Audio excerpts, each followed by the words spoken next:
Nusantara. Jalur Rempah, Nafas Bahari, Indonesia. Sejak ratusan tahun lalu, Nusantara telah menjadi pusat dari jalur rempah dunia. Lada, pala, dan cengkeh merupakan 3 komoditas utama rempah Nusantara yang sangat terkenal saat itu di seluruh dunia. Lada misalnya, pada abad ke-16, Kesultanan Banten telah mengekspor lada ke Eropa dan Asia. Kemudian cengkeh dan pala, 2 rempah yang tumbuh subur di Kepulauan Maluku merupakan rempah kelas 1 di Eropa. Harganya pun sangat tinggi. 1 kilogram pala sama dengan 14 ekor sapi jantan dewasa. Sedangkan 1 kilogram cengkeh senilai dengan 7 gram emas. Kepopuleran rempah inilah yang membuat ribuan kapal dari berbagai negara Eropa dan Asia berlayar ke Nusantara, sehingga menjadi jalur rempah sebagai simbol peradaban bahari Nusantara. Jalur Rempah, Nafas Bahari, Indonesia. Sejak ratusan tahun lalu, Nusantara telah menjadi pusat dari jalur rempah dunia. Lada, pala, dan cengkeh merupakan 3 komoditas utama rempah Nusantara yang sangat terkenal saat itu di seluruh dunia. Lada misalnya, pada abad ke-16, Kesultanan Banten telah mengekspor lada ke Eropa dan Asia. Kemudian cengkeh dan pala, 2 rempah yang tumbuh subur di Kepulauan Maluku merupakan rempah kelas 1 di Eropa. Harganya pun sangat tinggi. 1 kilogram pala sama dengan 14 ekor sapi jantan dewasa. Sedangkan 1 kilogram cengkeh senilai dengan 7 gram emas. Kepopuleran rempah inilah yang membuat ribuan kapal dari berbagai negara Eropa dan Asia berlayar ke Nusantara, sehingga menjadi jalur rempah sebagai simbol peradaban bahari Nusantara. Jalur Rempah, Nafas Bahari, Indonesia. Sejak ratusan tahun lalu, Nusantara telah menjadi pusat dari jalur rempah dunia. Lada, pala, dan cengkeh merupakan 3 komoditas utama rempah Nusantara yang sangat terkenal saat itu di seluruh dunia. Lada misalnya, pada abad ke-16, Kesultanan Banten telah mengekspor lada ke Eropa dan Asia. Kemudian cengkeh dan pala, 2 rempah yang tumbuh subur di Kepulauan Maluku merupakan rempah kelas 1 di Eropa. Harganya pun sangat tinggi. 1 kilogram pala sama dengan 14 ekor sapi jantan dewasa. Sedangkan 1 kilogram cengkeh senilai dengan 7 gram emas. Kepopuleran rempah inilah yang membuat ribuan kapal dari berbagai negara Eropa dan Asia berlayar ke Nusantara, sehingga menjadi jalur rempah sebagai simbol peradaban bahari Nusantara. Jalur Rempah, Nafas Bahari, Indonesia. Sejak ratusan tahun lalu, Nusantara telah menjadi pusat dari jalur rempah dunia. Lada, pala, dan cengkeh merupakan 3 komoditas utama rempah Nusantara yang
Good morning, distinguished guests, ladies and gentlemen.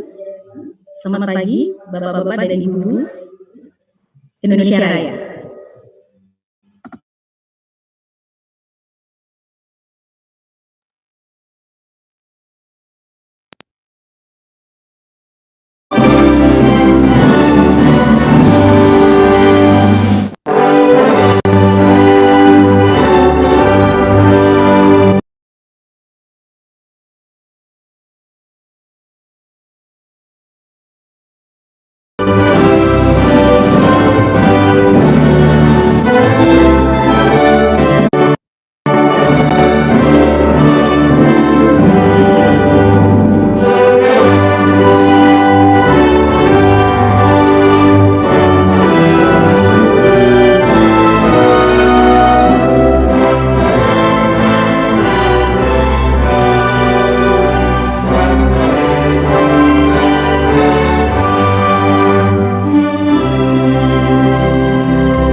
Good morning, ladies and gentlemen. Welcome back to the second International Forum on Spice Route 2020. Today we will have 4 programs, and we will start with the first program, which is public lecture from Dr. Wawan Sujarwo from Indonesian Institute of Sciences, LIPI, the Ethnobiological Society of Indonesia.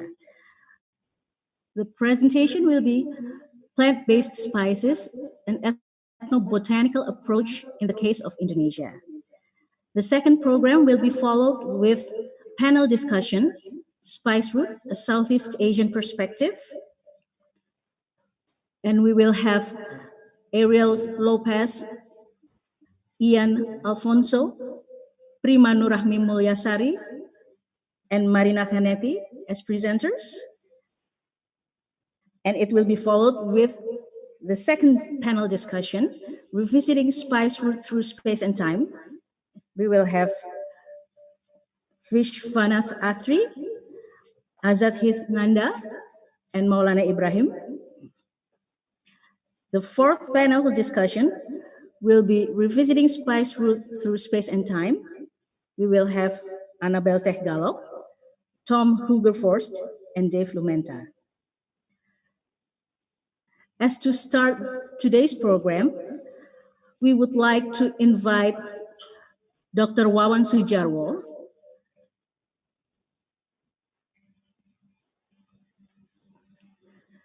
The public lecture session will be plant-based spices and ethnobotanical approach, the case of Indonesia. Dr. Wawan Sujarwo studied traditional herbal drinks to bamboo biomass to maximize traditional utilization as appointed by Indonesian Institute of Sciences. That is one of his researches, and he will be presenting his presentation with us today, and we would like to welcome Dr. Wawan Sujarwo. The floor is yours. Okay. Thank you, moderator. Very, very good morning to everyone. And I would like to share my presentation. I think this.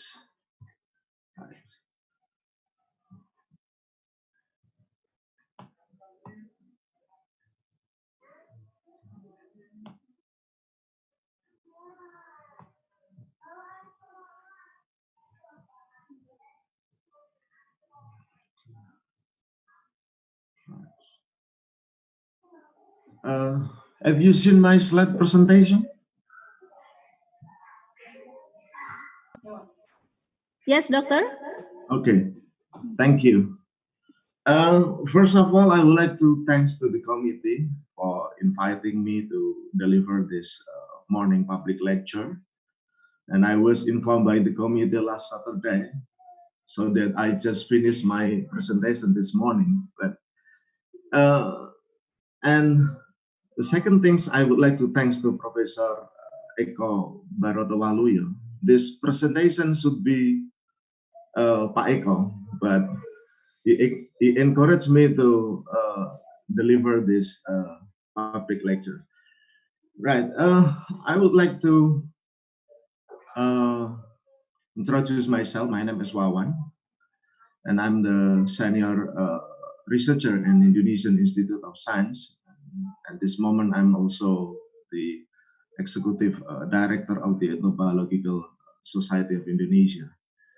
And today I'm going to talk about the plant-based spice from an ethnobotanical approach to the case of Indonesia. So my talk will be only focused on the plant-based spice, because I'm not going to talk about the history of spice. I'm not going to talk about the root of spice, because I'm not expert in that field. And right. Okay, this full screen. Okay, I would like to divide my talk this morning into three parts. And the first part, I would like to talk about the data on Indonesia vascular plants and spice producing countries. And also ethnobotany, that's my field of study, and a little bit share with all of you about paleoethnobotany or archaeobotany. And the last part, of course, the plant-based spice, because what we are talking in the International Forum on Spice Route is the spice. Okay, right. Yesterday I tried to look at the data about spice producing country in the world, and I found the data from FAO. It was in 2011, so I realized that it's almost 10 years ago. So I thought that the data is not valid. So I found this data from YouTube. This is the public domain, and I wish that this data is valid. So starting in 1961, Indonesia was number 6 with the production about 10,000 tons, and you can see India is more than almost 200,000 tons, and almost 60 years ago. And we moved to 1979 and the end of 1970s, and Indonesia was number two with the production almost 50,000 tons of spice, and in India was moving very high, almost 300,000 tons. And in the 1980s, you can see in this screen that Indonesia was not on the top 10 list. I don't know if this data is correct or not, but Indonesia is not in the top 10 list in the 1980s.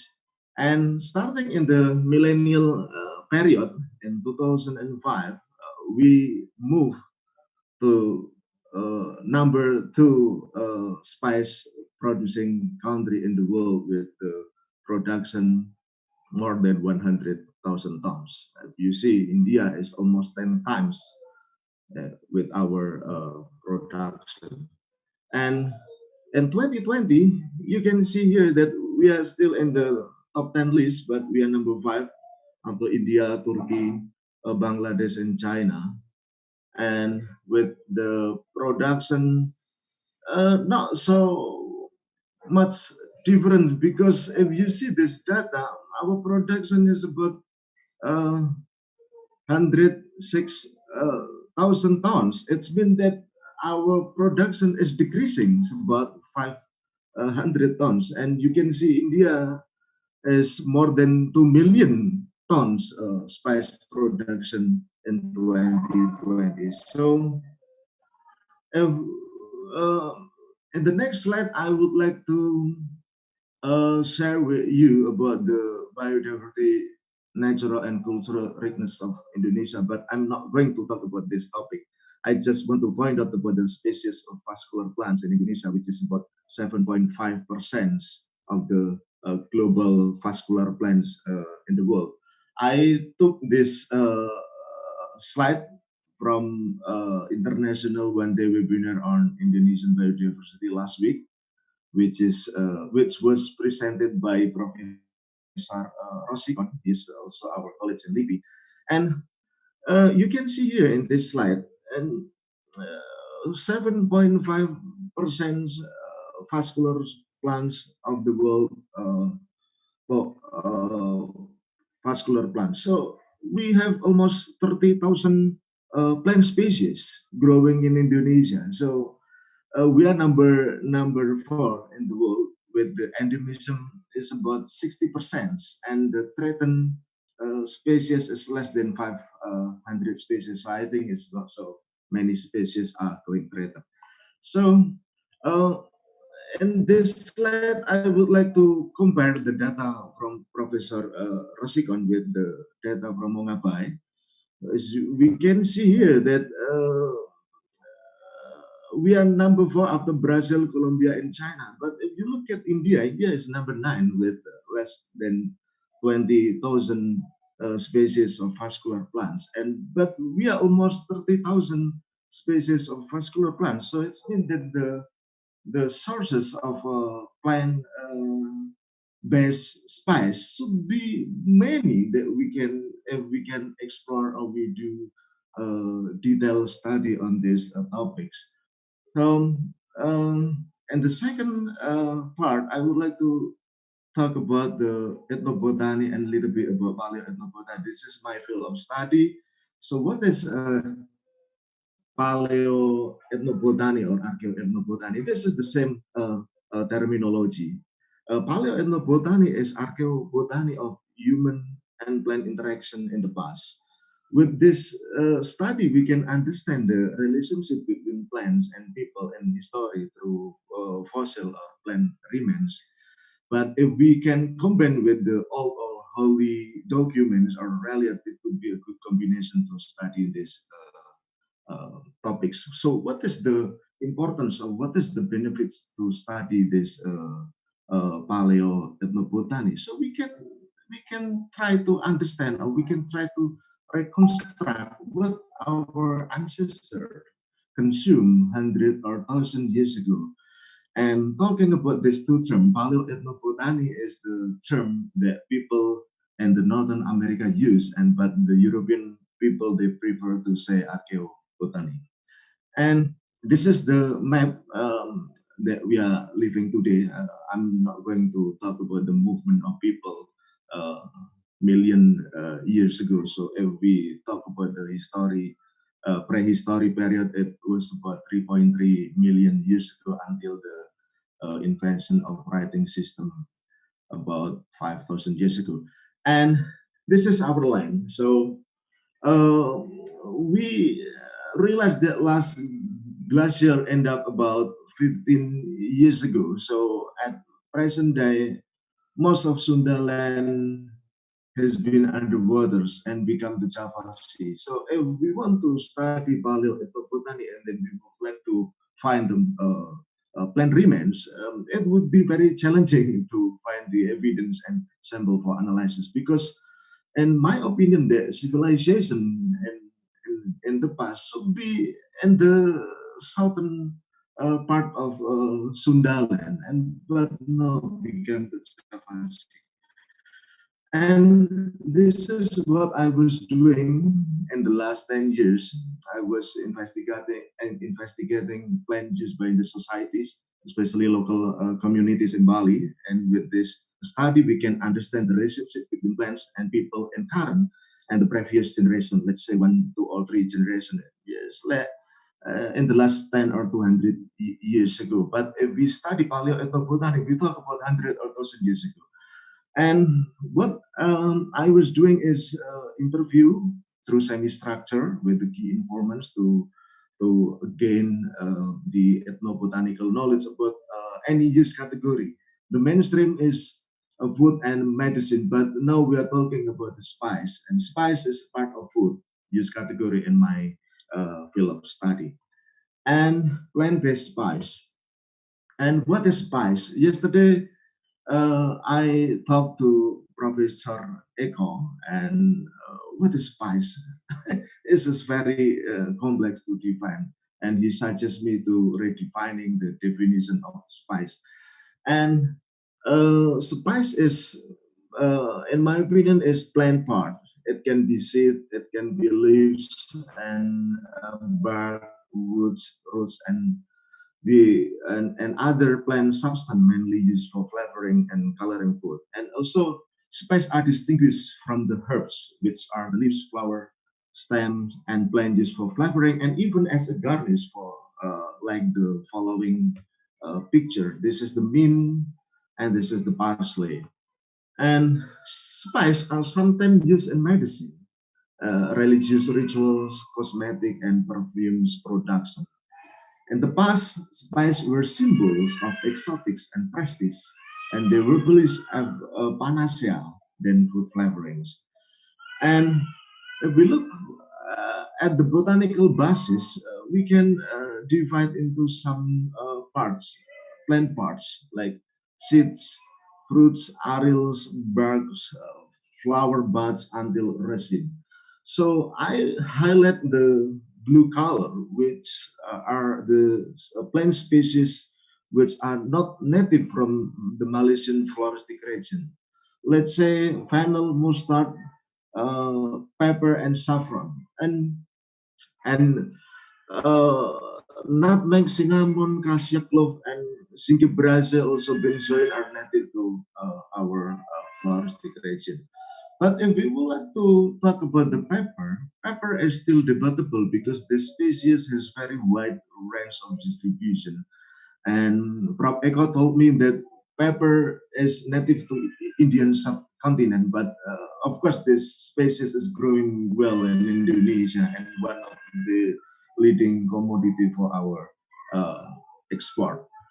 And this is a bumbu. Bumbu is the Indonesian word for a blend of spice. And if you look at this slide, there are 40 plant species which used for bumbu. And you can see here that I highlight in the blue color that the plant species are not native to the Malaysian floristic region.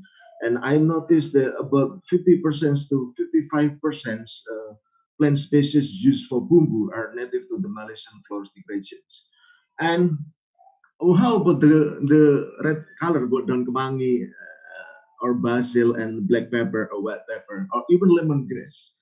These species are very wide distribution from, let's say, from Africa to India and to Southeast Asia. So I cannot say that this species is our own plants, which is native to Malaysian floristic region. But if you look at the nutmeg or clove, Indonesian cinnamon, we have to distinguish between Indonesian cinnamon and China cinnamon, which is cassia, Cinnamomum cassia.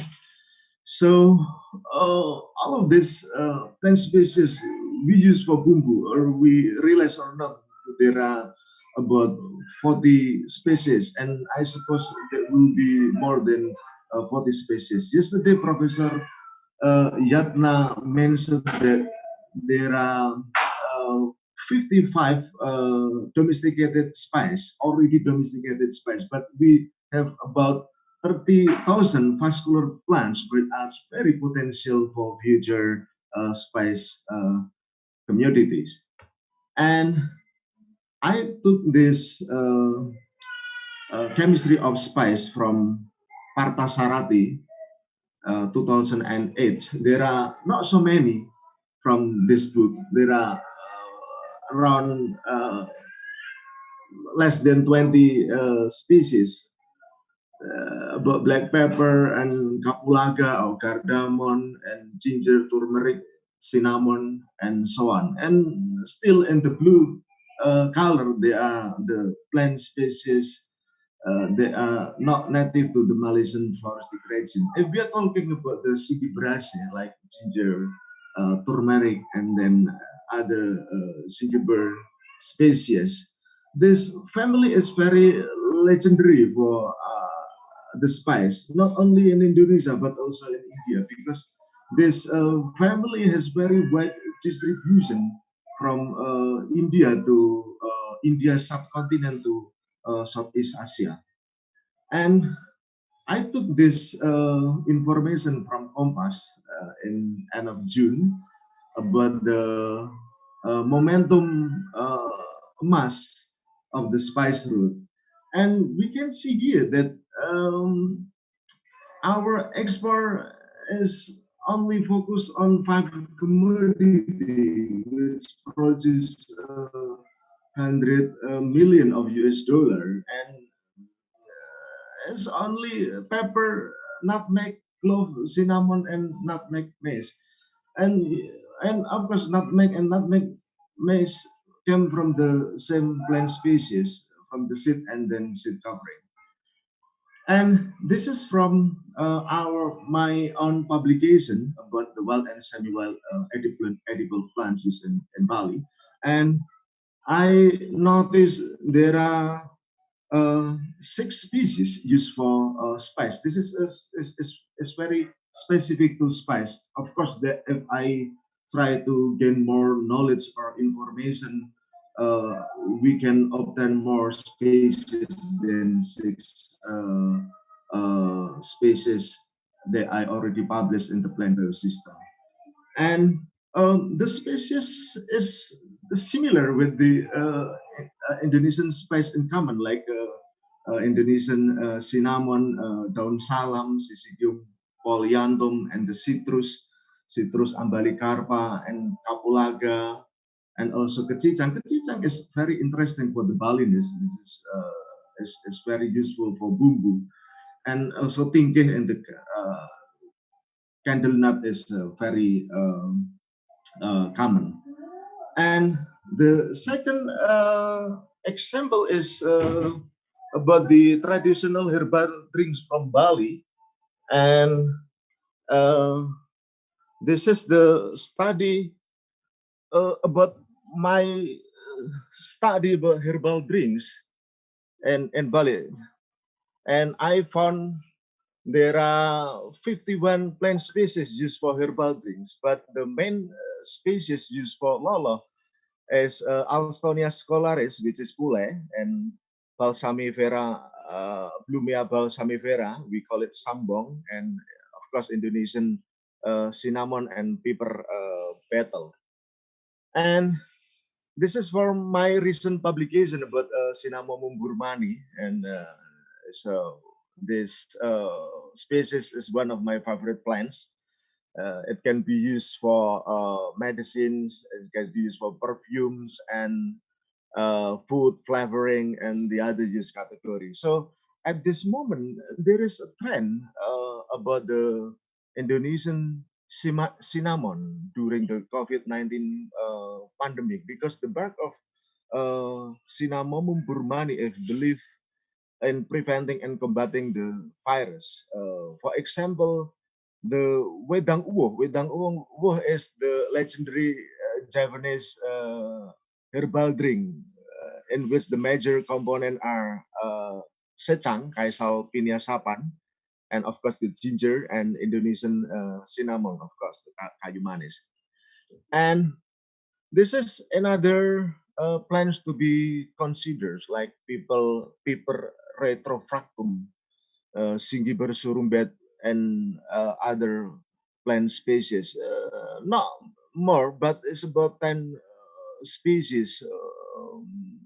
But if we look at this species, these species are not mainly native to the Malaysian floristic region, because some species they are very wide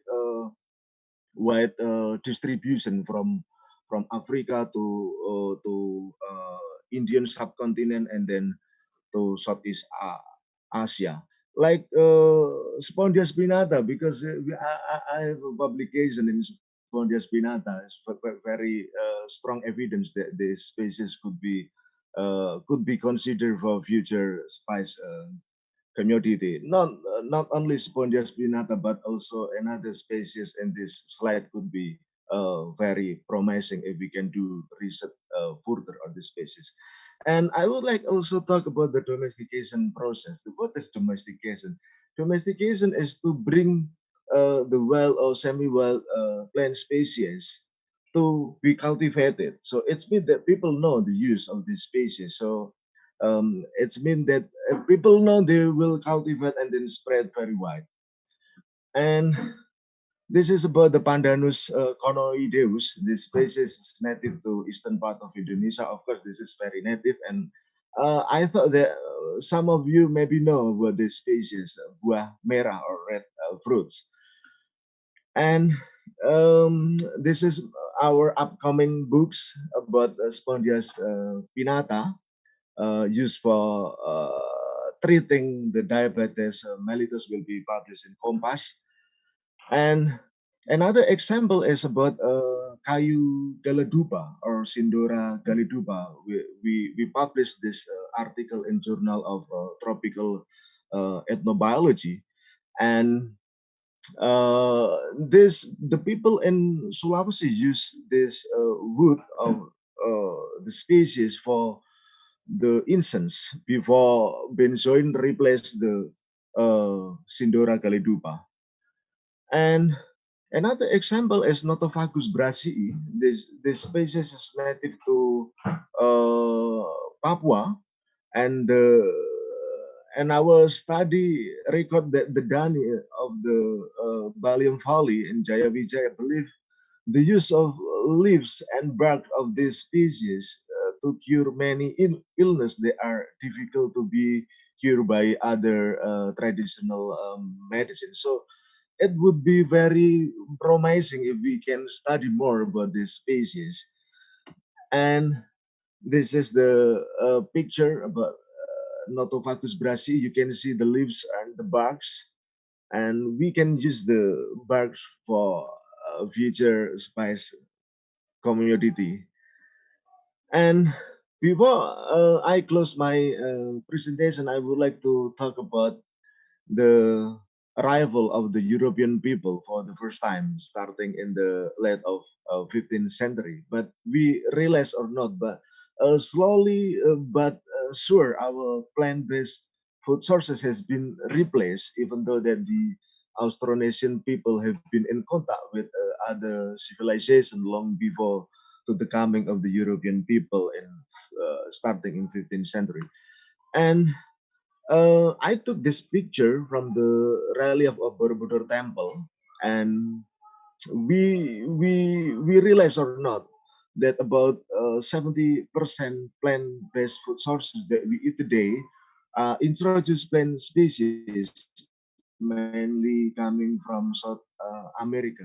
For example, like potato, chili, tomato, cassava, sweet potato, maize, avocado, cacao, vanilla are native to the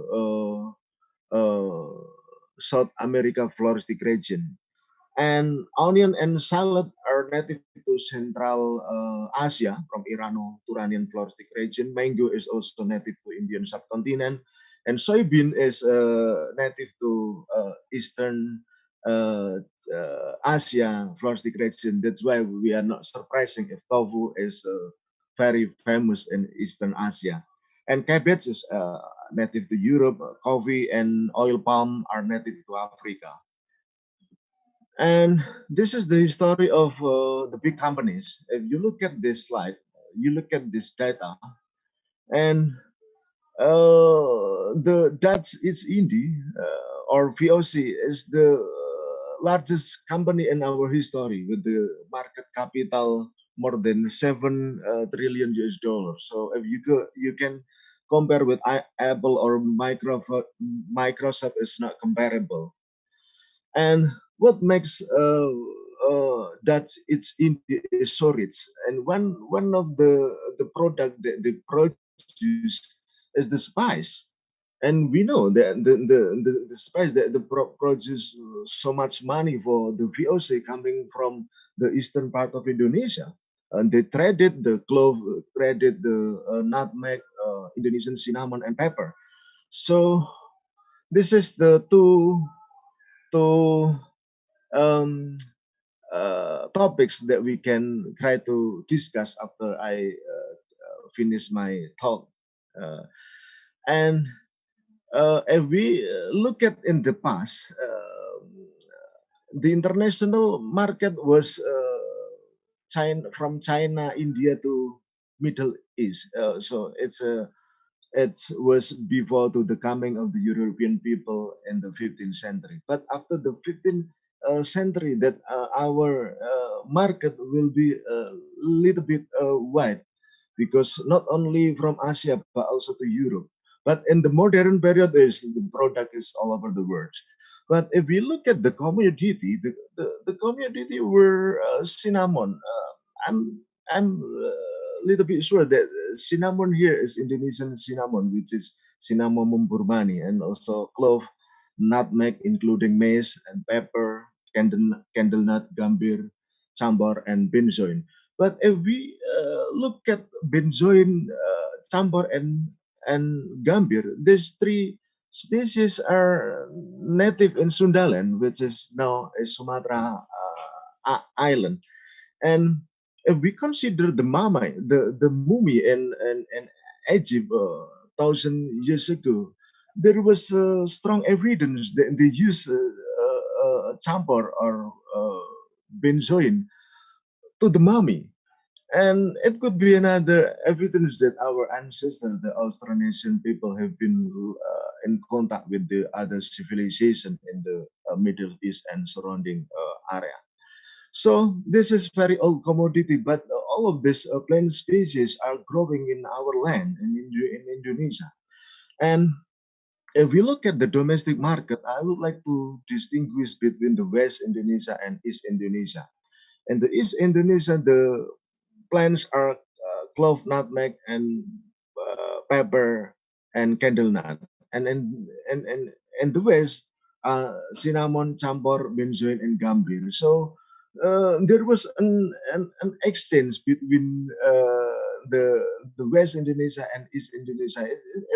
It happened a long time ago, but in this moment, yeah, we know this moment is very global, so it's very easy to trade the commodity among countries in the world. And this is my last slide.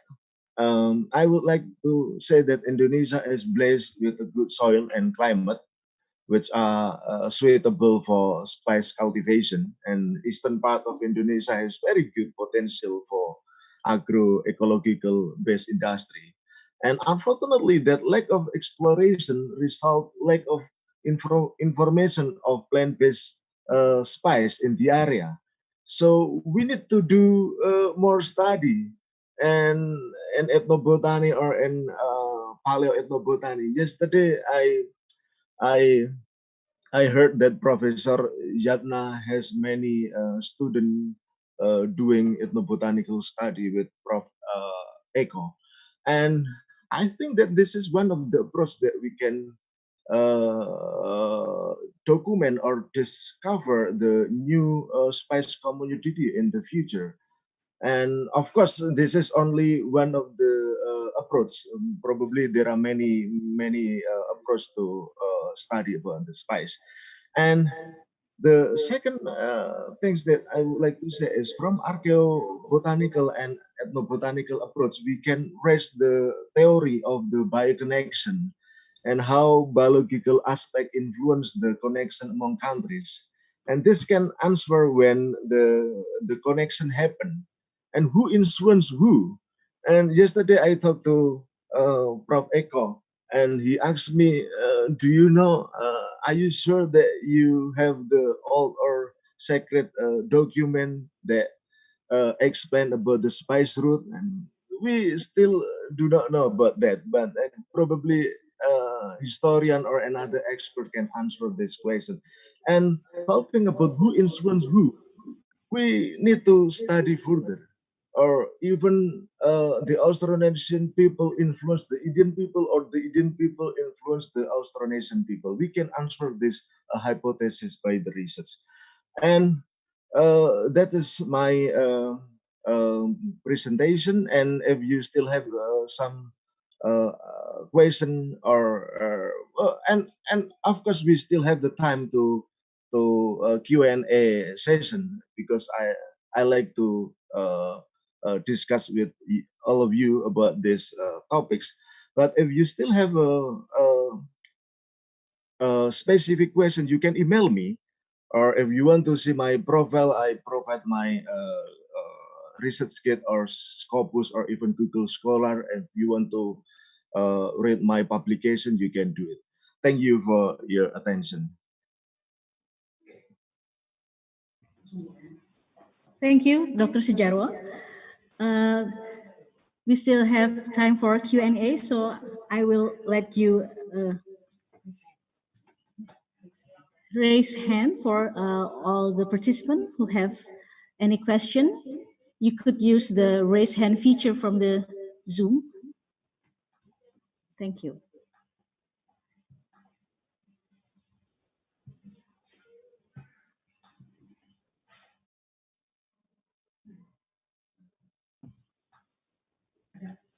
Any questions? Rimbo Gunawan. Mr. Rimbo Gunawan is raising his hand. Please.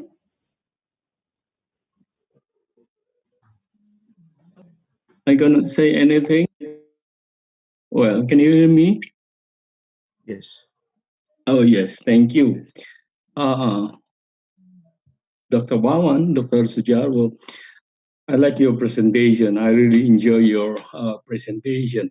But somehow I need a more clarification on the definition of spice that you have mentioned early in your presentation. So for me, it's something not something to do with the defining or describing the parts of a plant used by human, but for me, it's more on the way we organize our knowledge and our information about the function of that plant. So, yeah, it's more on the way we human organize our information about that plant and then place it into our category. Then we use it, we name it according to our terms. In Indonesia, we have the term bumbu. Bumbu is a different time. So bumbu for me is not something to do with the substance, but it's the way we organize the thing into that fit to our system of knowledge. And I think this is also the way we learn ethnobotany. I think ethnobotany is more referred to the way the people organize the knowledge about the environments, not only the environment, especially the plants and its function in fulfilling their needs. So basically, for me, it's about definitions, not definition of function, not definition of parts or denote to the plant uh, function, or not the denote to the plant parts. So Yeah. basically, that's my question. So what do you think? Yes, thank you, Pak Rimbo, for the question. And I was thinking, so you know that I'm not really expert in the spice field of study, because you know that when I try to look at the reference, spice refers to the plant parts. It can be leaves, it can be roots, barks, woods, roots, and so on. And then the plant part that can produce substance for food flavorings and coloring. So another things that we can consider as spice refers to the use category. It can be medicine. It can be, of course, that we all agree that spice is for food flavoring and coloring, right? And for another uses beside food flavoring and coloring, we can consider spice for the incense, spice for the medicine, space for the perfume or cosmetic production. So there are many definitions that we can raise for the spice. That's why yesterday I talked to Prof. Eko that he told me that probably we could try to redefining what is spice, because for the businessman, spices look for the commodity that can produce the benefits, right? That we can sell the barks, we can sell the woods, roots, or the leaves that can give the flavoring to the food. So that could be my answer, Pak Rimbo. But if you would like to elaborate some more, please. Yeah, so far it's okay, but probably I will have a contact with you through email or something so we can discuss more. Because I'm from anthropology, I'm really into ethnobiology and ethnobotany, so probably we have a full discussion further through email. Thank you. Thank you.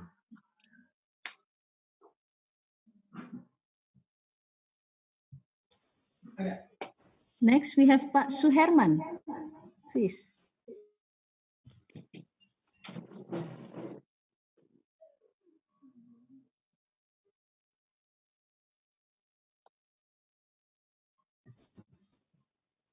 Pak Suherman, are you there?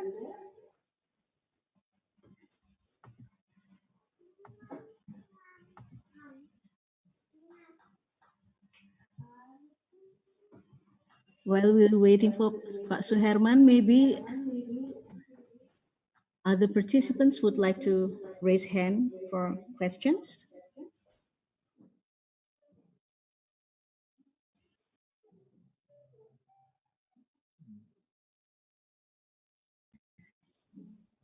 Pak Abdul Haris Martakusuma, please turn on your mic. Yeah. Thank you. Hello, good morning. I don't want to use my video, so just voice. It's okay. Okay. Thank you for the presentation, Mr. Wawan, Pak Wawan. Hello, can you hear me? Hello. Yes, Yes, Pak yes. Abdul. Okay, sorry. Yeah.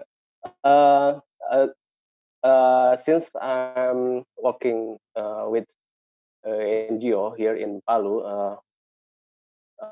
creating, developing, working with community and develop some mitigation crops. Can you suggest me, is there any basic crops or plant that has a function mitigation as well as that crop or plants is defined as spice? That's it, my question. Thank you very much. Okay. Thank you for the question, Pak Aris. And I would say that Indonesia is very rich on vascular plants. You know that I have saw to all of you that almost 30,000 species of plants. But our community is only lie on four plant species: clove, peppers, nutmeg, and Indonesian cinnamon, which is kayu manis. So in Sulawesi, we found from our own study that was Sindora Galedupa.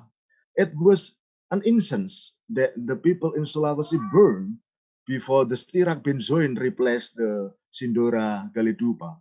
Probably a long time ago. We still have the plant species, and then we already published the paper in the Journal of Tropical Ethnobiology.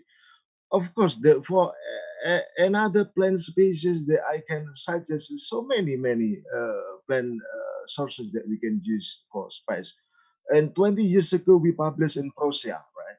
Published in Prussia about the plant use for spice. But it was 20 years ago. We need to update more about the plants because 30,000, almost 30,000 vascular plants and 60% of endemism and 500 species are getting threatened. We still have some many more species, and in Sumatra, I don't have a lot of data about Sumatra, but in Bali I have very strong data about the spice plants. So if you would like to talk more about the plant species which are potential for the Mitigation. spice community in the future, we have to answer that question by doing research, Mhm. and based the research we can know what kind of species they are potential for spice, because we already did talk with Pa Rimbo. The spice can be related to the plant parts, or spice can be related to the use category. Of course, the important use category that we strongly hold is for the food and food flavoring. Okay. Mhm. Thank you, Pak. Uh, Sorry, I can relate to the answer that, I mean, the plan or a spicy plan that has function to reduce or prevent the disaster or flash flood, hydrometeorological flash flood disaster like flash flood or landslide like that, has function like that. If you can mention in bahasa what the plan or spicy tree you suggest here in Sulawesi, or yeah, Sulawesi, endemic eastern part of Indonesia. Okay, thank you, Pak Abdul. But I think that is a little bit out of the topics, because if we are talking Oh, about the plan just for the landslide or for the disaster mitigation, it's not related to the spice. oh, Yes. okay. I Yeah, mean you that's you you you can email me. Yeah, okay. you Yeah, can email yeah. me. Okay, sorry. I mean spicy tree or spicy plant that has a function in the term of the roots, has function to the mitigation. So it is interesting if you suggest. Okay, No, I will email. yes, Yeah. and one thing, and I would like to add one information. If we can consider about the tamarind. Tamarindus indica is planted in the side road. So it was during the Dutch colonial that in Java they plant many tamarind in the side roads. So I think we can consider, because and I can consider to plant the tamarind. And the other plant that we can consider is the conifers, because there are many conifers that use for the spice. For example, in my slide presentation from Papua, we found some of Notophagus brasii or Papuacedrus arfacensis. That we can consider the plant species for probably disaster mitigation, like landslide or other uses. Okay. Okay, thank you very much, Pak Wawan. I will email you later. Okay, thank you, Pak. Okay. We still have time for one more questions.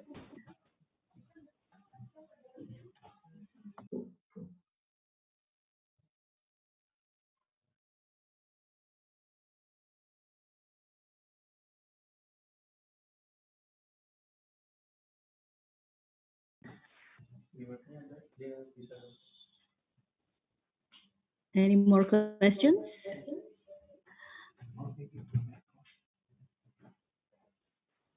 We also see Professor Eko is here with us today. Are you there, Professor?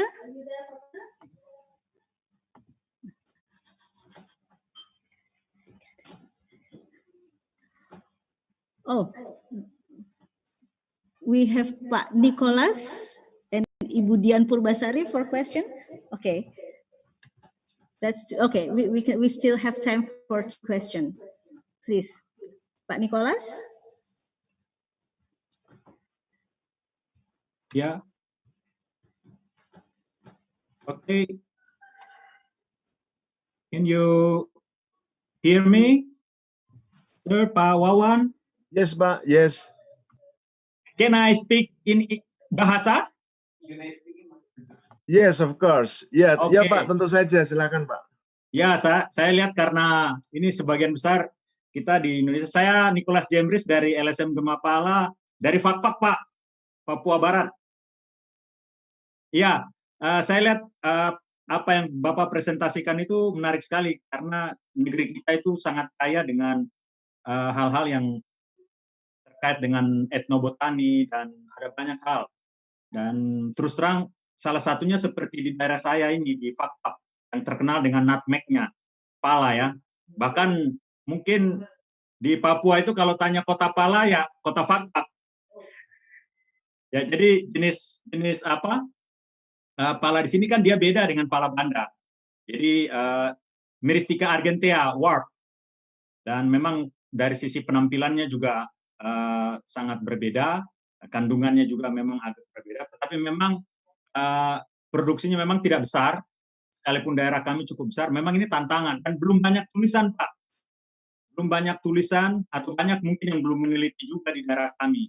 Dan ada banyak jenis-jenis lokal di sini seperti selain pala di sini bilang pala Papua atau pala Fakfak, yang Myristica argentea warp itu, kemudian ada juga masoi, ya kayu masoi. Dan ini dalam tradisi masyarakat lokal di sini itu sangat penuh dengan nilai-nilai kearifan lokal mereka, begitu. Jadi kalau mau panen itu ada ritual dan penanaman dan seterusnya, Pak. Jadi sangat kaya sekali negeri kita. Di Fakfak saja seperti itu, Pak.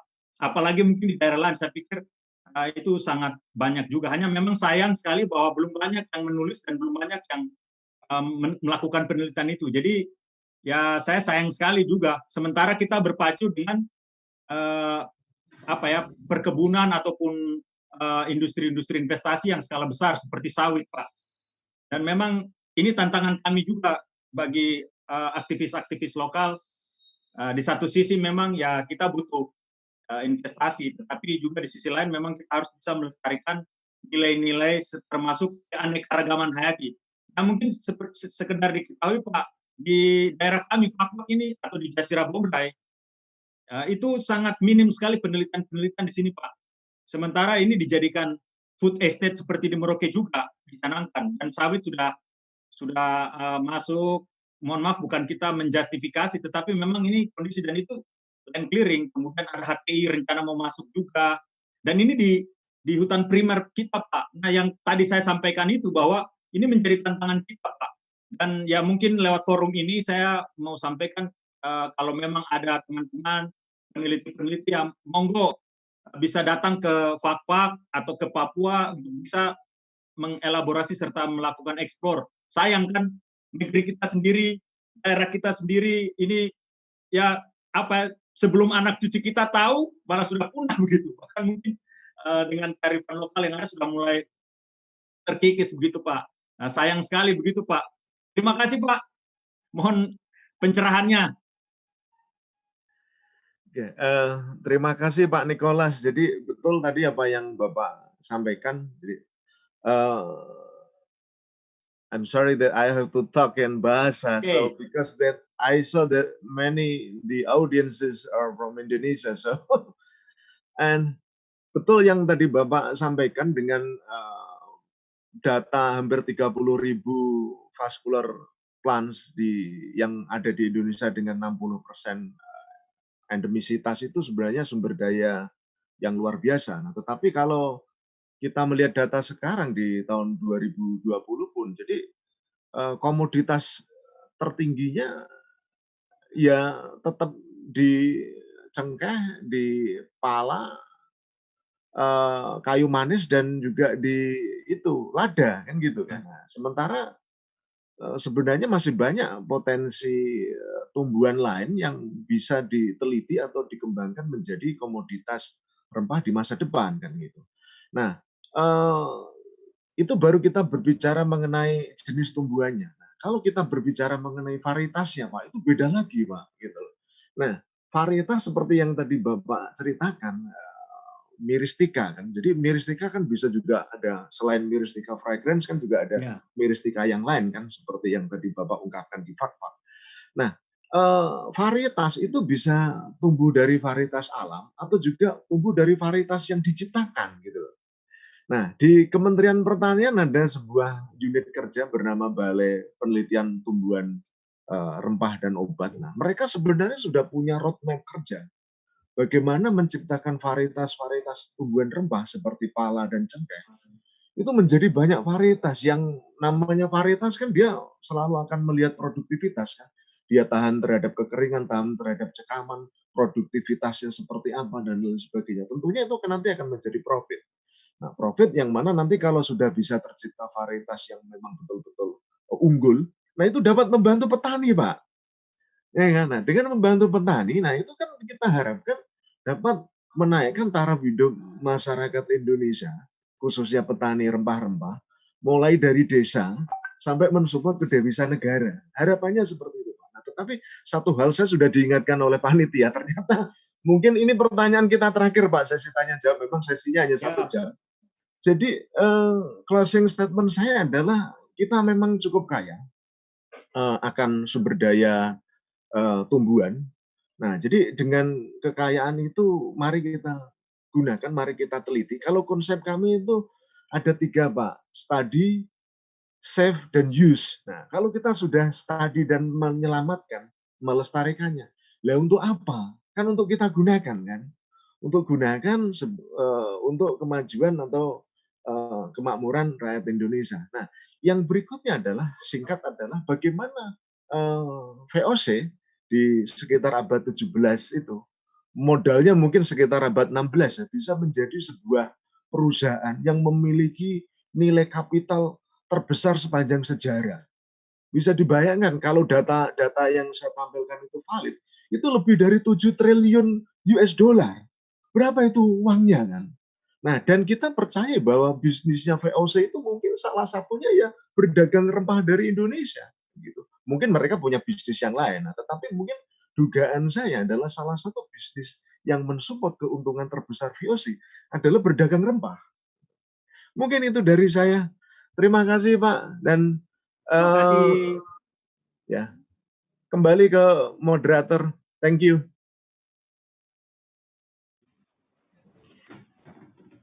Thank you very much, Dr. Sujarwo.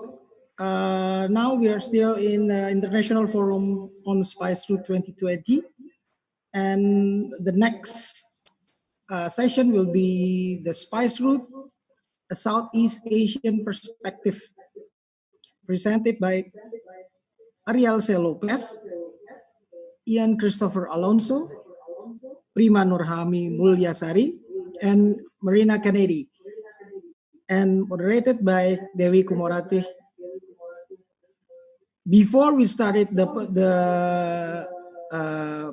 session, this session shall be opened by Dr. Restu Gunawan, the Director from Directorate of Culture, Development and Utilization, Ministry of Education and Culture. Pak Restu, the floor is yours. Baik, terima kasih Pak Bram. Assalamualaikum warahmatullahi wabarakatuh. Selamat pagi Bapak Ibu yang saya hormati. Izin share screen sebentar saja Mas Bram. Jadi puji syukur alhamdulillah bisa bertemu dengan Bapak Ibu semua dalam kesempatan ini. Mohon maaf tadi saya telat karena ada rapat dengan Pak Dirjen sebentar di kantor. Jadi perlu saya sampaikan kepada Bapak Ibu semua, saya dalam bahasa Indonesia saja karena sebagian besar pesertanya adalah teman-teman kita. Jadi jalur rempah sebenarnya sebuah perjalanan muhibah gitu, ingin melihat masa lalu, kemudian juga merencanakan masa depan yang lebih bagus. Jadi maka basisnya adalah road, trace, dan future gitu. Jadi ini menjadi program Kementerian Pendidikan dan Kebudayaan yang akan berlangsung sampai beberapa tahun ke depan.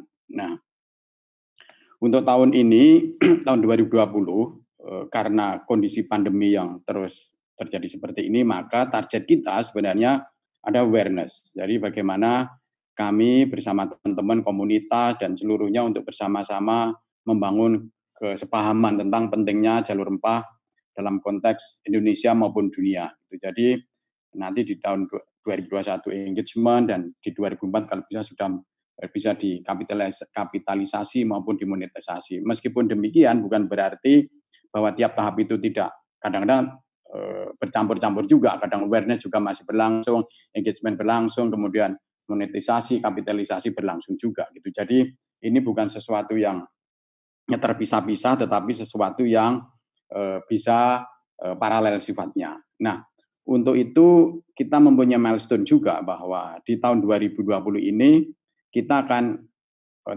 tentatif list dulu ke UNESCO. Kemudian di tahun 2004 target kita sudah di-approval sebagai World Heritage. Maka ini tentu tidak bisa nih kita Kemdikbud melakukan cara sendiri-sendiri gitu. Nah, maka kali ini kami terima kasih sekali ini dengan Yayasan Negeri Rempah yang sudah beberapa tahun memulai kegiatan ini dan menjadi partner dari Direktorat Jenderal Kebudayaan untuk membangun awareness juga. Gitu. Jadi dan juga saya kira tadi juga ada teman-teman dari komunitas dan sebagainya. Mari kita bersama-sama untuk menyuarakan ini bahwa rempah-rempah tidak hanya sekedar komunitas, tapi mempunyai aspek yang cukup luas, aspek teknologi, aspek agama, aspek tatanan sosial masyarakat dan budaya dan lain sebagainya. Bahkan tentang peradaban yang di wilayah sungai dan lain sebagainya. Jadi jalur rempah sebenarnya ingin membangun kembali narasi tentang kehebatan nenek moyang kita dalam sebagian orang-orang bahari, orang-orang yang mempunyai kemampuan di bidang kelautan. Selama ini kita sudah lama meninggalkan laut, kasarnya meninggalkan budaya maritime, tapi kita lebih ke agraris. Mestinya dua-duanya harus seimbang, bahwa mindset kita, budaya besar kita, budaya besar itu di otak kita dan budaya kecil adalah infrastruktur dan lain sebagainya.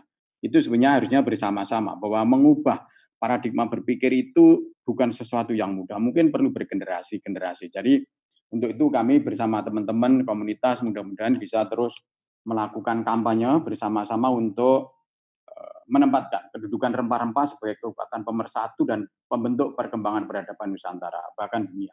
Yang kedua, Nusantara juga merupakan simbol penting pertukaran antar budaya yang menyatukan berbagai ide, ilmu pengetahuan, agama, bahasa, bahkan adat istiadat yang selama berabad-abad seperti yang disampaikan oleh Pak Wawan Sujarwo tadi tentang ekonomi dan lain sebagainya. Selain itu juga mengisi citra maritim dan bahari bangsa yang sudah lama kosong dengan kejayaan Nusantara di masa lalu.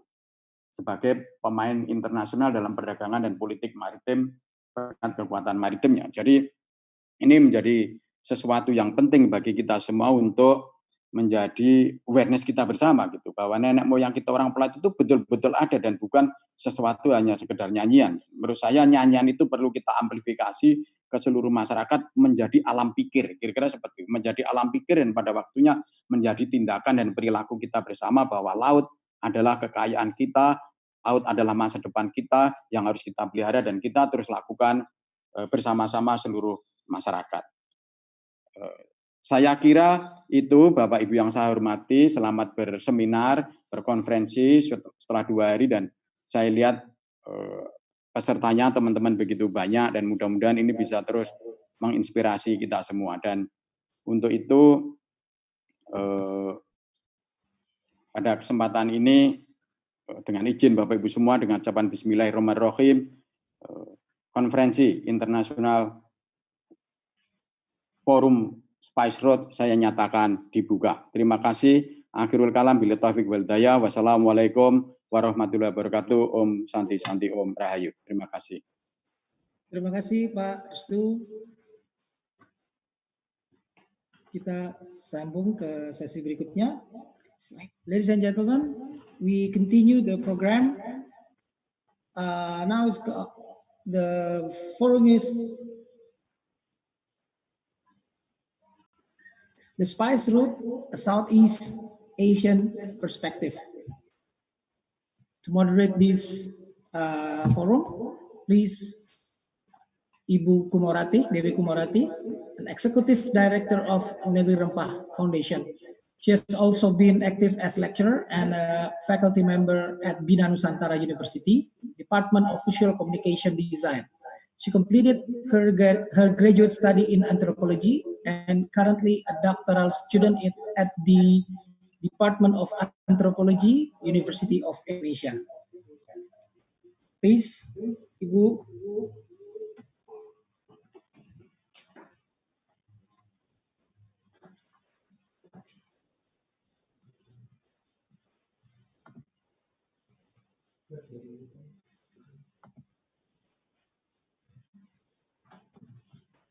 Good morning, all participants. Nice meeting you today.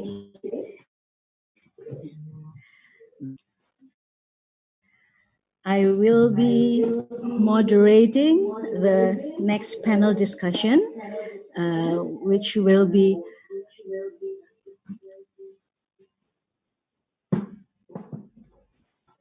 titled Spice Route from Southeast Asian Perspective. I would like to invite all the speakers in this session. Today we have, excuse me, I think there's technical problems in the, is it the sound okay?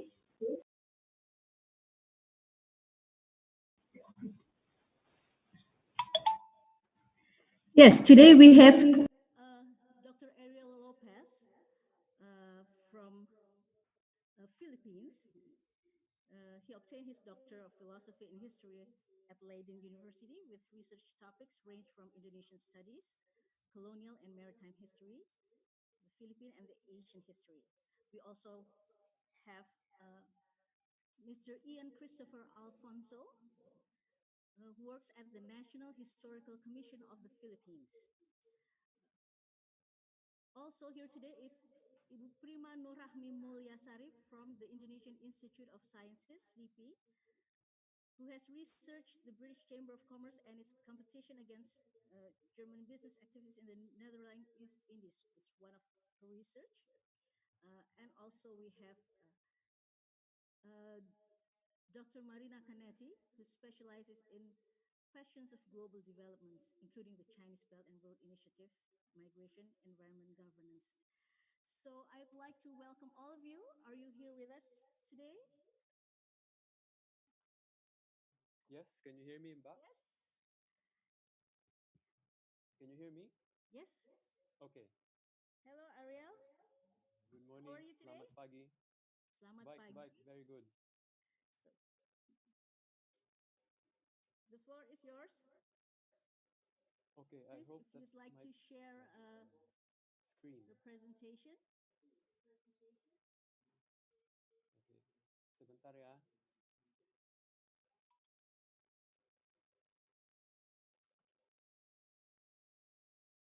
Okay, selamat pagi. Assalamualaikum warahmatullahi wabarakatuh. I'm Arya Lopez, and my partner is Christopher Ian Alfonso. I am from the University of the Philippines, and my partner, who you will hear later on, works for the National Historical Commission of the Philippines. And wait.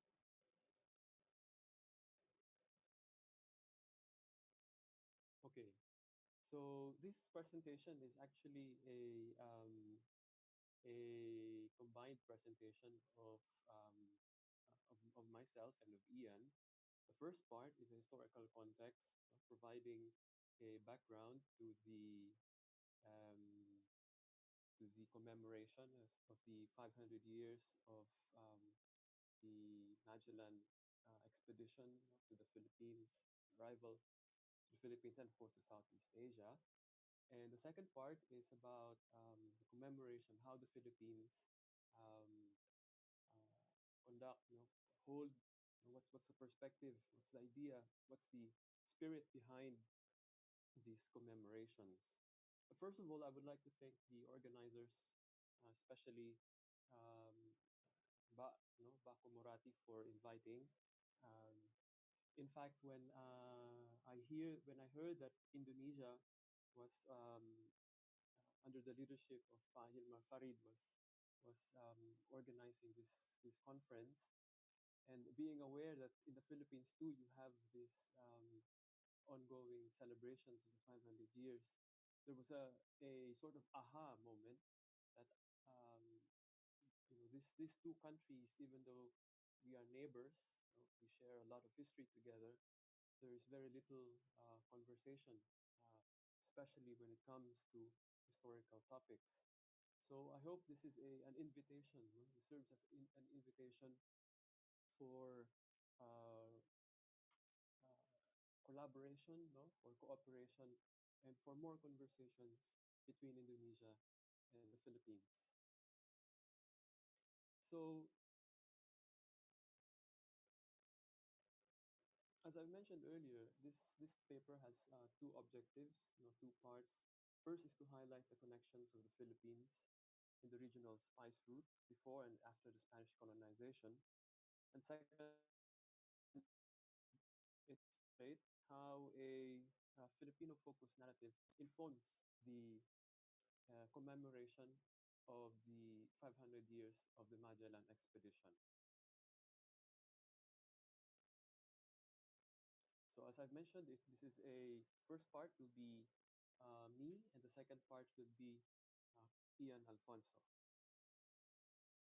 So we go back to history, and if you look at the Philippines during the Song period, from where the sources of this historical period comes from, you see that the Philippines is entangled, terlibat in this spice trade as part of the Moluccas-China route.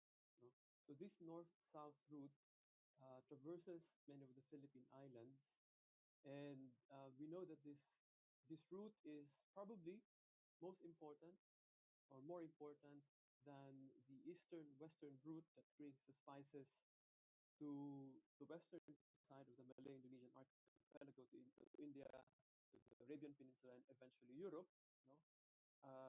So this route to China, they say, as scholars say, is most important in the spice trade before the 13th century, right? And so we see the trade polities, we see port polities like Butuan in northeastern Mindanao, Manila, Mindoro, close to Luzon, and Sulu as important trade polities before Spanish arrival in the 16th century. And in this map, you see I indicated there where Butuan is, right? and it's conveniently located along this route from southern China to eastern Indonesia. We know that Butuan appears in Chinese records during the Song period from until the 13th century, right? And Butuan is a place, according to Roderick Tapp, that it's a place that offers cloves, right? And it doesn't mean that cloves. We know that cloves grows only in northern Maluku, and it's offered by traders from Srivijaya, from Java, and even Butuan. And most likely, these were picked up by traders from Indonesia. And if you look at the archaeological records, you have um, Song ceramics found in Butuan. You have a, a celebrated several balangais or large sailing boats excavated in Butuan, one of which uh, fits rightly into our period, the 13th century. And this one is exhibited, not the one in the photo, but one exhibited in the National Museum dates back to around 1250 AD, towards the end of the Song period. Meanwhile, if you look at other trade polities, and they seem to have, they seem to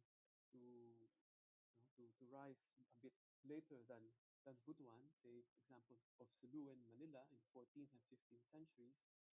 Uh, so Sulu, some scholars say, and probably this is true, that like Brunei, was under the influence of the Majapahit, and through the course of time, it was able uh, to to remove itself from the influence of Majapahit. In fact, in 1368, Sulu attacked Brunei, but its attack was repulsed by the help of Majapahit forces of who came to Brunei and to help came to Brunei to help Brunei and to fend off the attack from Sulu. I think one clue, one hint to this emerging you know, uh, regional trade is a quite a rare find, the Pandanan shipwreck found very close to Sulu at the bottom tip of the island of Palawan, also in the Philippines. And here you find thousands of artifacts, um, ceramics, coming from southern China, from Thailand, and most especially also from Vietnam. And while they don't have evidence of this carrying spices, right? Most likely in the return trip, from wherever this ship came from, most likely in the return trip to southern China, perhaps to Champa, to Vietnam, it likely carried spices.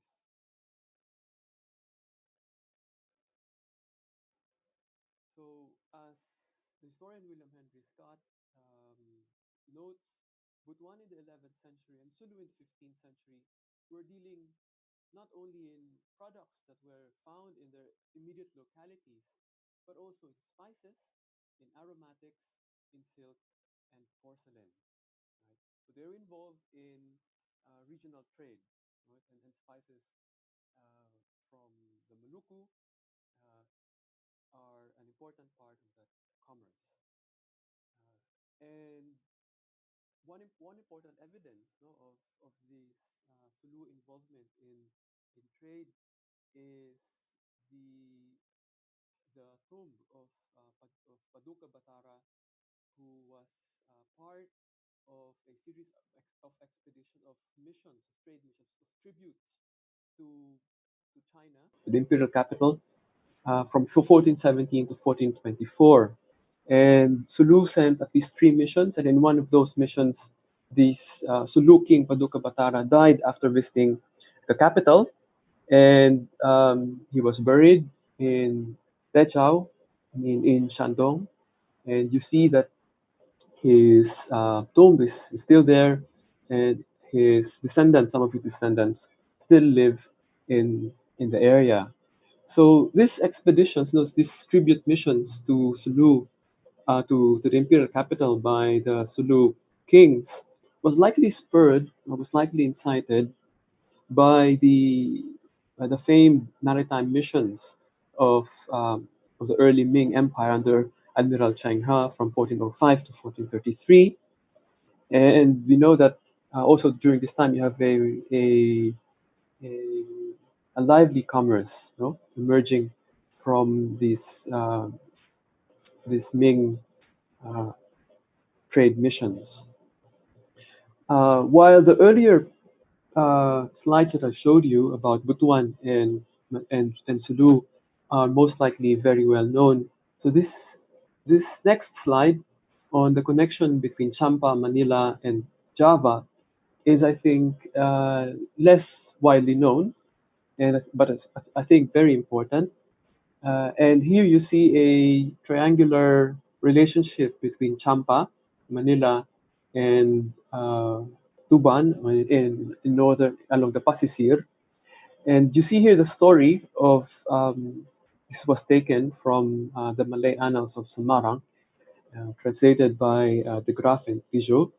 And you see here the story of Chinese Muslims, Hanafi Muslims, who are most likely involved in regional trade.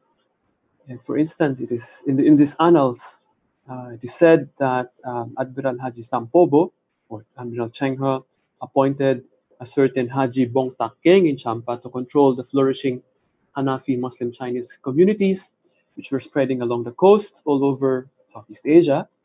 While this Haji Bong Takeng appointed a certain Haji Gan Engku in Manila to control the Hanafi Muslim Chinese communities there. And he was transferred by the same Haji Gan Engku, from Manila to Tuban to control the flourishing Hanafi Muslim Chinese communities in Java, in Kukang or in Palembang, and in Sambas. And at the time, Tuban was Java's main port, with the kingdom of Majapahit as hinterland. This Haji Gan Engku, who was appointed first in Manila and then transferred to Tuban, is supposed to have a daughter, Ni Aging Manila, who later married a certain Bong Sui Hu, a trader, and more known as one of the Wali Songos of Java, one of the proselytizers, the agents of Islamization in Java, Sunan Ampel. So this connection is something that I think is suggestive, is indicative of the regional trade network that is markedly Chinese, but also Islamic.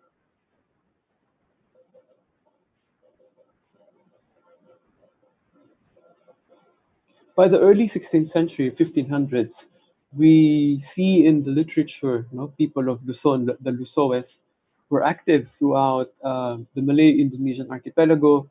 The very good observer, one of the first observers, European observers of the region, Portuguese Tome Pires, noted that Muslim Lusoes, or people of Luzon, trade regularly in Brunei and in Malacca. And we also know that the Luzons were collecting sandalwood as far as Timor when Magellan's ship reached the area, and these people of Luzon were there to gather sandalwood for the Chinese trade. Right.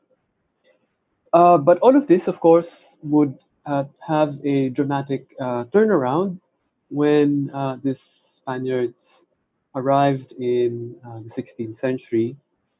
And what is not very emphasized in the literature is that what the Spaniards actually did was to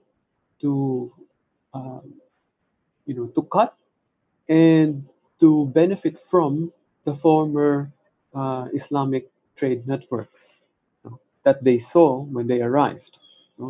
So they know that without these trade connections of the Philippine archipelago with the wider region, these trade polities of Manila, Mindoro, Sulu, they would not survive. So they need it. The Spaniards need to cut it, to destroy the connections of the Philippines with Indonesia, with China, in order for them to um, to be successful in their colonizing enterprise. So this is what they do. First, according to William Henry Scott, Mindoro must be neutralized. Mindoro is that island close to Luzon. Then Manila must be taken to capture the China trade. Next, Borneo must be reduced to break the Malacan connection to Malacca. And lastly, Jolo and Maguindanao, Sulu and Maguindanao must be neutralized for direct access to the Spice Islands to the south. And so Mindoro was attacked, eventually conquered, 1570, Manila in 1571, Borneo and Sulu 1578, attacked by the Spaniards, Mindanao 1579, and the Moluccas in 1582. Right. Another, so we know the story of the Spanish enterprise, the European enterprise, and it is a story of intense competition. First, you have the Portuguese competing with the Spaniards taking over the Moluccas, and then eventually being defeated by the Dutch in 1663 or 1660s, and they were removed from Maluku and also in the North Sulawesi by I think 1680s. So it's the Dutch who eventually won the spice competition, or the spice monopoly. And while we know that story, we know that narrative, what is less known, I think especially for present day Filipinos and present day maybe among Indonesians, is that you have a massive displacement of communities and people brought about by by this spice competition. And one of the consequences of these is when the Spaniards were defeated by the Dutch in 1660s, the pro-Spanish, those who were converted to Catholicism, in Ternate, they were forced to leave Ternate and go to Luzon. And eventually they created, they founded a town of their own, which up to now is called Ternate Cavite. So if you go to the Philippines, there's a town called Ternate Cavite because original inhabitants came with the Spaniards from Ternate in Maluku and founded their own town. And this is a photo of a book that tells the story of the Ternateños, people from Ternate. And they have a certain language. It's a Creole language. It's a mixture of local language and most especially of Spanish. So while you have people from what is now Indonesia going to the Philippines, you also have people from the Philippines, going to Indonesia. And like many of the Ternateños, the Papangers, Pampango, were recruited as the workforces of the Spanish and the Dutch in Indonesia. So now you have even up to now, you have a district, a sub-district in Tanjung Priok, called Papango in Batavia, what is now Jakarta, and the original inhabitants of that district, Papango district, were soldiers, freed slaves who were recruited by the Spanish and then absorbed by the Dutch, and they were stationed all over Maluku, even in Timor and in Batavia. But unlike the Ternateños, unlike the Ternatans in the Philippines, I think the Papangers were not able to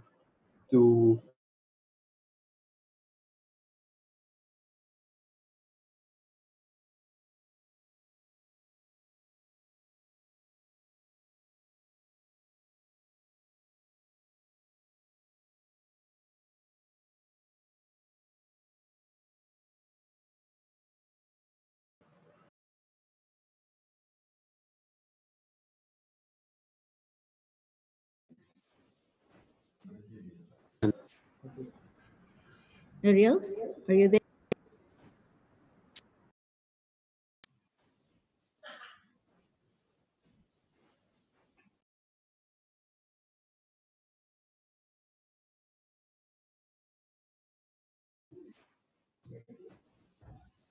It seems that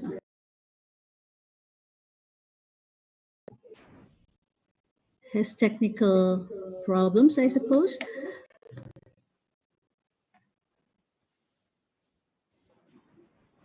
Okay. Oh, you're back. Yes. What was the last slide that you were not able to see?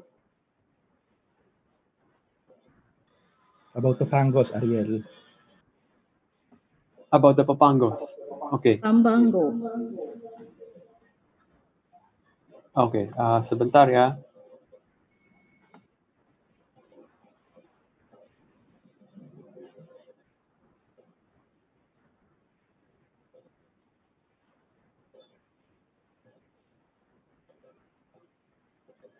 Yep. Okay. So, so as I mentioned earlier, while you have people from the Malay-Indonesian archipelago going to the Philippines, and wait, I think my video is not there. Yep. So, so while you have people from the Philippines, going to and settling in what is now Cavite in Luzon, you also have people from the Philippines um, being recruited, settling down in Indonesia. And what is not very widely known is that the Papango district, in Jakarta, in Tanjung Priok, was originally founded by people from the Philippine province of Pampanga. And like the Ternatans, they were originally recruited as the workforce of the Spanish and the Dutch. Many of them were originally freed slaves, right? And so while the Ternatans of Cavite spoke a Creole language, based on Spanish, what the Papangers spoke most likely generations would be Malay. And it seems to me that the Tanatans of Cavite were able to keep their ethnic identity much longer than the Pangers did, in Indonesia. And they were found, I think I failed to mention that they were found not only in Maluku, but also in Timor. I saw myself records, in the VOC sources of uh, of why is my video of uh,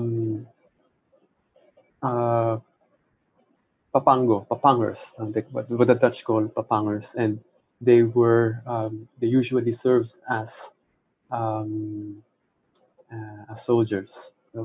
So, what is the key takeaways, of this first part? Um, so, uh, so the Philippines is an important node, of this spiced route that connects China and Maluku, and this route is important, before, especially before the 13th century, before it was eclipsed by that western eastern route that connected Indonesia with Europe. And we see commercial networks, linked strengthened by common religion, Islam, and ethnicity, Chinese. And also the third point is that intense European competition for spice monopoly uh, displaced, people from both sides, from both Indonesia and the Philippines. So on that note, I would like to give the uh, presentation to my partner, Ian Christopher Alfonso, to discuss um, the commemorations. Right. Ian? Yes. Good morning, Ariel. Good morning. Salamat pagi. And good morning from the Philippines. I'm sharing now my PowerPoint, the assigned topic.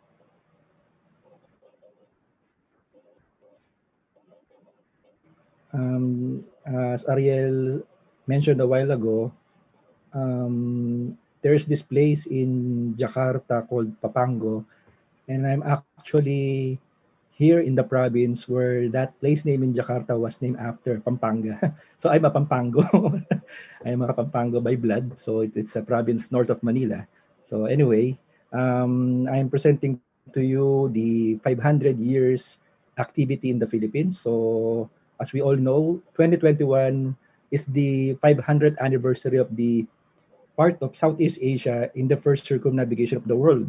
So in the Philippines, we already planned the activities as early as 2018, and we're now about to celebrate or to commemorate the Philippine part in the first circumnavigation in less than 4 months time or 6 months time. And the national government of the Philippines is the one spearheading the commemoration, and we branded it as the 2021 quincentennial commemorations in the Philippines. It was sponsored by the Office of the President of the Philippines, and yours truly is part of the Office of the President under the National Historical Commission of the Philippines. And for the particular commemoration, the President of the Philippines organized an office called the National Quincentennial Committee. It's an interagency ad hoc committee composed of the Ministry of Foreign Affairs, the Ministry of Tourism, the Ministry on Culture and the Arts, Ministry on History, Ministry on Interior and Local Government, and the Presidential Communications. So what we are highlighting in this commemoration is not Magellan or the arrival of the expedition itself, but we are highlighting the 500th anniversary of the victory at Mactan. As we all know, Ferdinand Magellan um, entered into local politics in central Philippines, which caused his death. and that event in Philippine history, the death of Magellan, is being celebrated by our heroes up until 19th century, in the 1800s, when the Philippines was established as a nation. They appropriated the memory of the Battle of Mactan, the victory at Mactan, as a symbolic victory against colonizers. So the Philippine government wants that event in 1521 to be the highlight of the quincentennial or the 500th anniversary. And of course, the meta narrative or the grand narrative of the quincentennial will be the circumnavigation of the planet. No? For the first time, we encircled the Earth for the first time, and the period between March 16 and October 28, 1521 was the part of the Philippines in the circumnavigation. And for as we all know, the Philippines the majority of the Philippine population is Roman Catholic or Christian. It is also the 500th anniversary of the Christianity in the Philippines.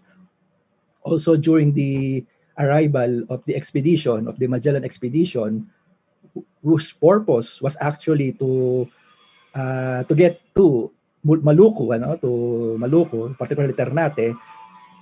Because of that expedition, our ancestors got acquainted with the Christianity. So Magellan introduced Christian faith to the Filipinos, and for majority of the Filipinos, 2021 is a great milestone for them as a Christian. And there are two institutions in the country, in the Philippines, spearheading the 500 years. There's this government-led, which is more on historical and cultural aspect of the quincentennial or the 500 years, and the church-led, because as I mentioned a while ago, it's the 500 years of the introduction of Christianity. So just to differentiate the two, the government is focusing on the historical aspect of the circumnavigation of the trade route, and then the victory at Mactan, and then the church, of course, the Christianity. And then in the Philippines, we often begin our history with the arrival of Magellan. This is the traditional way of studying Philippine history since we are in elementary and high school. But for almost a century now, historians and scholars wanted to remove that idea that the Philippine history should begin in 1521, in the arrival of Magellan. So for a century, there were advocacies, there were attempts to trace back Philippine history as early as the things Ariel Lopez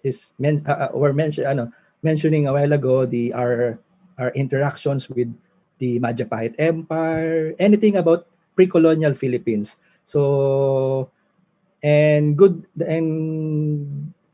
the good thing now for this commemoration, the government wants to emphasize the pre-colonial, what was the Philippines before the arrival of these colonizers, of these Spaniards, so of the Europeans. So we want to highlight the Filipino perspective of this commemoration. That's why even on the praising, even on the context we are favoring, you can feel, or you can see the Filipino-centric point of view. So, and then we are also promoting the to re-educate our countrymen, and of course the other peoples or the foreigners, that 1521 was not the year the Philippines was discovered, because for a long time it is being ascribed as the discovery of the Philippines, which was an insult to our ancestors,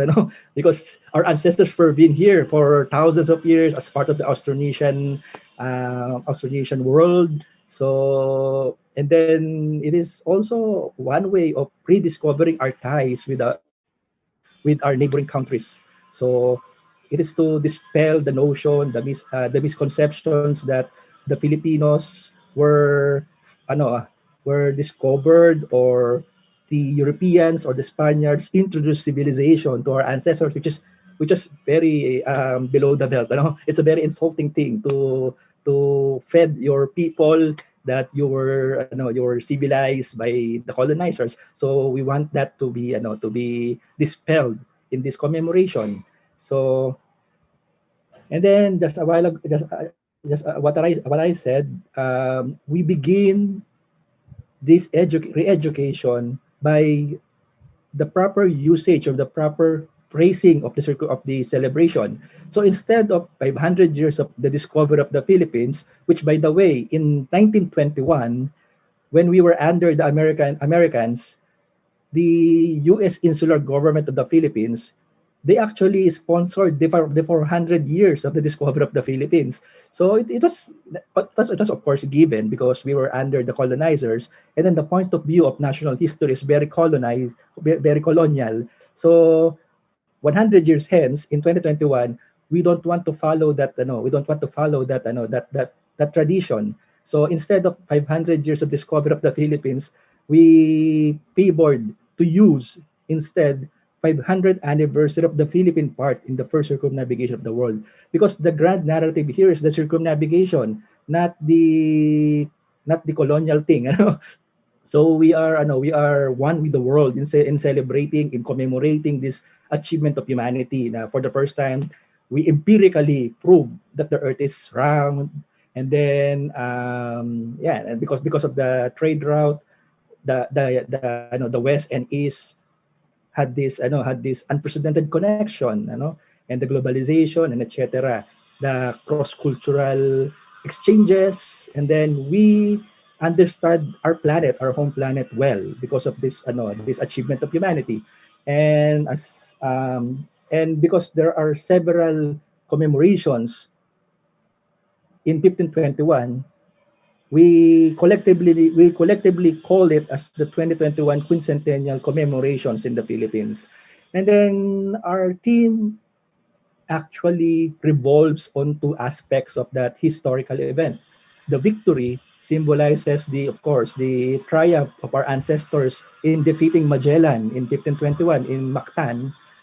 So, and then actually, your Panglima Awang, Enrique de Malacca, actually was part and parcel, or part of that, actually after the victory at Mactan on April 27, 1521, Panglima Awang or Enrique de Malacca, the translator of Magellan here in Southeast Asia, actually um, plotted to massacre these Europeans in Cebu. So that aspect of the circumnavigation should be highlighted.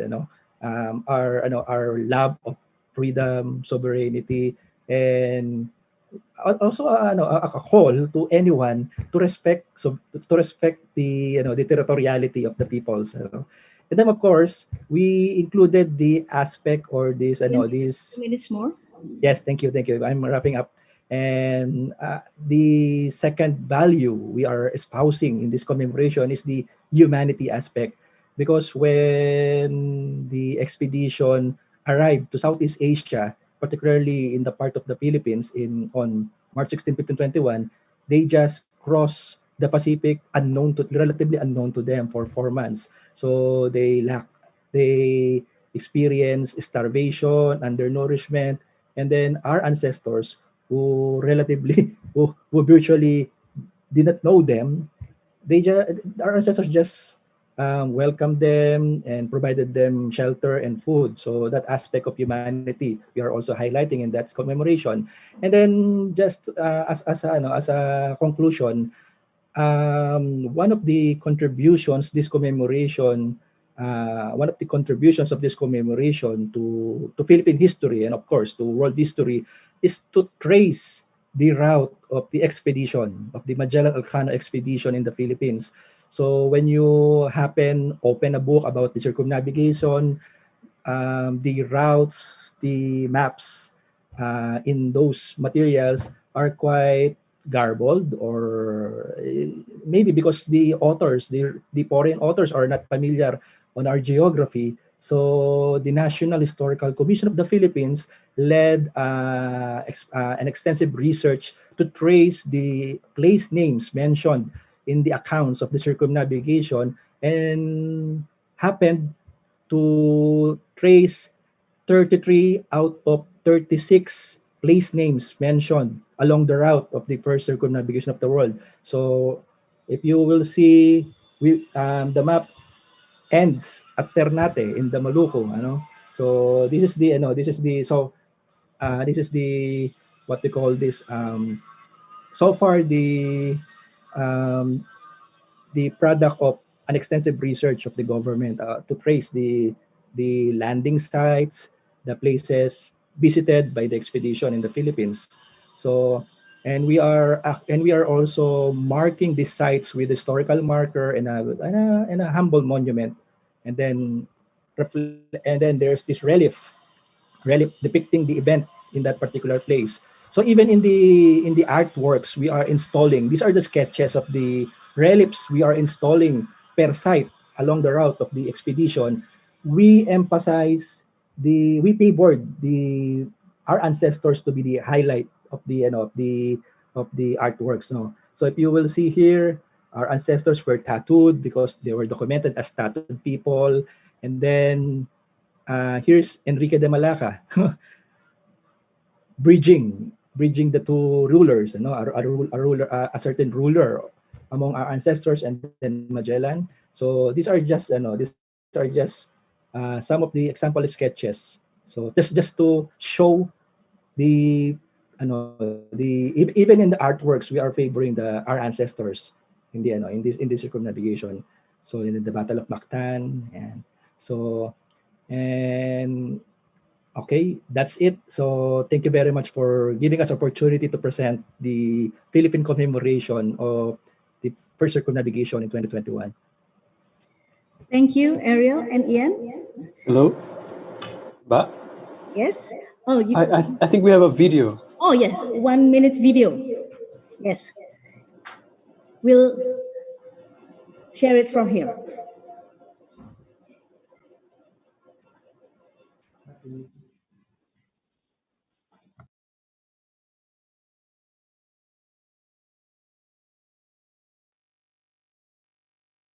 In the last 500 years, Filipinos have fought for freedom, unity, and equality. We have made our mark in many fields, from science and medicine to culture and the arts.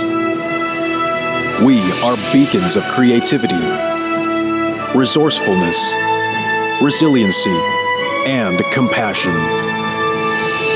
In 2021, the Filipino people will join the world in commemorating one of the greatest achievements of mankind, the first circumnavigation of the world.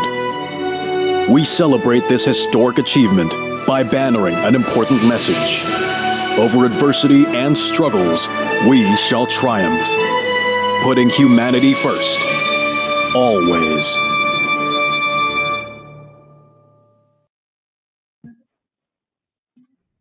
Thank you. So that concludes your presentation. Yes, thank you Ariel very and much. Ian.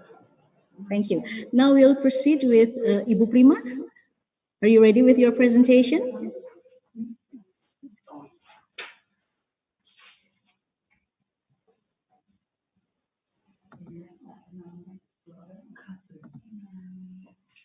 Ibu Prima.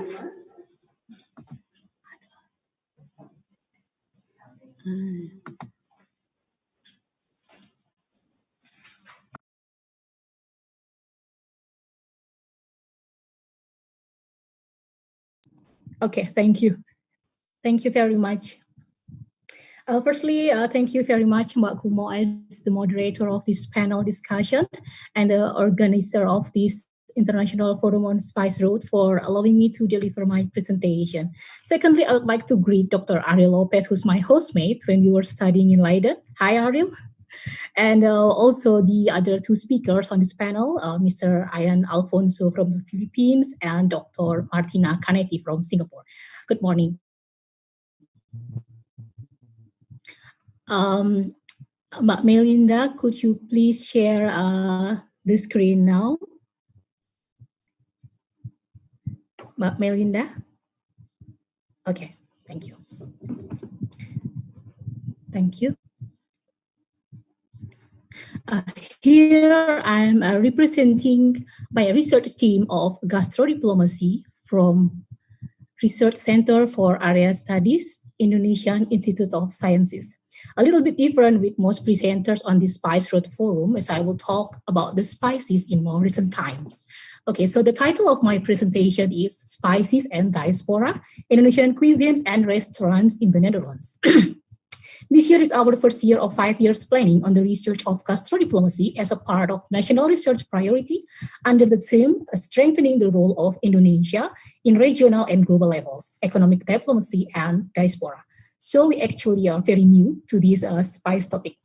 The output we expect from this project is a policy recommendation to Indonesian government related to gastrodiplomacy. Gastrodiplomacy is a public diplomacy carried out by mixing and matching cultural diplomacy, culinary diplomacy, and the essence of nation branding to make foreign cultures such as food and food narratives become real in other countries. Mbak Melinda, please, next slide.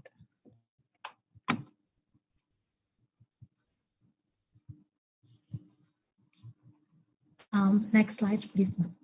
Yeah, okay. No, the full member previously. Yeah, okay. This is the full members of our research team. The background studies of the researchers are from sociology, anthropology, history, and international relations. Our current project is funded by 3 institutions, LIPI, LPDP, and also Ministry of Tourism and Creative Economy. Next slide, please.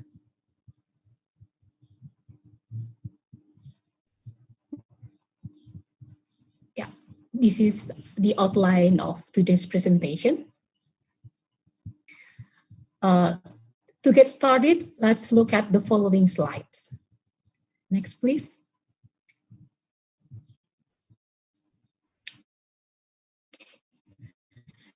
This slide and the next several slides are Konimax brand. Indonesia Spice Up the World is the theme of last year's Ubud Food Festival, an annual festival held in Ubud, Bali Island with a mission to bring Indonesian food, culture, and art to the world. A spice is usually defined as an aromatic part of a tropical plant, be it its root, bark, flower, or seed, which mostly used for food seasoning. The majority of all spices are of Asian origin. Since 1,000 years ago, the archipelago has been well known as the Spice Island. Nutmeg and cloves are originated from Banda Islands and Moluccas in eastern part of Indonesia. The Spice Road left its legacy on the contemporary life of Indonesia and the world. The opening up of sea routes to the Far East for the spice trade allowed European interest and cultural domination to spread. In regard to the spices that have been sought after, the worldwide Ministry of Education and Culture of Republic Indonesia has recommended the great story of the Spice Trail be recognized by the UNESCO World Heritage Committee. One of the targets of the Indonesian government to make the Spice Road a UNESCO heritage is to present the past for Indonesia's future. To this day, Indonesia is still the prominent producers of major spice commodities. Its leading products are pepper, nutmeg, cloves, mace, and cinnamon. The top destination for Indonesian spices exports are United States, Germany, Netherlands, Singapore, and Japan. In the present time, the spice trail might be used to promote Indonesian food, arts, and culture. Food can be an instrument to form a cross-cultural understanding to enhance international interaction and cooperation. Indonesian food that is very rich in spices, therefore, provide an alternative role in international relations, particularly concerning public and cultural diplomacy. Overseas diaspora abroad can play an important actor as the agent of cultural diplomacy with host countries. In this slide, we are reading an article of a Canadian citizen of Dutch descent about her staple food at home, nasi goreng, a comfort food she got from her mother who come from Friesland, a province in the Netherlands. Like any other Dutch diaspora abroad, they still maintain close relation with the homeland cuisine. Nonetheless, the staple food in her Canadian household is not European food, where the Low Country is situated, but an Asian food originated from Indonesia, the former colony of the Netherlands. By way of the ex-colonizer, the Netherlands, the Indonesian spices and recipes found the way to the North American. Between 1946 and 1972, 481,000 Dutch citizens emigrated from their homeland mainly to traditional immigrant countries like Canada, the United States, Australia, and New Zealand. Within the diaspora community, food is a universal language to share belonging to their origin. Thus, these exotic cuisines like Indonesian food, which were starting to exist in the Netherlands after the Second World War, followed the Dutch diaspora to the northern and southern hemisphere. And the way those online Dutch shops in Canada, United States, Australia, New Zealand market the Dutch brand is that they still use the name of Indonesian food as a separate name, although the brand itself comes from the Netherlands. Mbak Melinda, please, next slide. This is in Australia, and next.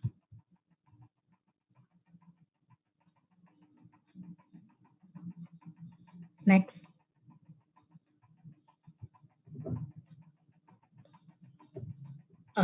Next again.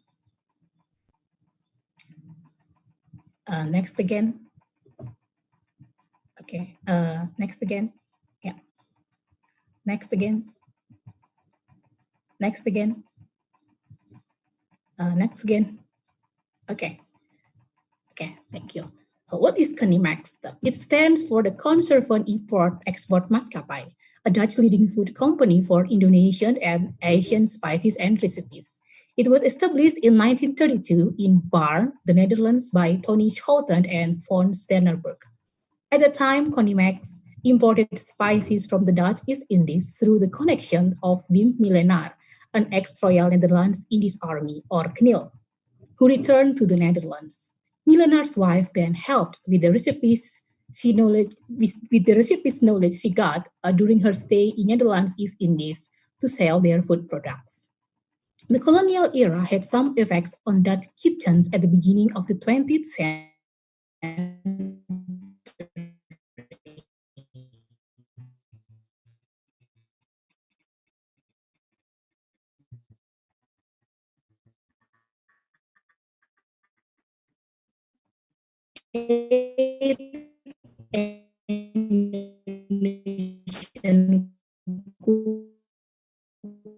Book were published. Melinda still in the previous one. Melinda still in the previous. Okay. So also in the 16th centuries, the Dutch sailed over the ocean to the archipelago for the first time in search for spices, but only after several centuries later, Dutch eating habits gained their colony flavors. Dutch kitchen well known for their simple servings. Some communities in the Netherlands regularly ate East Indies cuisines in the end of 19th century. Dutch people related to the Dutch East Indies settled in the big cities, especially in The Hague. And in 1930, there were around 12,000 people who were born in the Dutch East Indies. After their return to the Netherlands, they continued to cook and eat the colony's cuisines. In 1960s, the Netherlands saw the high number of women enter the labor market. Therefore, the need for convenience food increased rapidly. Here, the Conimax offering help to the Dutch households. The other younger food companies such as Gotan and Improba followed the steps. During 1980s, the way Conimax promoted their products was to put more detail on the design of its products. They used a map of Indonesia, images of tropical plants and animals, old ships, and particularly spices. More and more decades, the selling of Indonesian food products growing largely. Some Dutch brands selling Indonesian food and spices products like Conimax, Gotan, Improba are easily found in almost every supermarket in the Netherlands, such as Jumbo, Dirk de Groot, Albert Heijn. In 2007, Conimax sold more than 60 million products and export to more than 20 countries those Indonesian food. Their mostly consumers are Dutch people, Dutch diaspora, and Asian diaspora. Next slide, please, Mbak Melinda. Next slide. Yeah. Yep. Okay. So the Indonesian spices and recipes in the Netherlands, an overview. In the early 1900s, in The Hague, an Indian restaurant was first opened. The Vereniging Oost en West, or East and West Association, a club for people who wanted to promote the Dutch East Indies among Dutch audiences, started serving rice tafel to members and visitors around. The association finally evolved into a restaurant. For some time, this was the only Indian restaurant in town, but the next 2 decades, more Indian restaurants were also founded. In colonial times, the word Indisch here refers to everything related to Dutch East Indies. An important obstacle for the acceptance of Indian cuisine in the Netherlands in early 20th century was the negative association many people had with rice. Rice might have been a widely consumed staple food in Dutch colony in Asia, but was ultimately still seen as foreign by the Dutch in the Netherlands. Between 1945 and 1959, approximately 300,000 migrants left Indonesia to the Netherlands. Following the repatriated, the Dutch were increasingly encountered Indonesian eating habits. The trade in tropical products and spices conducted by small businessmen and employees on ships was escalated. In Amsterdam, the number of Chinese Indonesian restaurants increased from 2 in 1945 to 44 in 1960. In the same period, Indonesian restaurants increased in number from 0 to 6. Attracted by the increasing interest of the Dutch in dining out, ever more Chinese people came to try their luck in the restaurant business. The newly arrived Chinese in the ethnic restaurants adjusted their ethnic product to the local demand. The Indonesian food which saw increasing its popularity. They therefore advertised their eating houses as Chinese Indonesian, which implied that they served Indonesian dishes as well as their own Chinese servings. bakmi, satay, and nasi goreng became the most favorite Indonesian cuisine in Netherlands at that time. In 1950s, Tong Tong Fair was started to promote Indies and Indonesian cuisines. Tong Tong Fair is an annual celebration of Indies cultural heritage which takes place every year in The Hague until now. Next, please. Yeah. Okay. Several decades after the Second World War, the Netherlands changed rapidly and the Indonesian food became more popular. However, it didn't come easily. Nevertheless, Margaret, women magazine with the most subscribers in the Netherlands, started to include China's Indonesian recipes in early 1950s. So did Libelle, the other women magazine.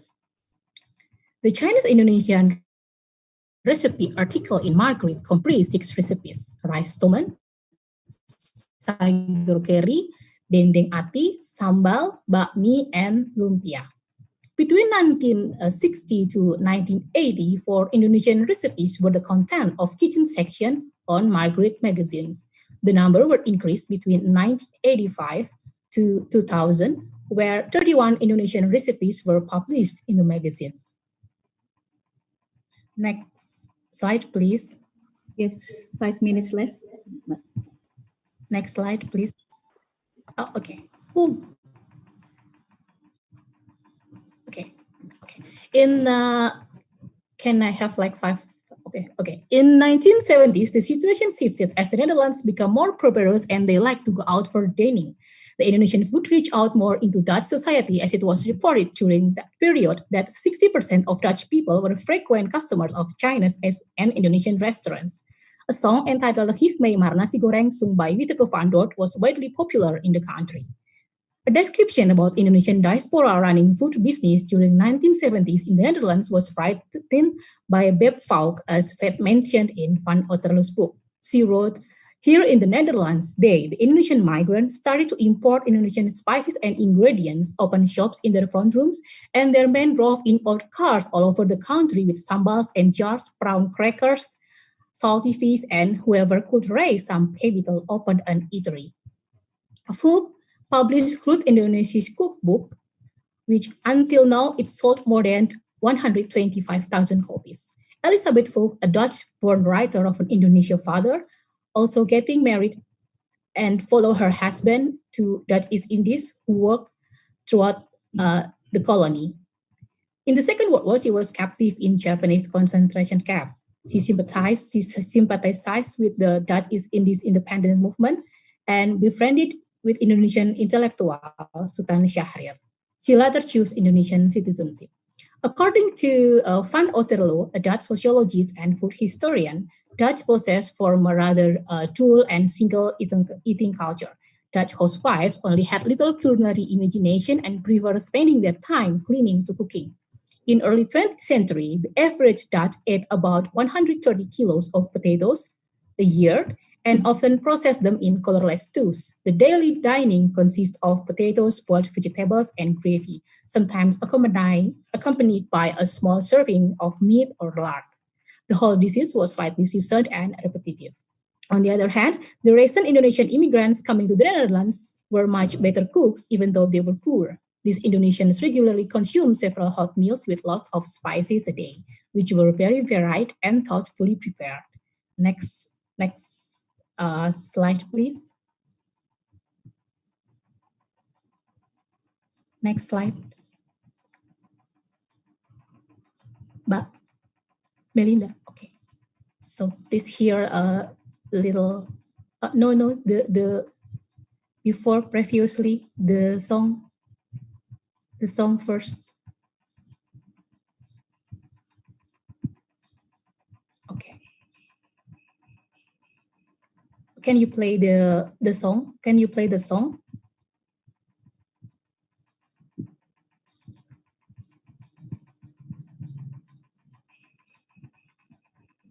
No? Okay. Oh, it cannot play. Okay, so it's okay. So, Geef mij maar nasi goreng is a song composed by Wieteke van Dort in 1977. Wieteke van Dort is a Dutch actress, comedian, singer, and writer. writer. She was born in Surabaya in 1943 and moved to The Hague in the end of 1970s.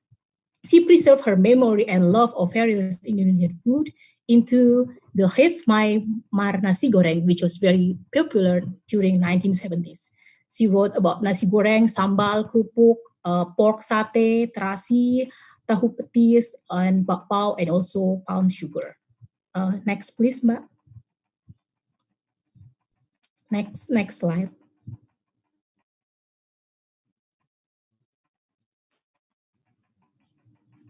In 2006, on intangible cultural heritage of the Netherlands, studied that the Indonesia group has profoundly affected Dutch society, and of course by the taste and sense of the Indonesia cuisine, in which the main dishes rice tafel is surely included. Rice tafel is the most luxurious Dutch colonial or Indies cuisine. In the Indonesian culinary history, it is regarded as modern dining culture concept, which was created from the acculturation process of the Dutch East Indies and the Dutch culinaries, which developed since the mid-19th century. The servings usually consist of rice, rendang, gado-gado, kerupuk, satay, babi kecap, etc. Starting from 1970s, more and more Indies, Chinese, Indonesia, and Indonesia restaurants serving rice tafel. No wonder it became so popular that in December 2011, rice tafel was officially added to the National Inventory Cultural Heritage in the Netherlands.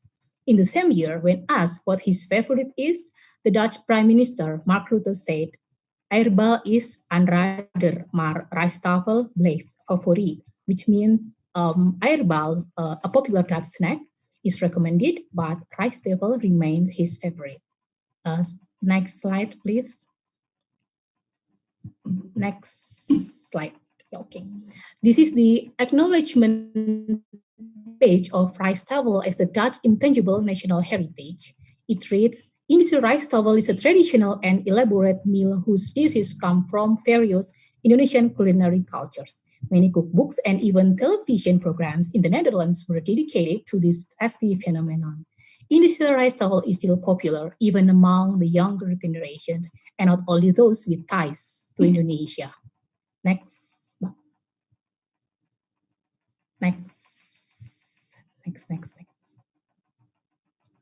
Okay.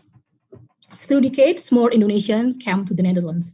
Nowadays, estimated 140,000 Indonesian diaspora residing in the country.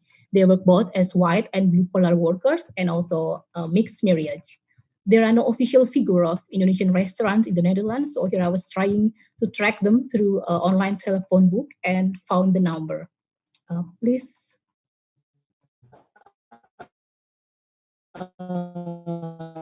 Next slide, Mbak.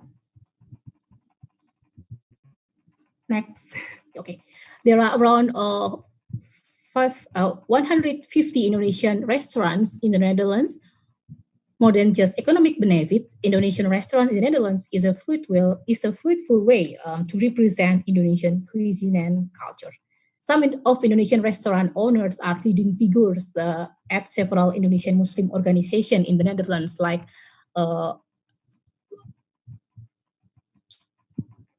PCINU, pengurus cabang istimewa Nahdlatul Ulama, pengurus cabang istimewa Muhammadiyah, and also Persatuan Pelajar Muslim se-Eropa, which was established by the late President Abdurrahman Wahid. Okay, next. Next, Mbak. Next. Yeah. Okay, so this is an example of restaurant in the Netherlands. Next. Next. The conclusion. But next. Okay, so now we arrive on concluding remarks. Historically, food has linked people across the globe culturally and geographically, dating back to the ancient trade routes based on goods such as spices. In the case of Indonesia and the Netherlands relations, for example, Indonesian food has enriched the Dutch cuisine, the Dutch national cuisine, as the Dutch people, who previously a big potatoes eater, eventually could accept the rice, the staple food of their former colony. On top of that, the rice tafel has been officially acknowledged as one of the Dutch intangible cultural heritage. This formal status is closely tied with the coming of the Dutch repatriated from the Netherlands East Indies and the flow of Indonesian diaspora to the Netherlands since the 1950s. They have been promoting Indonesian eating culture via people-to-people contact to the host society. Some of them established Indonesian restaurants. The Dutch diaspora, later to some extent, also brought together the rich spices eating culture to their new homes, far away from the Low Country. The story of the spices is generally associated merely with the socio-political dynamics of the past time, whereas in the current Indonesian context, spices and Indonesian food are related to the possibility of future dynamics. Even without official Indonesian public and cultural diplomacy, the current spice trail turns out to have been connecting people in various countries. Dutch diaspora families in North America, for example, they can easily enjoy Indonesian food, nasi goreng, as their comfort food. The eating habits they got from their homeland, the Netherlands, which gained the eating culture from its former colony, Indonesia. Thus, Indonesian public and cultural diplomacy will run easier if the decision makers continue and intensify the existing ones. The foundations are already there. Spices are not the only elements that can show off that these products are originally from the archipelago, but also can strengthen Indonesian identity as a nation. The history of spice fruit centuries ago paved the way to colonialism. Colonialism then contributed to Indonesian nationalism. The spices have shaped the country. Hence, placing spices as part of Indonesia's cultural diplomacy is not impossible. Through spices, Indonesian cultural diplomacy will have more flavor. Next, please, Mbak. Your time is up, Next. Mbak Prima. Okay, so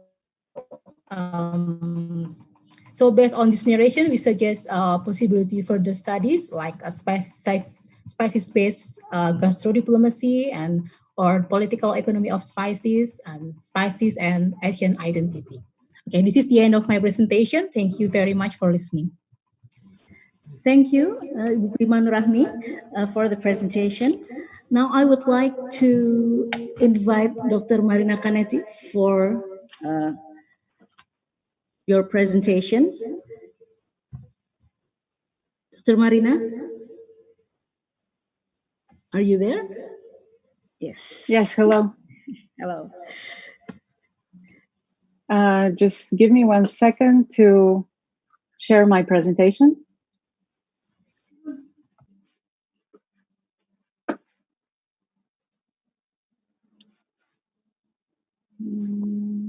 Oops. Sorry. Okay. You can see the presentation, yes? Yes. Great, thank you. Hello, everyone. Thank you for giving me the opportunity to speak today. It is a pleasure to be part of such an important conversation on the spice routes, and especially in such an interesting panel. And I'm glad that there was a presentation on food before me, so I don't feel so guilty to show you some pictures of food as well. Today, given the limited time, I will make one simple proposition, that the story of the spice route will always be incomplete unless it is also the story of hospitality. Let me see. Okay. In order to develop this proposition, my talk is organized around the following 4 points. First, I will present some visions of and some understandings of the spice route. Then I will turn to the past, and again I will speak to a story very similar to what the previous panelists have described. Then I will focus a little bit more on hospitality from a theoretical point of view, and then I will talk about how we can reimagine the spice route. So how do we think about the spice route? What is it? What do we associate it with? What makes it distinctive? In the following slides, I will briefly share some visual representations and narratives of the spice route coming from Singapore, Indonesia, and India. Typically, the spice route is associated first and foremost with trade. A congregation of people around the trading ports along the Indian Ocean world and beyond the Indian Ocean world, exchanges of religion, knowledge, and ideas. And central to these interactions is the demand for spice. This is particularly because, from the point of view of Europeans especially, for many centuries, the Arab merchants were able to monopolize the trade going into Europe. Of course, the spice route is also associated with explorers, their daring voyages supposedly further facilitating the networks of connectivity and trade. We heard about Magellan earlier today. There's also Ibn Battuta, there's Zheng He, there's Vasco da Gama, and so many others. At the same time, we can also think of the spice route as a chronology of colonialism and memories of resistance, such as the expulsion of the Portuguese from Ternate in the year 1535 after the murder of Sultan Cairon. And of course, it was alluded at the start of this conference today. We should also not forget that the maritime spice route is also considered on its merits to bring economic benefits and cultural prominence to a country and community by obtaining a UNESCO heritage status, similar to the one granted to Malacca. These fairly modern preoccupations and representations of what transpired on the spice routes have clearly commercial edge. Hence, the extensive emphasis falls usually on trade, whereas phenomena such as violence, slavery, or diseases is rarely discussed when talking about spice routes. And there is also a rush to produce ideas and distinctiveness that may grant international, or more specifically UNESCO recognition. With this, I want to propose a slightly different way of looking at events of the past and consider another very critical characteristic of the spice route interactions, which brings me to the question of hospitality. And in order to understand hospitality, a blast from the past. As a way to introduce hospitality, I want to briefly take you back to the year 1511. As you might remember from your history lessons, this is the time when the Portuguese Alfonso de Albuquerque had just defeated the Sultan of Malacca after subjugating part of the West Indian coast. This was also part of his strategy to solidify the reach of the Portuguese Empire into Southeast Asia, as well as to overturn the Arab monopoly on the sale of spices to Europe. Of course, this also had a very religious connotation as well, with Alfonso being Christian, going against so-called Muslim traders. Yet there was one geostrategic piece that Albuquerque was still missing: knowledge and direct access to the actual location of the most coveted spices, nutmeg and clove. In the year 1511, he dispatched ships in search of the Moluccas. Although the crew were successful in reaching Banda and eventually Ambon, the one ship attempting to reach the North Moluccas ran into trouble and left the mariners of the ship stranded. Sultan Bayan Surula of Ternate, upon hearing of the troubles of the Portuguese, sent for rescue and escort, welcoming the Portuguese to their ultimate dream destination, the island of Ternate. And there was mention of Ternate before in the previous panelist's presentation, just to underscore that everybody in the world coming from Europe at that time was looking for Ternate and Tidore. And so the Sultan of Ternate giving access of the Portuguese to the island and showing them the precise location of the island was a quite significant geopolitical moment in history. Much can be said of the Sultan's actions, and many speculations could be made. Why, for example, rescue those who would attempt to colonize the island? Why show the money-thirsty Portuguese the location of the spice? Historians tend to say that the Sultan saw an opportunity for an alliance with a very powerful new player in the region, possibly without much consideration of the price and consequences of such an alliance.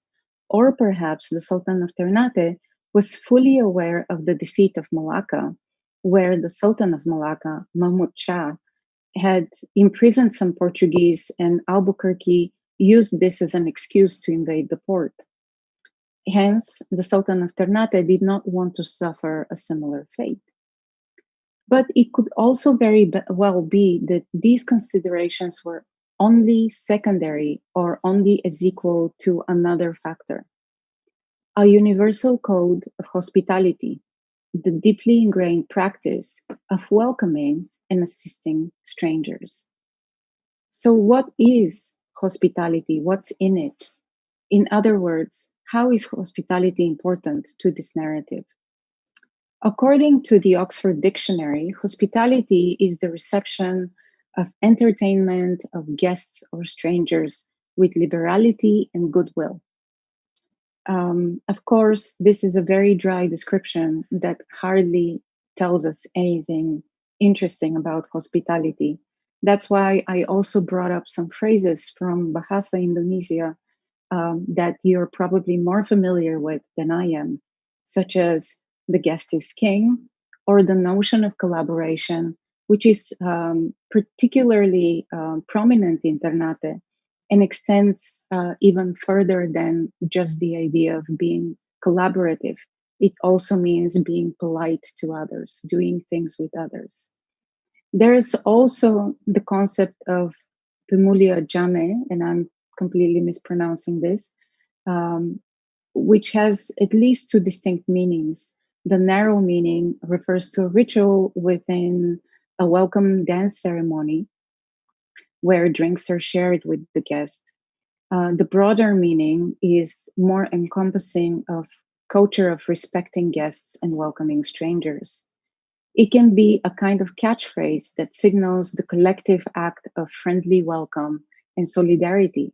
In conversations, it also works as a code for a complex attitude towards dealing with strangers that does not require much explanation and speaks for itself. In other words, hospitality is such an ingrained concept within the archipelago with so many different nuances that you don't even have to talk about it. You understand it inherently. According to such understanding of hospitality, people help out of solidarity, no matter who the person is. As long as they're human, they need and should be given help. And in terms of reciprocity and reward, some fishermen, for example, would say that actually helping strangers is a good way to get rewards from God because God will give them more fish. There are other ways in which we can also think of hospitality, particularly when we talk about the Indonesian archipelago. And this is from the database that the Ministry of Education and Culture has put together, where, as you can see, as part of their cultural identity, many islands have well reflected on rituals and practices which are integral to hospitality. And they come from so many diverse places. So what exactly would it mean to think about the spice route from the point of view of hospitality? Something that is integral to the identity and culture of so many communities, both in Indonesia and across the Indian Ocean world. And at the same time, is essential for the existence of trade networks and exchanges across oceans and seas. And here I want to bring to your attention a story that maybe you have heard from 2017, when an American missionary wanted to go to islands in the Bay of Bengal and preach the gospel to a tribe, and he got shot before even reaching the shore. And so the opposite of hospitality is hostility. Would there be spice fruit networks if there was only hostility? Of course, you might point to a dark side of hospitality. I have heard some comments from people when I was doing my field work who say that perhaps the islands became colonized because of their culture of welcome and collaboration. According to such commentary, people feel that because the people of the archipelago are naive and trusting, that they don't have education the way the colonizers did, this is the reason why they suffered. So hospitality became a reason for suffering. However, according to others, hospitality was or is still the highest ideal of human civilization. It is the basis for achieving a cosmopolitan community and cosmopolitan peace. Cosmopolitanism, according to this view, was only possible on the basis of hospitality. Further, a generous and welcoming response at the community level shows an ability to deal with and embrace contingencies and risks, and have an intimate understanding of the changing fortunes of guests and hosts over time. Similarly, the calculus of hospitality is a calculus of a relationship of reciprocity. The Sultan accepted Albuquerque's envoys because he wanted to form an alliance. These are essential for the maintenance of global circulation and exchange. Much of the local development can also be seen as dependent on interactions with others and on the provision of hospitality. Irrespective of how it is perceived and whether it is understood as an opportunity or risk, hospitality is indelible to any interactions across the oceans and seas. Without the reprieve, care, and nourishment that the host community could provide, no mariner would be able to continue their journey further. Perhaps the best way to understand why hospitality matters is to show how Southeast Asian hospitality was crucial for the formation and maintenance of maritime connectivity is by viewing the ocean world from a slightly different perspective. So we should not be taking this map that shows us the Silk Roads and spice routes from the perspective of land, but rather we should view them from the perspective of the water. In order to preserve and persevere in the open waters, mariners have had to have continuous access to resources, supply, and care. The Spice Route Maritime Network was one of solidarity and hospitality. Historian John Miksich starts his magisterial work on the Silk Road of the Sea with the following quote: "If the Indian Ocean, the South China Sea, and the Java Sea are the arteries of Asian sea trade, the Straits of Malacca is its heart." If I may add to his sentence, it would be to say that if the Indian Ocean, the South China Sea, and the Java Sea are the arteries of Asian sea trade, and the Straits of Malacca its heart, then local hospitality is its soul. In other words, as I proposed in the beginning of this presentation, the story of the Spice Route will always be incomplete unless it is also a story of hospitality.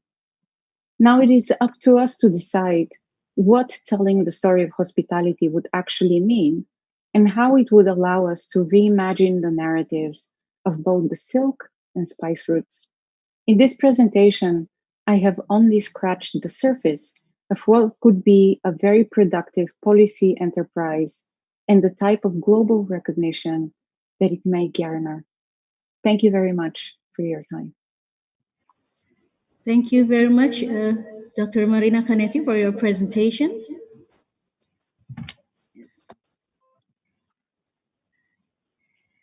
So we have already listened to three of our speakers who have different perspective in reinterpreting the spice route narrative. So I would like to invite participants, if you have any question, please use the raise hand mode in your application. We have Bapak Deltawan Kusali. Pak Deltawan Kusali, are you there? You have any questions? Okay, thank you. Can you hear me? Yes.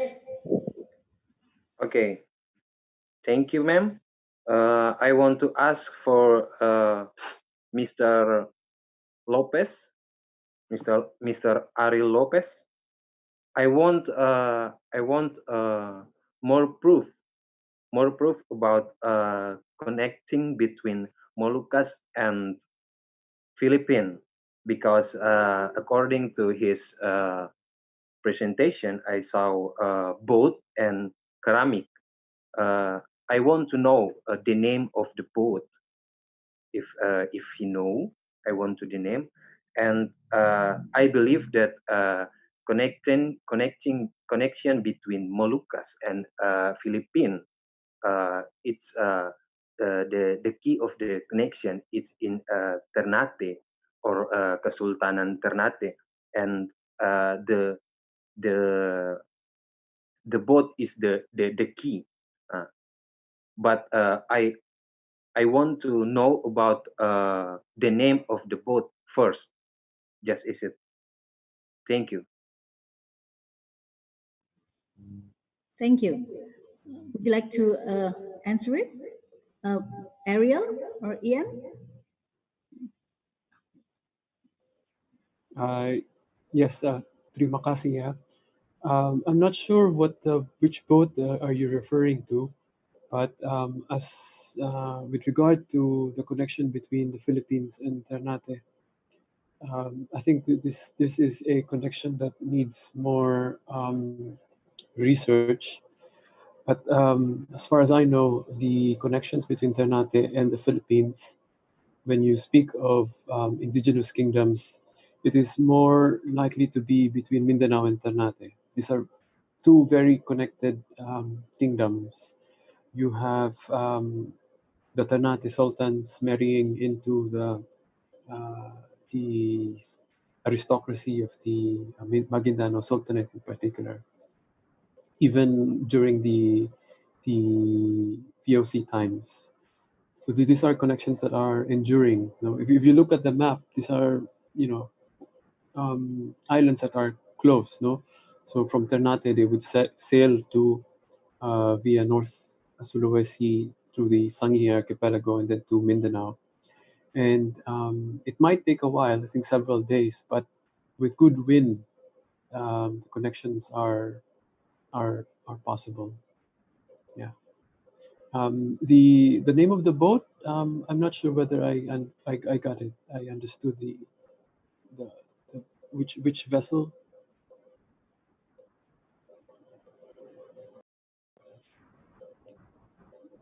Kapal mana itu ya, Pak?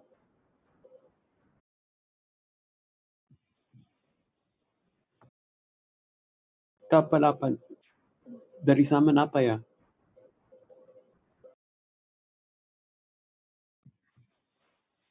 I think we lost Bapak.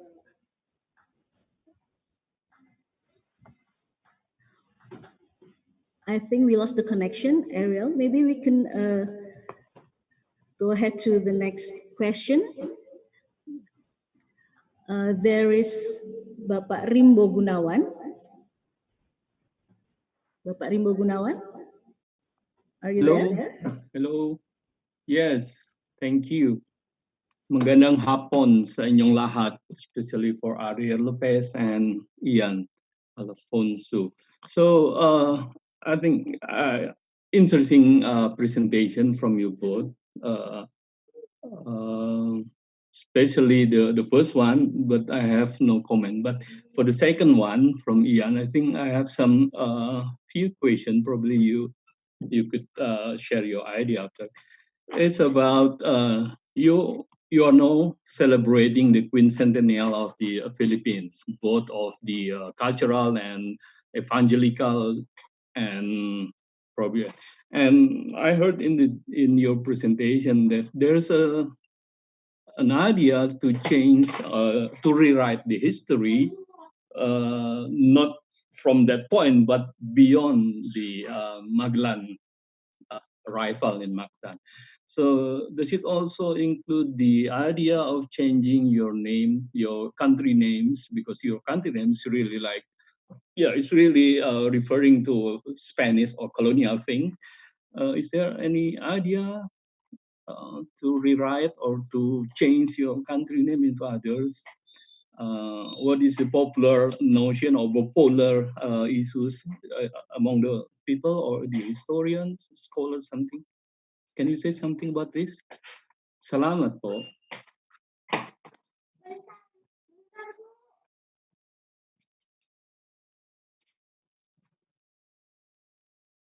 That's my question, actually. Thank you, Pak. Ian, would you like to answer, or Ariel? I think Ian should answer. I think it's directed to Ian. Ian? Yep. I would like also to hear some comment from you, Ariel. If you would Okay. like. But Ian is, I'm not sure whether he's there. No, if Ian is not there, then maybe I'll answer. There's no attempt, no. So this government-led commemoration is just about the 500 years. The renaming of the country is, at the very least, it's very contentious. You're correct that it's named after. It's very Western, very Spanish, Philippines from King Philip. But renamed to what? What would be the alternative? Yeah, I think the old circulation is Maharlika, or probably you can use some of your research that could be raised into a more general circulation about naming a new Philippine, something. Well, there are other suggestions aside from Maharlika. You're correct, no? Like Bayan, which basically means Bayan, okay. people. Yeah, but also is that issue really circulate among certain group or certain scholar or historian or something? Because yeah, it's quite interesting if you try to write your history beyond the Magellan. So is there that idea too, or just a provoking question from me?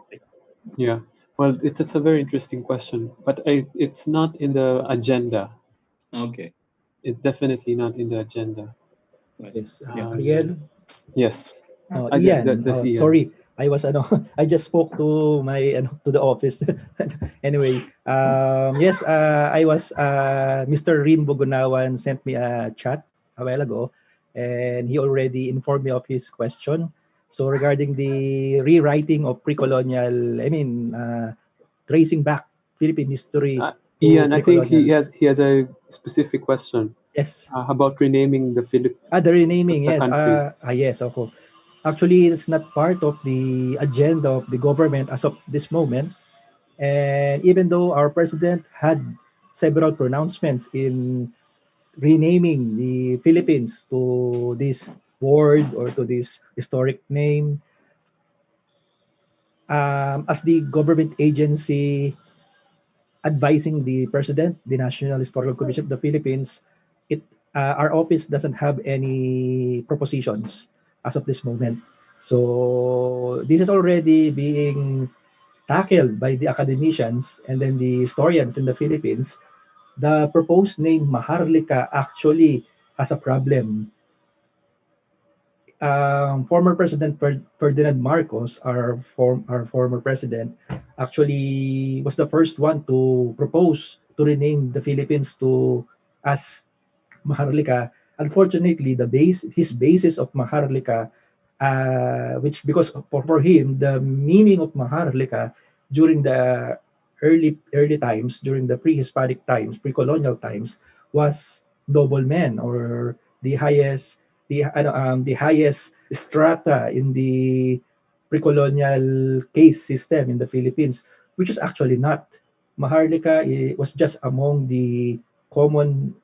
Actually, the term Maharlika was ascribed to somebody who was a possession of the datu of a ruler who was freed by his lord or by his datu to be a free man or free man, so Maharlika doesn't actually refer to noble people or noble men. The nobility of the name is actually incongruent to the proposed name of naming the Philippines after a word espousing nobility, greatness. That's the proposition of the Maharlika. So as of the moment, the government is not doing something about renaming the Philippines.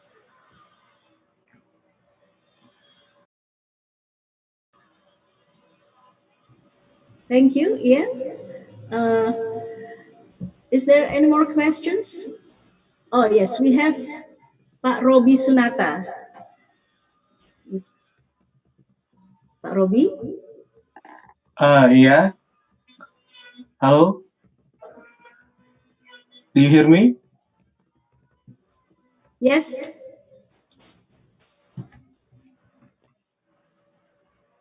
You're muted, Pak. Could you unmute? Okay. Sorry. I have a question for Ariel Lopez, Mr. Ariel Lopez. Earlier you mentioned about Pampanga, Philippines. My question is, I want to know whether Pampangan is native for Philippines or they come from another island in Southeast Asia, because names of Pampangan also exist here in South Sumatra near Palembang. It's of Palembang, and beside Pampangan, I also noticed some similarities of names of place like Minanga. Minanga also exists in Sumatra, but I can find it in Philippines too. So I want to hear some history, maybe if you have, or about these toponyms. Is it native to Philippines, or they are come from another province, another islands, or these Pampangan people come to Sumatra, like you said before, Pampangan come to Batavia. Thank you.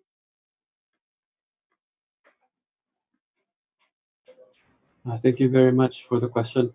The Papangers, which you can read in the in the colonial sources, very certainly were descendants of the freed slaves, many of them brought by the Spaniards initially to Maluku and then spread throughout Indonesia during the Dutch period. And they are natives of the province of Pampanga. So I think that there's a clear evidence for that. There's textual evidence that these are descendants of. They're usually lumped together with the Mardikas, the Mardikers, as freed slaves. Yeah. So and they work for the government, and they have a certain reputation as loyal to first to the Spanish and then to the Dutch. Why? Because while most of the local population are Muslims, the Papangers, the Pampangan people, are Christians. Right? So they are close to that. They're trusted by the Europeans. Ian, you want to add something? Yes, actually, I am a Kapampangan. I'm from Pampanga. I'm a native of Pampanga. Last year, I happened to visit Jakarta and trace this village in Jakarta, the Papango. And Ariel Lopez is right. When the Spaniards abandoned Ternate in, I think, 1660s, Ariel, ano? So the Spaniards brought some loyal Ternate people. So they were transferred to this province south of Manila called Cavite. So then in the 19th century, they had their own town named after their hometown, Ternate. And but unfortunately, the natives, the Filipino natives stationed in Ternate, the Kapampangans, were not rescued by the Spaniards, and they were enslaved by the Dutch. And then this Dutch, the Dutch reused them as part of the Dutch army, and they were transferred to Batavia and formed an enclave in Batavia. And actually, up until 20th century, the Indonesians or the Dutch East Indies recognized this village of Pampango, recognized the Pampangos in Jakarta, in Batavia, as one of the ethno-linguistic groups of Jakarta. And then when I visited Jakarta last year, and I was told by a friend of mine from Compass, you can no longer determine who among the people of Papango or Kapampangans, so they already miscegenated with the majority of the people in Jakarta. And I'm actually glad to step in this place in Jakarta. And Pampanga actually was among the the producers of the loyal soldiers of the Spaniards. So they were the first ones to resist Spanish invasion, ironically, in 1571. And in 1898, when we declared our independence, Kapampangans were the last to support or to protect the Spaniards in the Philippines.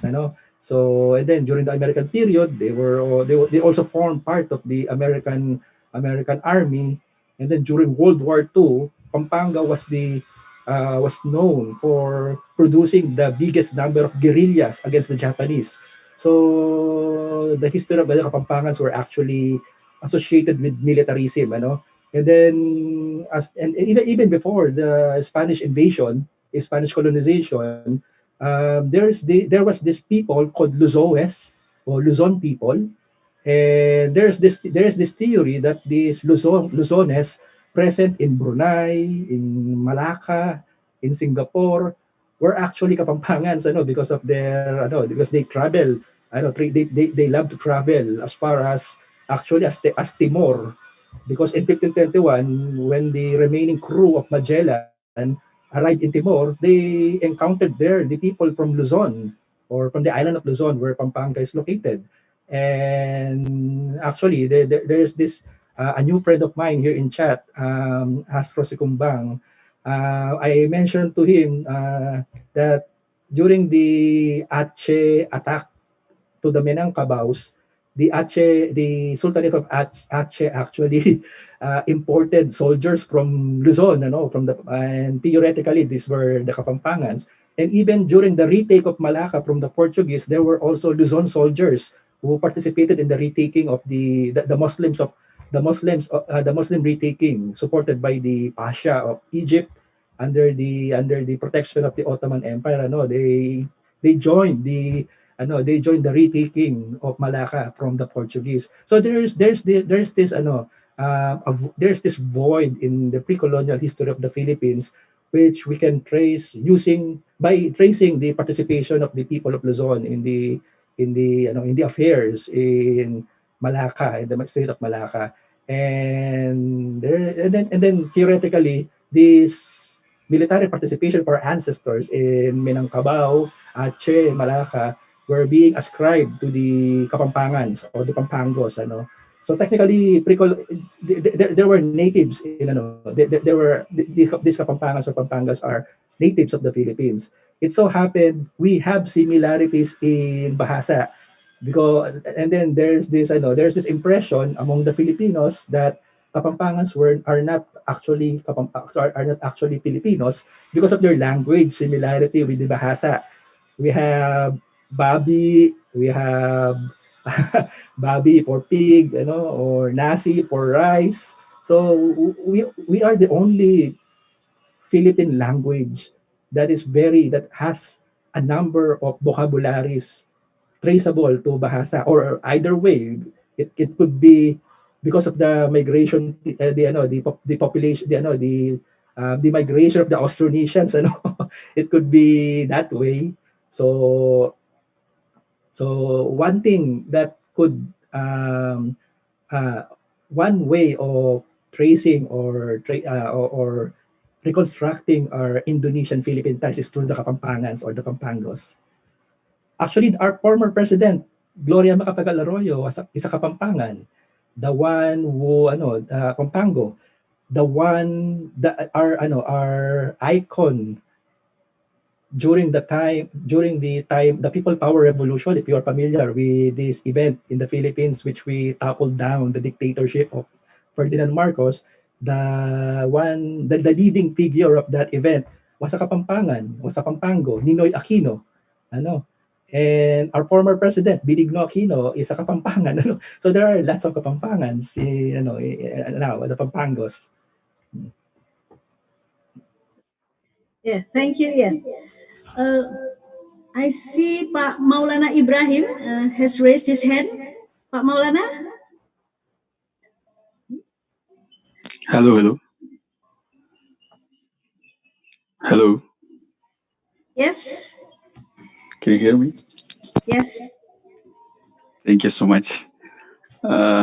It's a very nice presentation by our colleagues from Filipina. Hello, everyone. I'm from Ternate Island. As you see in my background, this is the island of Ternate and Tidore, where all this story coming from.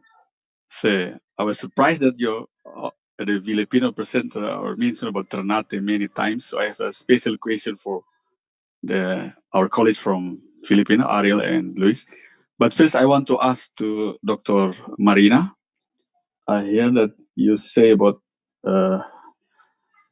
the glorious or the contestation about our past, our heritage is not only in a good things or a good story, but also we have a bad story.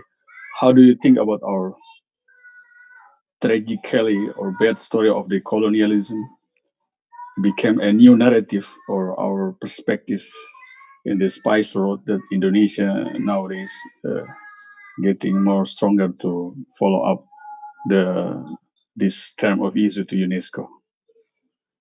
And the second question is for Ariel and his colleagues from Philippines. I'm wondering what's happened to the Ternatenos, you say, in Ternate Cavite, because we here in Ternate, we learn the history. I'm not a historian, but we know the story from our great-grandfather, say that some of our people from here, they have been getting up by Spanish and they put in the Filipino as a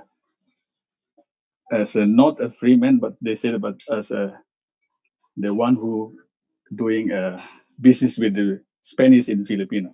That's why they have a term of the mardikers, or in Indonesia we call the mardika, the person who free, as you explained before. I'm wondering, and I want to know what's happened to them nowadays. Do they still use the language of our local Malay Ternate language, or there's an influence with the Filipino language? How about the culture now? And it connected with the question, the first one, that the boat.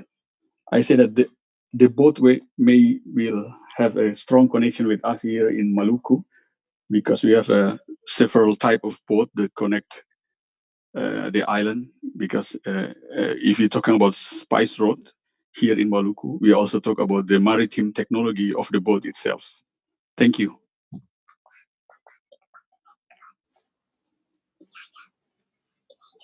Shall I go first? Sure. Thank you, Milana, for your question, and good to see you again. Let me see if I understood your question correctly. You're basically asking how colonialism should feature in the narratives or applications that Indonesia puts together for UNESCO. If this is the question, I think it's a very important question and something that probably requires a much bigger discussion than the 1 minute that I have.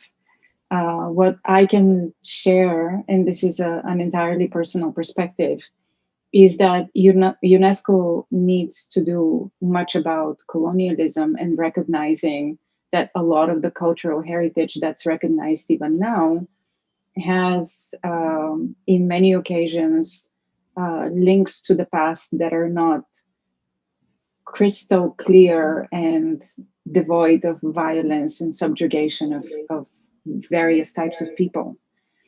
And so pushing UNESCO, particularly in a moment like this, where there have been a lot of narratives of colonial legacy, racism, slavery all around the world, is probably the right time to bring the darker side of the Silk Road to the fore, and actually speak to things and ways in which communities have been able to overcome that, such as what has been done in Ternate, as you and I, or as you have told me so many times. So I'll stop here. Thank you, Marina. So I will let Ariel or Ian. Yes, thank you very much, Papa, for your question. I think this is, I agree with Marina, no, that the points you raise are very important. And especially, I think the oral history of that circulates in Ternate about where your ancestors were eventually ended up, especially in the Philippines. Well, what happened to the Ternateños? Well, I have to admit that unfortunately there are not enough studies on this, but we know that up to the 20th century, they have there's a recognizable, dialect or Creole language of among the Ternateños. Is a mixture of Spanish and certainly Moluccan words, and also Tagalog. This is a Tagalog area. Ternate is a Tagalog area. As to what happened to them, the lives of the people, we do not know. I do not know. After they founded the town, most likely they worked still for the Spaniards. Remember that Cavite is very close to where the galleons, the Spanish ships, were built. So they most likely also worked for the shipbuilding in Cavite. In the same way that probably that they also worked for building korakoras. In the Philippines, they call it karakoa, those large sailing ships. So there's probably again a continuity of that shipbuilding tradition from the pre-colonial to the colonial period.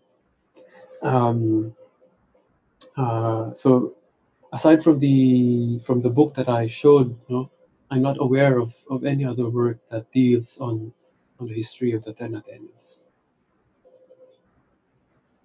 So you see the richness of history, that the possibilities of narratives that we still have to uncover.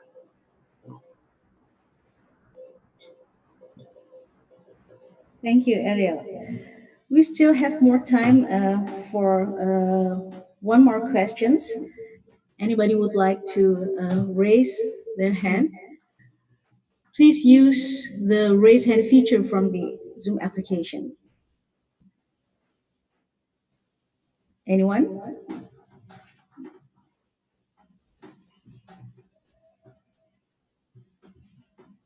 Yes. While we're waiting for one more questions, I'd like to ask Ibu Prima about how your research is doing right now with the gastro diplomacy. What challenges do you face while many different recipes of different many heritage from Indonesian many ethnic groups, and how do you think this would be an asset or is it a challenge for your research?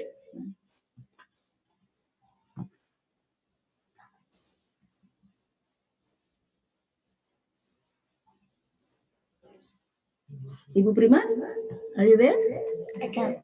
Okay, so I just unmute. Okay, so thank you very much. That's a very interesting question, Kumo.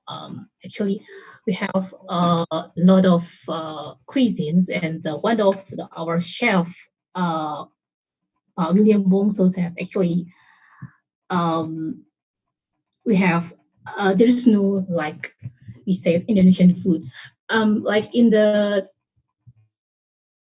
case of Japan or Thailand, they have the special food that is spread around the world. Like in Japan, they have sushi, and everyone will say, "Oh, sushi is Japan." And or also here, I see a good friend of mine from Vietnam, who's cooked me a lot of pho when I was in Leiden, and also pho means of Vietnam. And but for Indonesian, I think there are also a lot of argues among some parties which food we should spread throughout the world as Indonesian cuisine. But there are, I think, several parties have their like 30 best Indonesian food and the 5 best Indonesian foods to be sold in Indonesian restaurants abroad. But based on our research or study, because we just like 9 months, actually we just sell what's the best for every region, because we cannot sell just like soto Betawi, which is very very tasty to the touch audiences. Perhaps like soto Betawi, I think is appropriate in the Middle East, because they are usually eat also spices. But for places which are plain text like Europe, I think satay or bami is the best serving. So we cannot say have or certain foods to be sold as Indonesian food, because we have varied dishes which they have thick spices and also heavy spices. So I think it's the best to sell our products based on the taste in every region. So that's the best of in the 9 months of our study. Yeah. Thank you. So the research is still going on, right? Yes. Okay, one more question. We have Pak Haidar Saleh. Please, Pak. Hello, Pak Haidar. Yes, good morning, Mbak Rati, everyone. My question would be directed to Mr. Ariel Lopez. Hello, sir. Selamat siang, Pak. Yeah, selamat siang, Ariel. Yeah, I read some narratives which were circulated. First, about the Iranun in Belitung, actually the head of region in Belitung claimed that he was descendant from Iranian pirates. And also the word Bangka for the other island just next to the Belitung was originated from like Australian words common in Philippines for boat.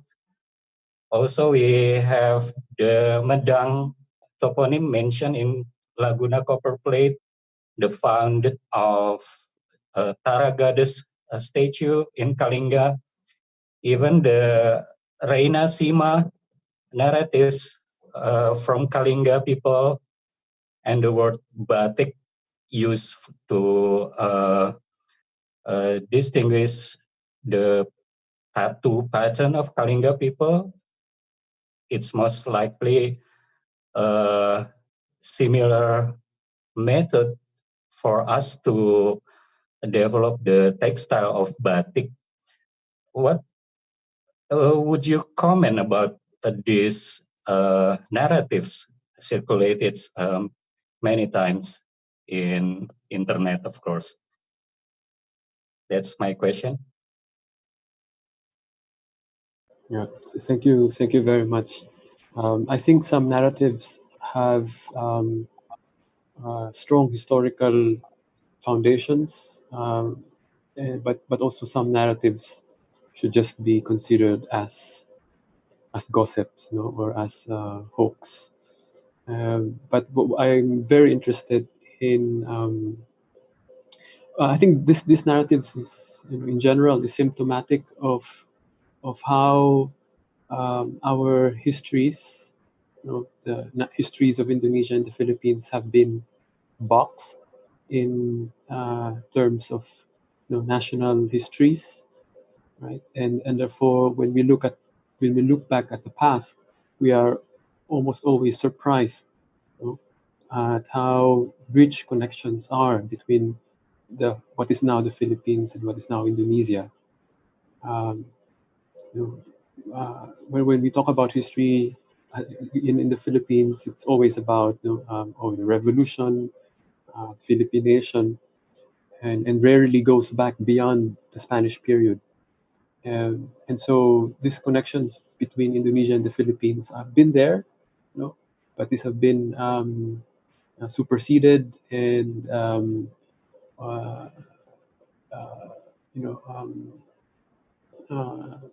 put back in the backdrop.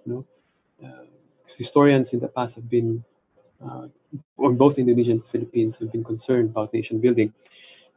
So those details that don't fit into that nation building narrative tend to be forgotten. It's only now that we uncover those narratives. Your story about the Bangka or the Belitung, was he an official, a local official descending from Iran? It is, I think if he read his history, it is very possible. Yeah, you have Iranian people from southern Mindanao being recruited by the Sultan of Riau Johor as mercenaries, as soldiers, in the same way that you have in the past people from Pampanga in the Philippines being recruited as soldiers of the Dutch and the Spanish. In fact, the Iranian people from southern Mindanao were the ones used by the Johor Sultan to remove the Dutch in Malacca in 1780s or early 19th century. Yeah. Yes. Thank you for your response. I'm afraid I have already been reminded by the operators here, the committee, that the time is already past 15 minutes from the break session. But to end this session, I'd like to make a short conclusion that this spice route narrative has become very, very interestingly reinterpreted by many through different perspectives in Southeast Asia. And that the question here is, where do we go from here? Because we have the similarities. This spice root is also our common heritage. And Southeast Asian perspective is not really heard so much in the many debates, especially outside the intellectual debate. So I would like to give appreciation for all the presenters. I am sure this discussion will go on after this session, and I would like to let all the participants, if they have more questions, you could contact the speakers after this session. So thank you very much again for Ariel Lopez, Ian Alfonso, Prima Mulyasari, and Ibu Marina Canetti for joining this panel discussion. Thank you very much. And we will be on a break for 1 hour before we go to the next session. And thank you very much for all participants who have come join this session. Thank you.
menjadi poros utama kegiatan budaya masyarakat Nusantara sejak ratusan tahun lalu. Ratusan kapal-kapal dagang Eropa dan Asia pada masa itu berbondong-bondong pada abad ke-16 mendapatkan rempah-rempah dan kemudian mengukir jejak jalur rempah Nusantara. Kepopuleran rempah Indonesia merupakan bukti bahwa peradaban Indonesia turut mempengaruhi perkembangan peradaban dunia, sekaligus sebagai salah satu puncak peradaban tanah air.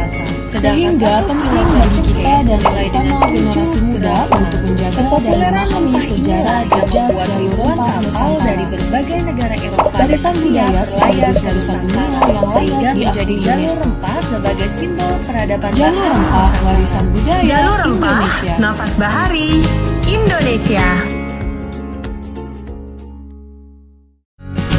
Sejak ratusan tahun lalu, cengkeh dan beragam rempah-rempah tumbuh sangat subur di Indonesia. Tak menjadi poros utama kegiatan budaya masyarakat Nusantara sejak ratusan tahun Nusantara. Ratusan kapal-kapal dagang Eropa dan Asia pada masa itu pun berbondong-bondong pada abad ke-16 mendapatkan rempah-rempah dan kemudian mengukir jejak jalur rempah Nusantara. Kepopuleran rempah Indonesia merupakan bukti bahwa peradaban Indonesia turut mempengaruhi perkembangan peradaban dunia, sekaligus sebagai salah satu puncak peradaban tanah air.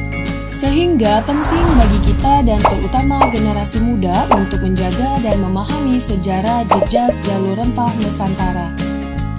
Warisan budaya sekaligus warisan dunia yang layak diakui UNESCO. Jalur rempah warisan budaya Indonesia.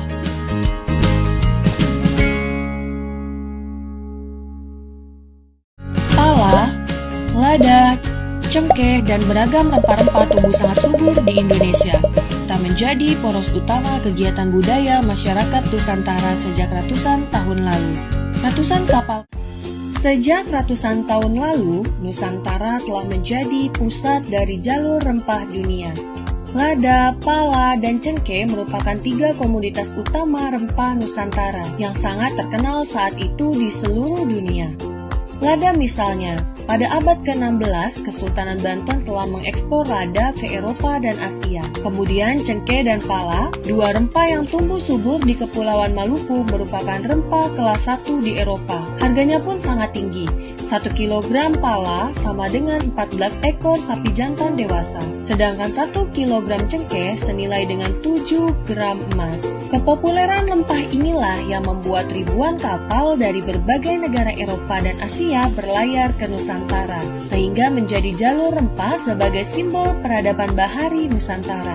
Jalur rempah, nafas bahari, Indonesia. Sejak ratusan tahun lalu, Nusantara telah menjadi pusat dari jalur rempah. Sejak ratusan tahun lalu, Nusantara telah menjadi pusat dari jalur rempah dunia. Lada, pala, dan cengkeh merupakan 3 komoditas utama rempah Nusantara yang sangat terkenal saat itu di seluruh dunia. Lada misalnya, pada abad ke-16, Kesultanan Banten telah mengekspor lada ke Eropa dan Asia. Kemudian cengkeh dan pala, 2 rempah yang tumbuh subur di Kepulauan Maluku merupakan rempah kelas 1 di Eropa. Harganya pun sangat tinggi. 1 kilogram pala sama dengan 14 ekor sapi jantan dewasa. Sedangkan 1 kilogram cengkeh senilai dengan 7 gram emas. Kepopuleran rempah inilah yang membuat ribuan kapal dari berbagai negara Eropa dan Asia berlayar ke Nusantara, sehingga menjadi jalur rempah sebagai simbol peradaban bahari Nusantara. Jalur rempah, nafas bahari, Indonesia. Sejak ratusan tahun lalu, Nusantara telah menjadi pusat dari jalur rempah dunia. Lada, pala, dan cengkeh merupakan 3 komoditas utama rempah Nusantara yang sangat terkenal saat itu di seluruh dunia. Lada misalnya, pada abad ke-16, Kesultanan Banten telah mengekspor lada ke Eropa dan Asia. Kemudian cengkeh dan pala, 2 rempah yang tumbuh subur di Kepulauan Maluku merupakan rempah kelas 1 di Eropa. Harganya pun sangat tinggi.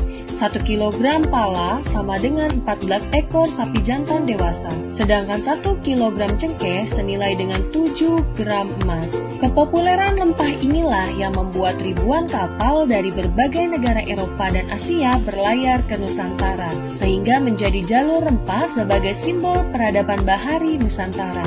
Jalur rempah, nafas bahari, Indonesia. Sejak ratusan tahun lalu, Nusantara telah menjadi pusat dari jalur rempah dunia. Lada, pala, dan cengkeh merupakan 3 komoditas utama rempah Nusantara yang sangat terkenal saat itu di seluruh dunia. Lada misalnya, pada abad ke-16, Kesultanan Banten telah mengekspor lada ke Eropa dan Asia. Kemudian cengkeh dan pala, 2 rempah yang tumbuh subur di Kepulauan Maluku merupakan rempah kelas 1 di Eropa. Harganya pun sangat tinggi. 1 kilogram pala sama dengan 14 ekor sapi jantan dewasa. Sedangkan 1 kilogram cengkeh senilai dengan 7 gram emas. Kepopuleran rempah inilah yang membuat ribuan kapal dari berbagai negara Eropa dan Asia berlayar ke Nusantara, Nusantara, sehingga menjadi jalur rempah sebagai simbol peradaban bahari Nusantara. Jalur Rempah, Nafas Bahari, Indonesia. Sejak ratusan tahun lalu, Nusantara telah menjadi pusat dari jalur rempah dunia. Lada, pala, dan cengkeh merupakan 3 komoditas utama rempah Nusantara yang sangat terkenal saat itu di seluruh dunia.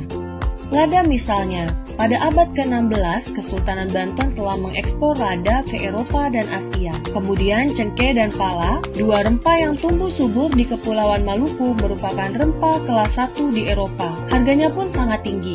1 kilogram pala sama dengan 14 ekor sapi jantan dewasa. Sedangkan 1 kilogram cengkeh senilai dengan 7 gram emas. Kepopuleran rempah inilah yang membuat ribuan kapal dari berbagai negara Eropa dan Asia berlayar ke Nusantara, sehingga menjadi jalur rempah sebagai simbol peradaban bahari Nusantara. Jalur Rempah, Nafas Bahari, Indonesia.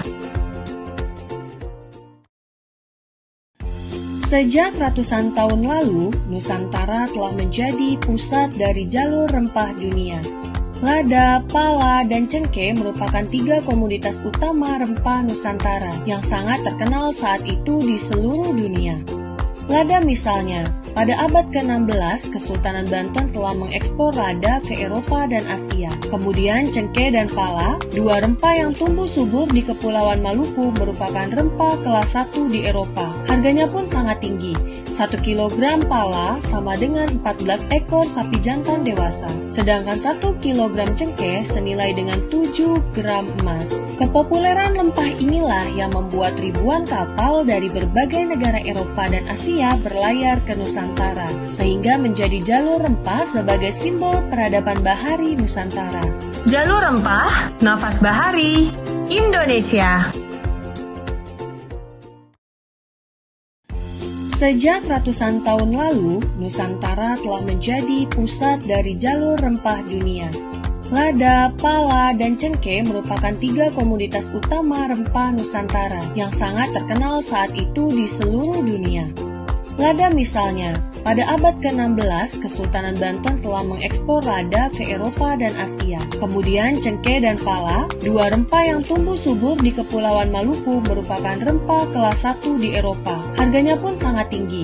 1 kilogram pala sama dengan 14 ekor sapi jantan dewasa. Sedangkan 1 kilogram cengkeh senilai dengan 7 gram emas. Kepopuleran rempah inilah yang membuat ribuan kapal dari berbagai negara Eropa dan Asia berlayar ke Nusantara, sehingga menjadi jalur rempah sebagai simbol peradaban bahari Nusantara.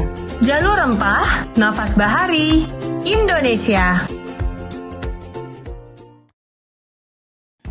Sejak ratusan tahun lalu, Nusantara telah menjadi pusat dari jalur rempah dunia. Lada, pala, dan cengkeh merupakan 3 komoditas utama rempah Nusantara yang sangat terkenal saat itu di seluruh dunia. Lada misalnya, pada abad ke-16, Kesultanan Banten telah mengekspor lada ke Eropa dan Asia. Kemudian cengkeh dan pala, 2 rempah yang tumbuh subur di Kepulauan Maluku merupakan rempah kelas 1 di Eropa. Harganya pun sangat tinggi.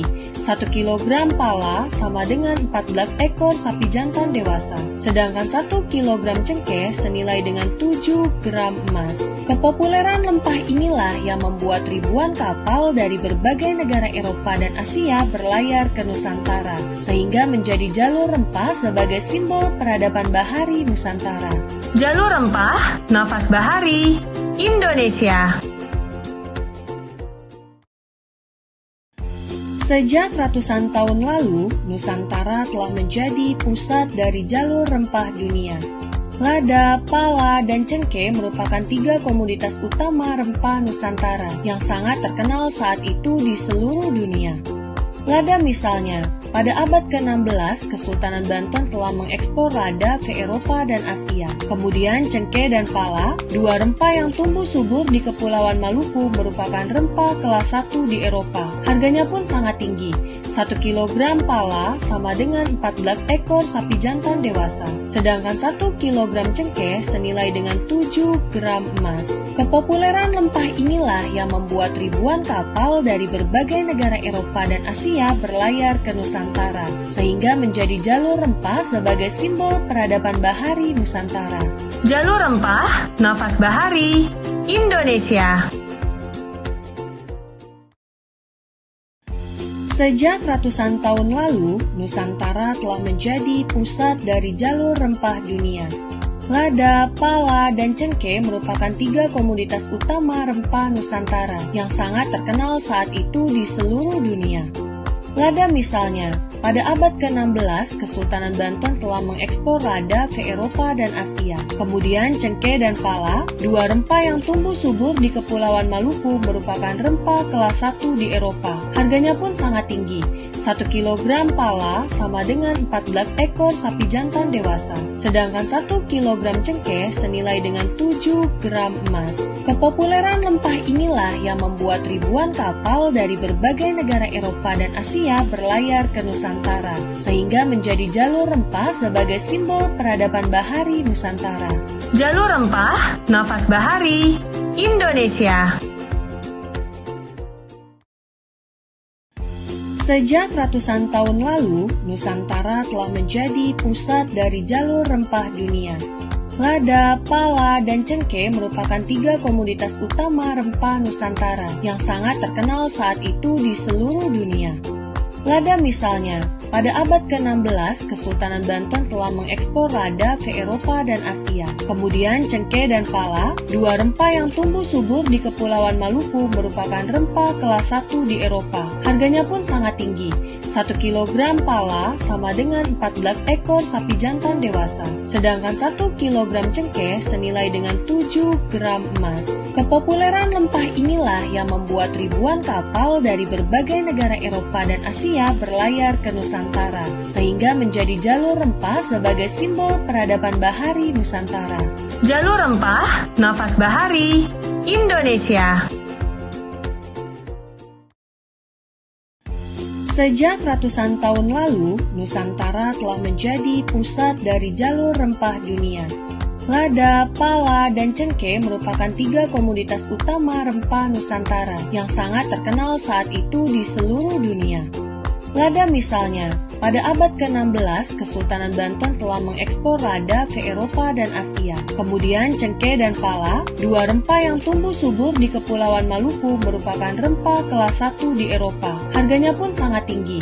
1 kilogram pala sama dengan 14 ekor sapi jantan dewasa, sedangkan 1 kilogram cengkeh senilai dengan 7 gram emas. Kepopuleran rempah inilah yang membuat ribuan kapal dari berbagai negara Eropa dan Asia berlayar ke Nusantara, sehingga menjadi jalur rempah sebagai simbol peradaban bahari Nusantara. Jalur Rempah, Nafas Bahari, Indonesia. Sejak ratusan tahun lalu, Nusantara telah menjadi pusat dari jalur rempah dunia. Lada, pala, dan cengkeh merupakan 3 komoditas utama rempah Nusantara yang sangat terkenal saat itu di seluruh dunia. Lada misalnya, pada abad ke-16, Kesultanan Banten telah mengekspor lada ke Eropa dan Asia. Kemudian cengkeh dan pala, 2 rempah yang tumbuh subur di Kepulauan Maluku, merupakan rempah kelas 1 di Eropa. Harganya pun sangat tinggi.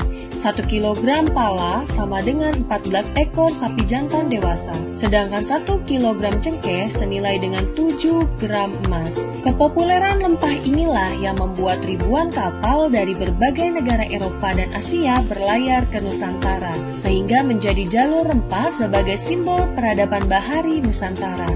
Jalur Rempah, Nafas Bahari, Indonesia.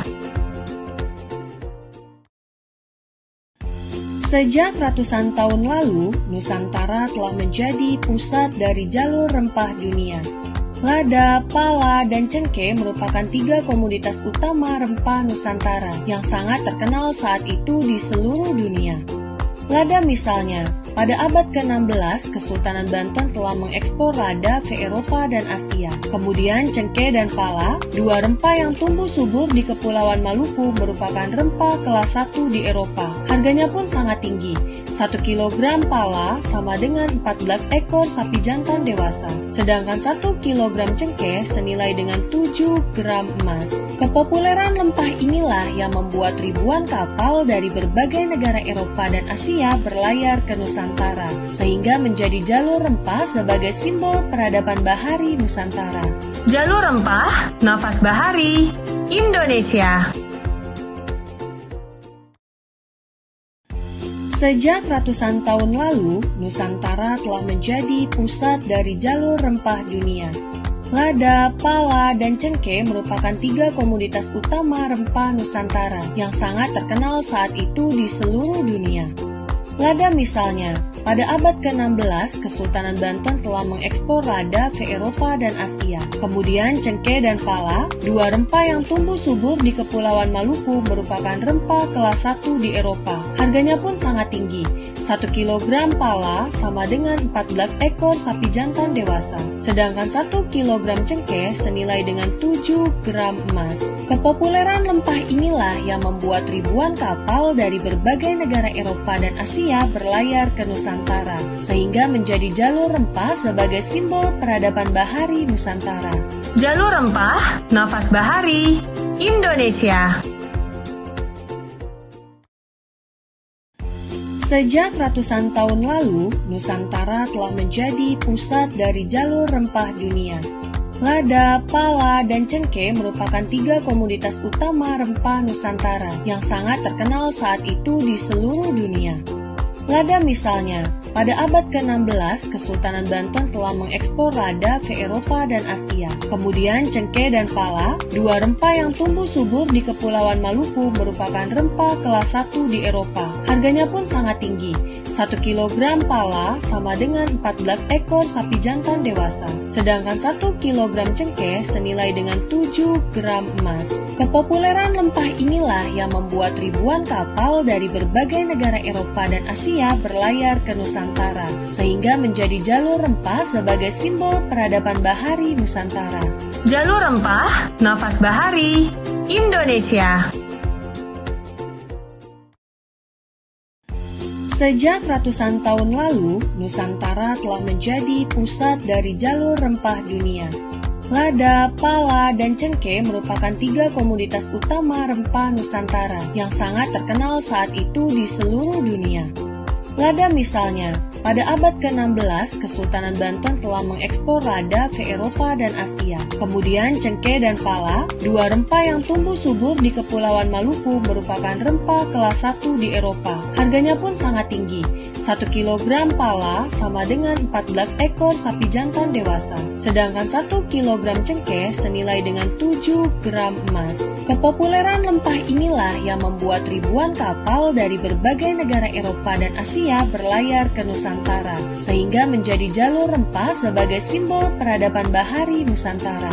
Jalur Rempah, Nafas Bahari, Indonesia.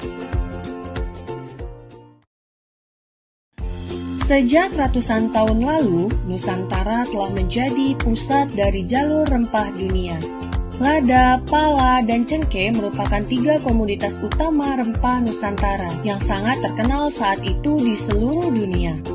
Lada misalnya, pada abad ke-16, Kesultanan Banten telah mengekspor lada ke Eropa dan Asia. Kemudian cengkeh dan pala, dua rempah yang tumbuh subur di Kepulauan Maluku, merupakan rempah kelas 1 di Eropa. Harganya pun sangat tinggi.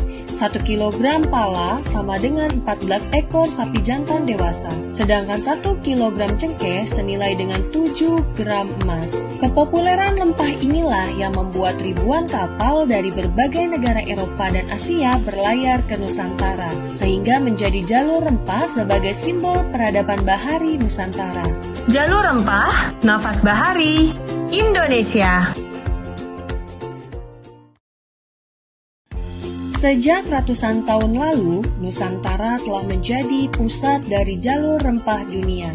Lada, pala, dan cengkeh merupakan 3 komoditas utama rempah Nusantara yang sangat terkenal saat itu di seluruh dunia. Lada misalnya, pada abad ke-16, Kesultanan Banten telah mengekspor lada ke Eropa dan Asia. Kemudian cengkeh dan pala, 2 rempah yang tumbuh subur di Kepulauan Maluku merupakan rempah kelas 1 di Eropa. Harganya pun sangat tinggi. 1 kilogram pala sama dengan 14 ekor sapi jantan dewasa. Sedangkan 1 kilogram cengkeh senilai dengan 7 gram emas. Kepopuleran rempah inilah yang membuat ribuan kapal dari berbagai negara Eropa dan Asia berlayar ke Nusantara, sehingga menjadi jalur rempah sebagai simbol peradaban bahari Nusantara. Jalur Rempah, Nafas Bahari, Indonesia. Sejak ratusan tahun lalu, Nusantara telah menjadi pusat dari jalur rempah dunia. Lada, pala, dan cengkeh merupakan 3 komoditas utama rempah Nusantara yang sangat terkenal saat itu di seluruh dunia. Lada misalnya, pada abad ke-16, Kesultanan Banten telah mengekspor lada ke Eropa dan Asia. Kemudian cengkeh dan pala, 2 rempah yang tumbuh subur di Kepulauan Maluku merupakan rempah kelas 1 di Eropa. Harganya pun sangat tinggi.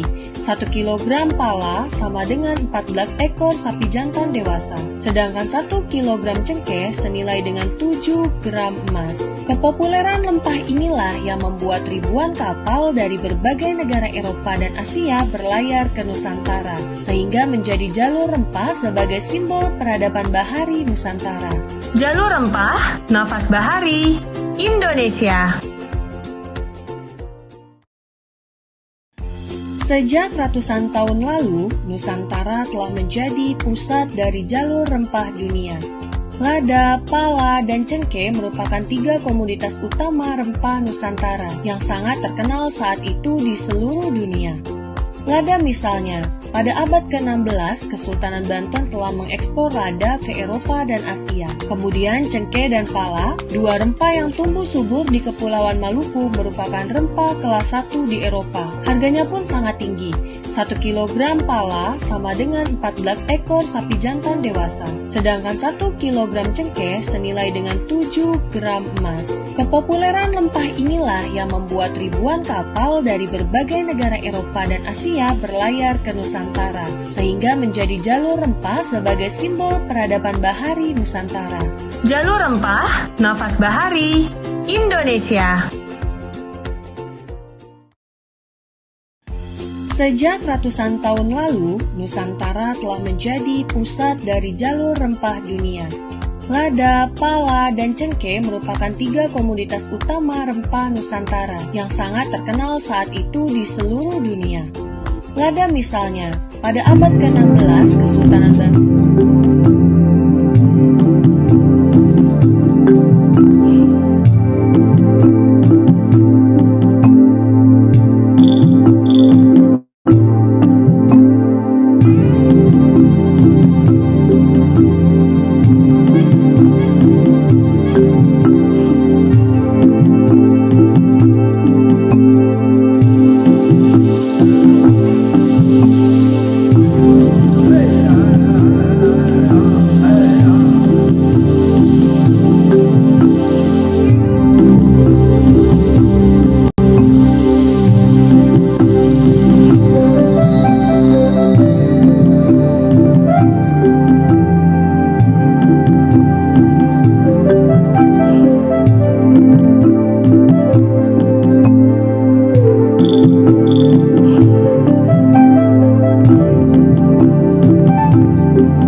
Ini adalah kisah tentang cita rasa yang begitu menggoda, memikat dunia. Cita rasanya melayarkan ribuan kapal. Aromanya mengundang negara-negara Eropa berdatangan ke pulau-pulau Nusantara, menceritakan rempah-rempah khas Indonesia. Tak akan cukup satu atau dua kisah saja. Indonesia adalah negara asal rempah yang paling dominan. Inilah yang membuat Nusantara mendapatkan julukan Mother of Spices, ibu dari rempah-rempah dunia. Di balik pahit manis perjalanannya, rempah menjadi penanda identitas, simbol yang membuat Nusantara dikenal. Ini adalah pengingat akan kejayaan negeri seribu rempah, negeri kita, Indonesia.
Sejak ratusan tahun lalu, Nusantara telah menjadi pusat dari jalur rempah dunia.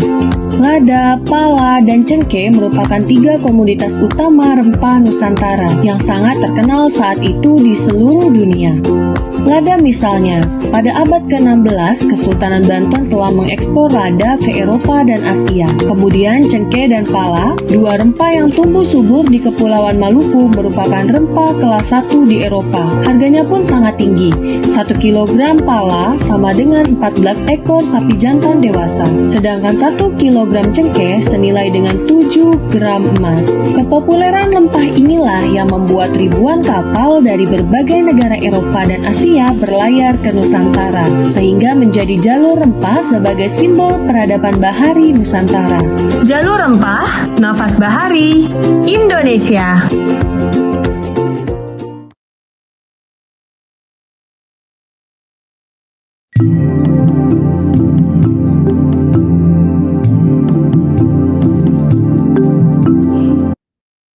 Pala, lada, cengkeh, dan beragam rempah-rempah tumbuh sangat subur di Indonesia.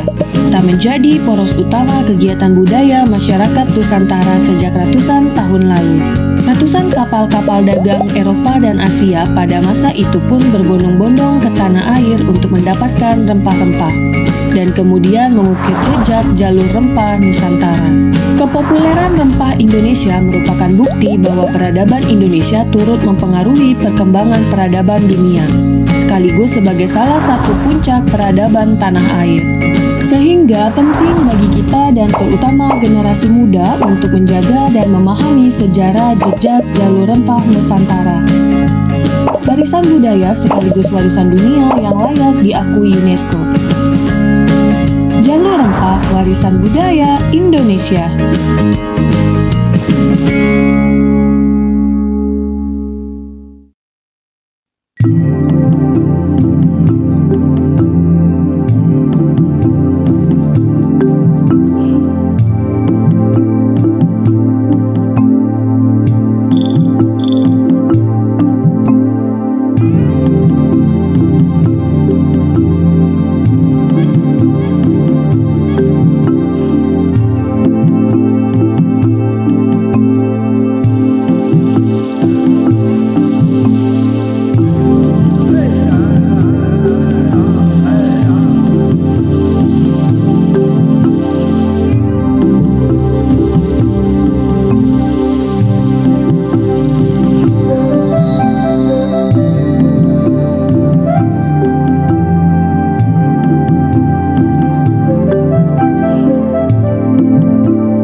Good afternoon to all participants. We will now proceed with the next panel discussion. We have the session Revisiting Spice Routes Through Space and Time, Part 1, which will be presented by Dr. Azad Hinanda, Professor Dr. Vishwanath Atri, and moderated by Dr. Maulana Ibrahim.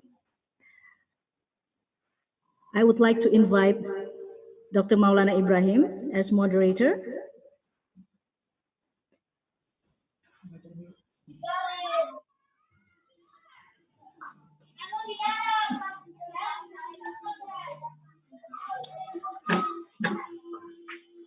Thank you. Pak Maulana.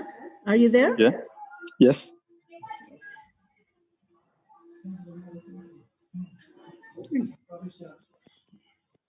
The session is yours. Thank you. Thank you very much. Good afternoon, everyone. Welcome to the next session of the second day on the International Forum on Spice Road.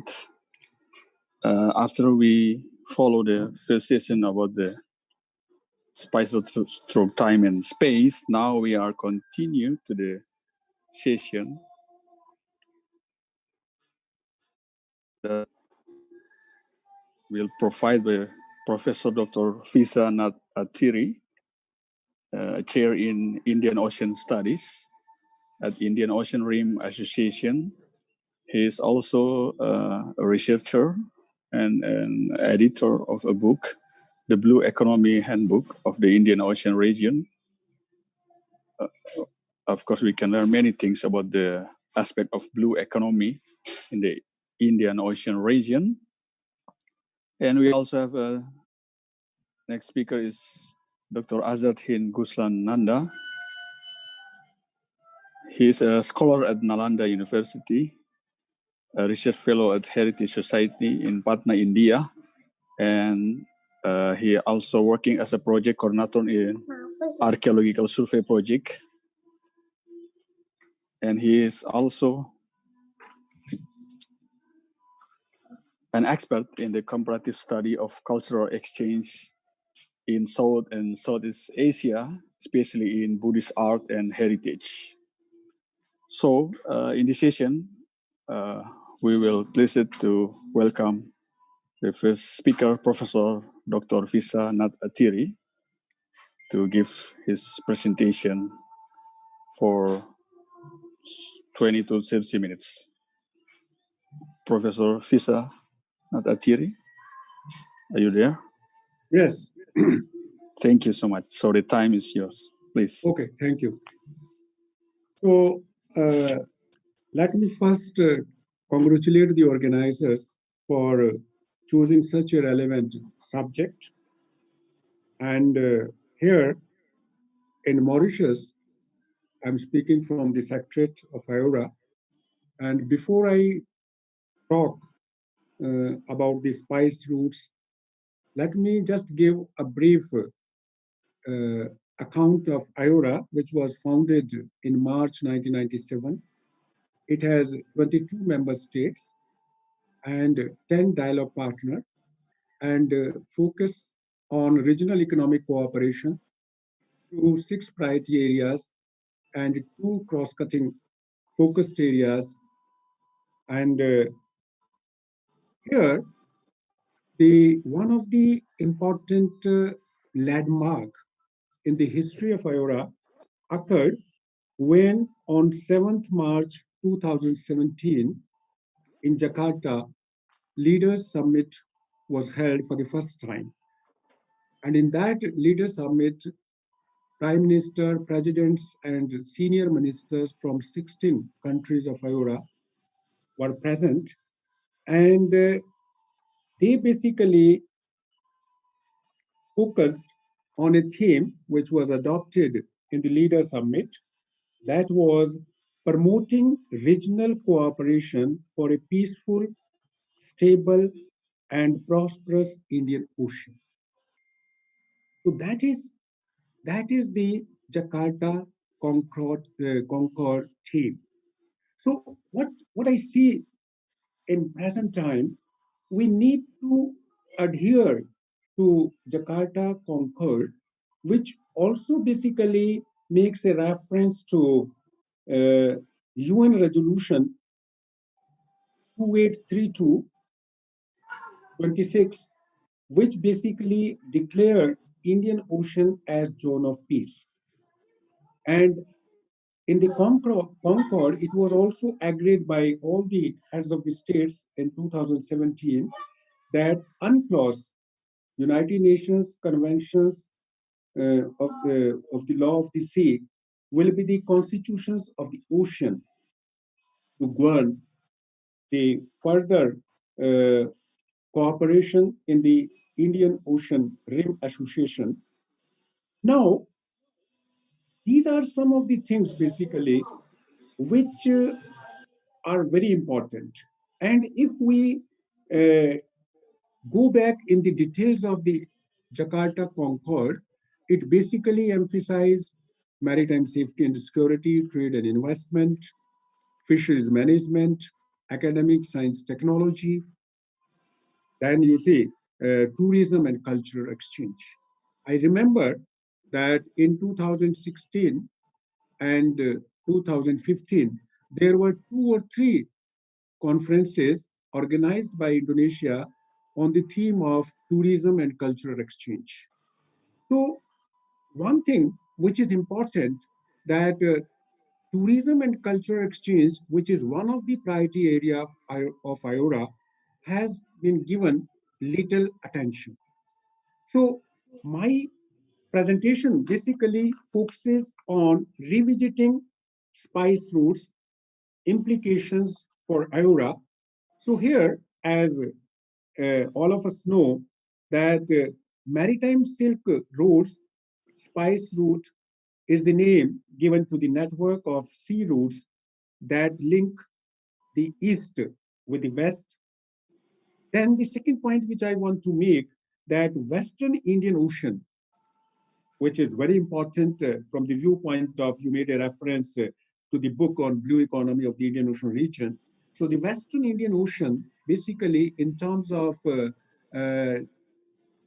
capital asset of various species, has been calculated 333 billion US dollar, and it is capable of generating $20 billion inflows, which may be distributed in 10 of the countries of the Indian Western Ocean. So basically, the blue economy has also a flavor, and that I will be talking later on in terms of underwater cultural heritage. So basically, sea provided free lines of communications. That is very important. That is the lesson which we learn from ancient Indian Ocean trade routes. I am also a student of globalization, the student of economics, trade and investment. And if we try to see the wave of globalizations, this present globalization is termed as 4.0, but the earlier globalizations which took place in the 100 BC to 2000 BC, that is basically the whole history of the spice routes, are so fascinating. And if I try to interpret in terms of modern terminology, I would like to make a reference to the World Bank report, which was published in 1999-2000, which focuses on knowledge economy. And here, in the ancient trade routes, basically, there is a reference that with the trade commodities like spices, silk, and other articles, they also exchange the knowledge and the culture. So the exchange of knowledge and the culture, that basically is what I would say missing in the present wave of globalization. So the culture basically has to be defined, and this cultural exchange should also form a part of what we call sustainability, which is the cornerstone of blue economy. So one of the insight which comes from the history of spice routes, ancient spice route, that why not we focus on sustainability, the blue economy, which is basically is going to dictate the prosperity of the globe by 2030, basically is also linked with the sustainable development goal. So here is a lesson for us to go into the history, and the archaeologists and the social scientists, they can pave the way that how or in what way we can try to ensure peace, peaceful and stable, prosperous Indian Ocean, which is the basic idea of Leaders Summit of IORA agreed in 2017. So in that context, what I am pleading basically that the institutions which focus on culture, and I would like to congratulate your institution and the institutions that I may make a reference to Indian Council of Cultural Exchange and the project MOSM. And if we go into the history, basically, we find that the spice routes, they were from the west coast of Japan through Indonesia, India, Middle East, and across the Mediterranean to Europe. So these routes, they were difficult, and they are even difficult, but they cover the distance of 15,000 kilometers. So in the same way, basically, what is required that the ancient code which are there on the route, which has been examined and which have been reported, they basically give a message. What basically is one of the focus of IORA, that shipping and port-led development, shipping and ports, that basically which ensures the connectivity. So connectivity, access to markets, that is the another lesson which we learn from these spice routes. Now, little bit going into the history, what are these spice routes? Although everybody knows, but still basically there are few facts which I found from the history. That is, they were established when the Han dynasty in China officially initiated trade with the West in 130 BC.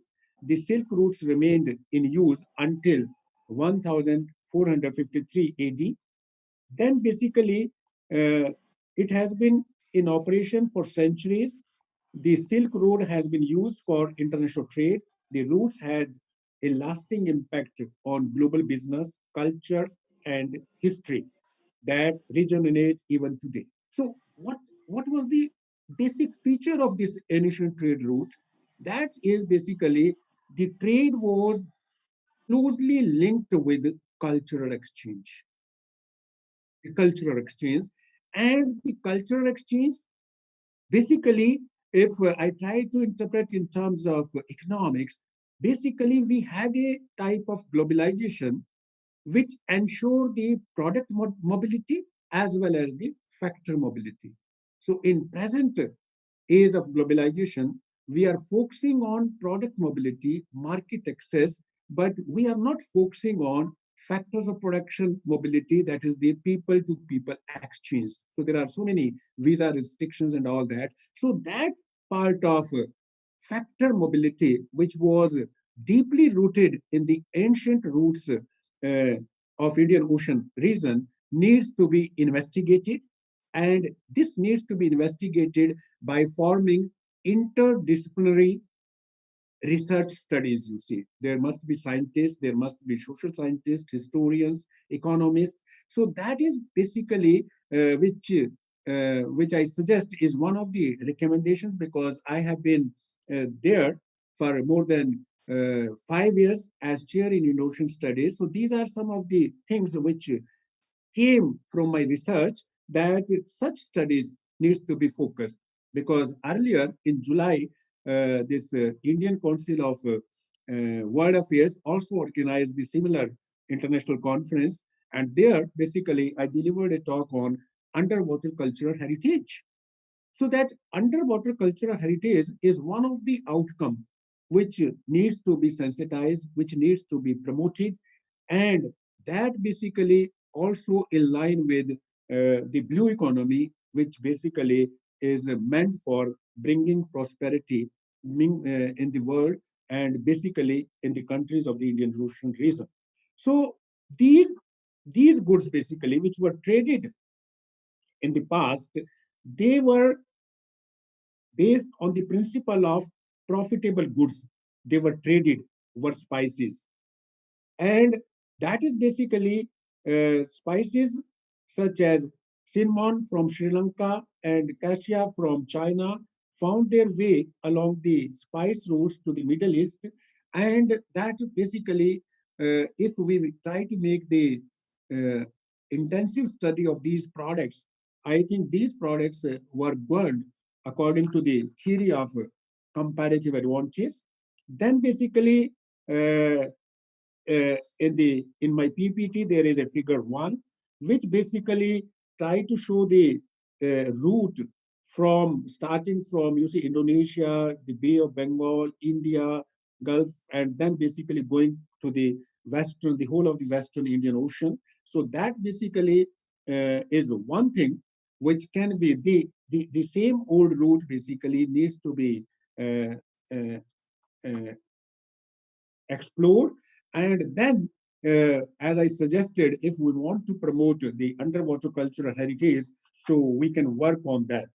And then basically another figure is from the archaeological sites of the with the modern names, that also shows how that trade from Indonesia started through Sri Lanka and the Indian ports to the Middle East, as well as to the Europe and to the Western Indian Ocean countries, that is the Mozambique, Madagascar, and all that.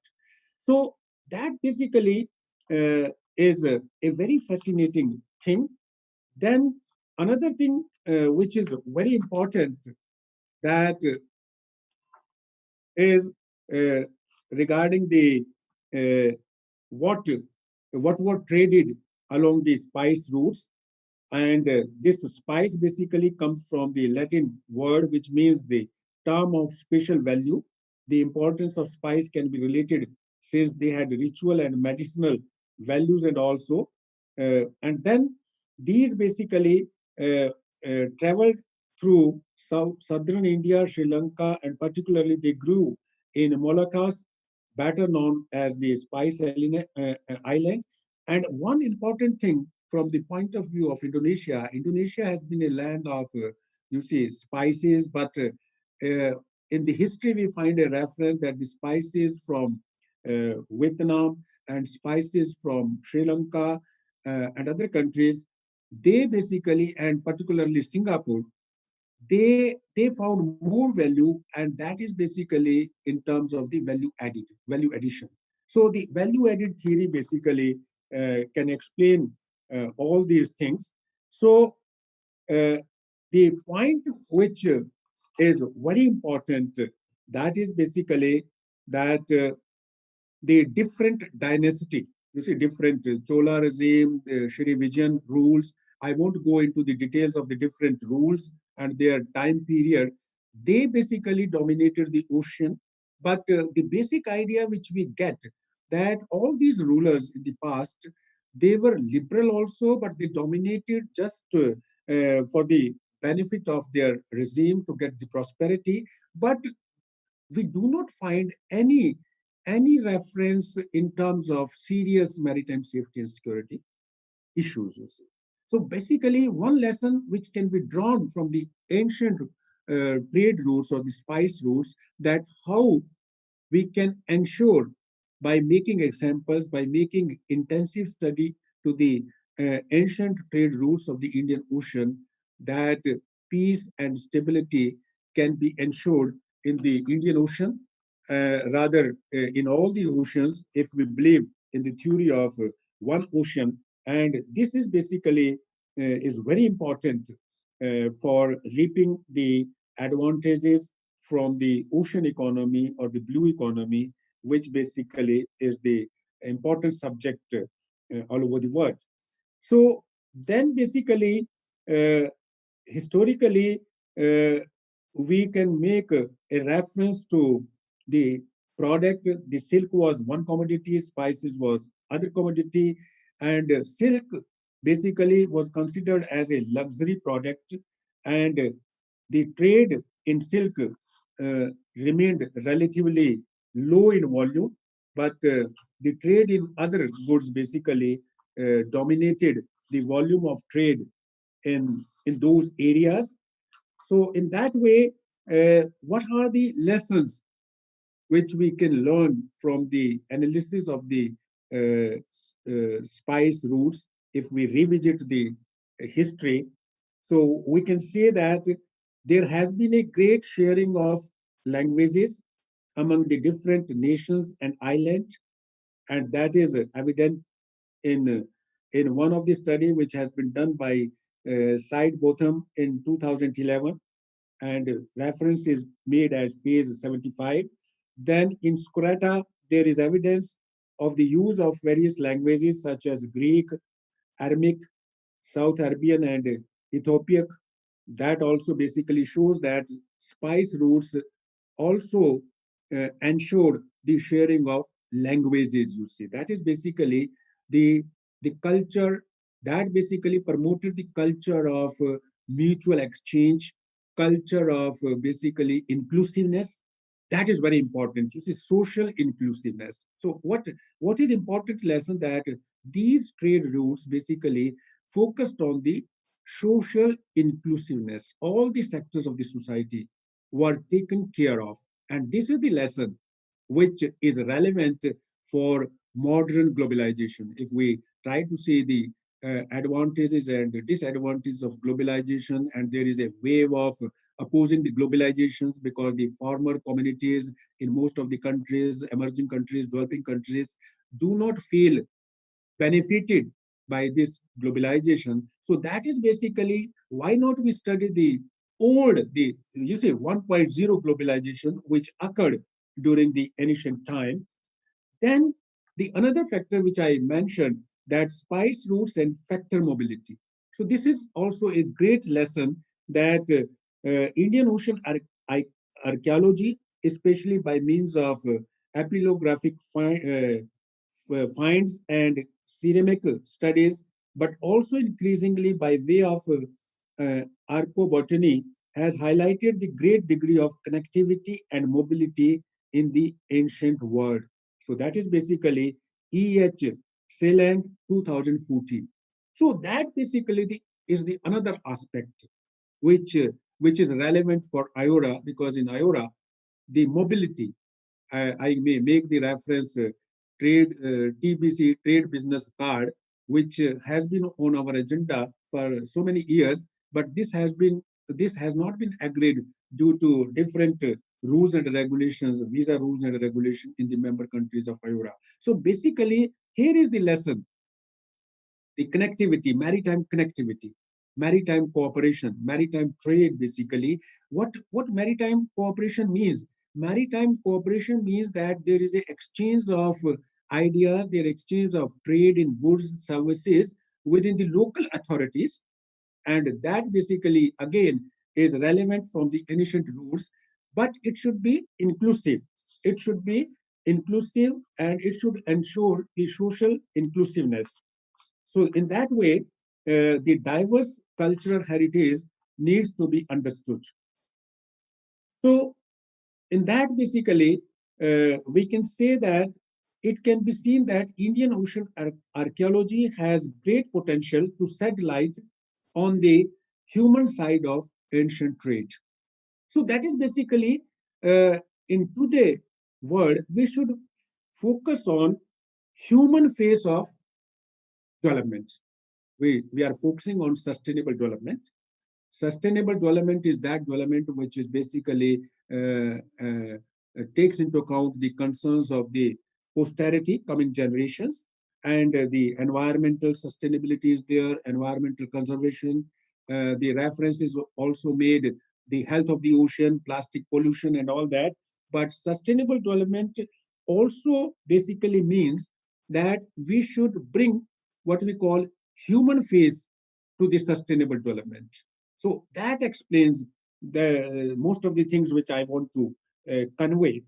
So then basically there has been a study by Curtin in 1984, which used the model of trading diaspora and groups merchants who settled on foreign ground, acting as broker between home and the host countries. You see, basically. So what what what is the outcome? What do I suggest basically? So the history basically suggests that we must focus on creating collaboration among the institutions in IORA countries. And in that context, basically, the collaboration between the institutions in Indonesia, institution in India, South Africa, Australia. So that is basically are much more important and valuable. And then you see the Indonesian Biswaseni Buddha Indonesia BSBI can be engaged with similar institutions in the member countries of IORA. Then the other aspect is that under this spice route, we may focus new forms of tourism, which I call blue tourism, being expert in blue economy. And under the category of blue tourism, the reference can be made underwater culture tourism. So this basically study the history of the ancestors and glorify their adventures by promoting the difficult cultures and commensurating their journey through the promotion of underwater cultural heritage, shipwrecks, and submerged cities. So this basically underwater cultural heritage plays a very important role, and it has a greater potential for future, and it will be also good in managing the ocean systematically and managing the ocean with the eco-based approach, you see, eco-based management approach, which is conducive to the environment. So that is basically is one of the challenge of the implementation of blue economy. So underwater cultural heritage is important, and it can create a source of revenue to most of the IORA countries. And the reference can be made to the recent pandemic, this COVID-19, which has reduced the sources of revenue, which has also reduced the GDP of all the IORA countries as well as the advanced countries. So this underwater cultural heritage basically is an innovative way of bringing additional resources to the economies of the IORA countries. The another recommendation or the conclusion is that the role of science, technology, and innovation in newly emerging sectors of tourism. So basically, whether it is tourism, whether it is port and shipping, whether it is ocean seabed authority, deep sea mineral. So all these things basically are guided by science, technology, and innovation. So we need to have a policy frame in IORA focusing on science, technology, and innovation. And we will be celebrating this Ocean Science Decade, UN Ocean Science Decade, in collaboration with UNESCO from 2021 to 2030.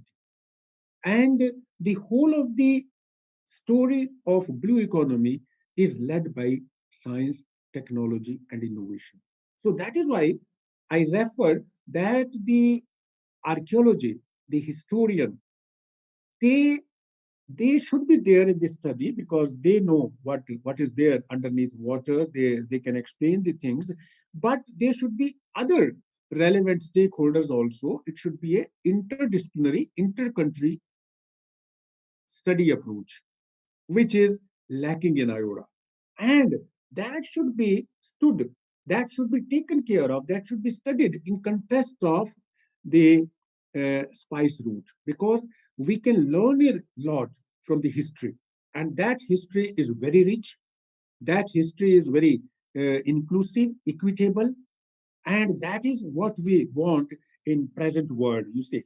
Then another another recommendation is that there is a need for more sensitization among the IORA countries on spice and silk routes.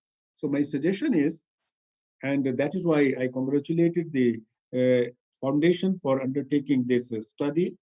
I also congratulated India for undertaking these studies. So in future, there should be more frequent brainstorming sessions on these ancient routes, which are very much crucial for strengthening the institutions of IORA countries, for increasing the collaboration and cooperation, and also promoting cultural exchange, the tourism. And my intake is, and I have been talking to my colleagues in the secretariat also, the directors and the secretary general, and I experienced a great motivation in Indonesia. Indonesia, as member state of IORA, can take the lead, which already has been taken by Indonesia during 2016 and 17 in promoting these cultural exchanges and undertaking such you say seminars. But the time has come to constitute a task force of similar institutions to take innovative studies linking the ancient trade routes heritage with the modern contemporary economic issues which are basically surrounding today under the banner of what we call sustainable blue economy, because sustainable blue economy is very comprehensive and tourism can be a part of it. So I'm not going into the details of what the sustainable blue economy is and how it is important and what needs to be done. But the point is that inventiveness, innovativeness is a condition which applies to all. And here, the focus, the last, you see, intake, you see, which I'll be suggesting to the audience, to the scholars, that the time has come to focus on this, you say, spice routes, the revisiting spice routes and the implications for IORA. In the last, I would say that more focus in coming time on the understanding of spice routes will ensure maritime cooperation, peaceful, stable, and prosperous Indian Ocean, which basically has been accepted by all the heads of states of IORA during March 2017 in the first Leaders Summit. So that is basically is the best way and it in a way a focused attempt to implement the Jakarta Concord basically. And the theme of the Jakarta Concord, as I mentioned, is basically on the maritime safety and security, maritime trade, maritime cooperation. And I try to define the maritime cooperation in terms of inclusiveness, in terms of understanding. And that understanding basically is enhanced through cultural exchange. And moreover, there should be more contact between people, people to people contact. That is also important, and that people to people contact is missing in IORA. And the people to people contact can be enhanced, can be increased, can be better understood by these cultural exchange or by focusing on our history. What is our history? And the history gives the lesson of inclusiveness, social inclusion, peaceful use of the ocean. And that is what basically we are talking in terms of the UNCLOS, the Constitution of the Oceans has been accepted by all the IORA countries. So the future basically belongs to hosting such conferences, workshops, and that basically will be important for the IORA and for beyond IORA in achieving what we call UN Sustainable Development Goals by the year 2030. I am making a reference to 17 Sustainable development goal, end of hunger, poverty, you say women empowerment, and so many things basically. So that is basically what I perceive as chair in Indonesian studies under this revisiting spice routes implications for Ayura. Thank you very much for giving me the time. I will be very happy for questions and queries. Thank you so much. Thank you so much, Professor Visa. It's a pleasure to hear the story about Ayora that you have been done for many years, because the Ayora already focus on the sustainably blue economy that also include the eco-management approach and also guiding by science and technology policy from the background of historical and cultural perspective until the sustainable development goals for the future perspective. It's very nice story for us here, because we are all not always listening about our future history and background, but also provide a better future. So including that, please welcome the second speaker, Mr. Azadhin Guslan. And he is also a researcher of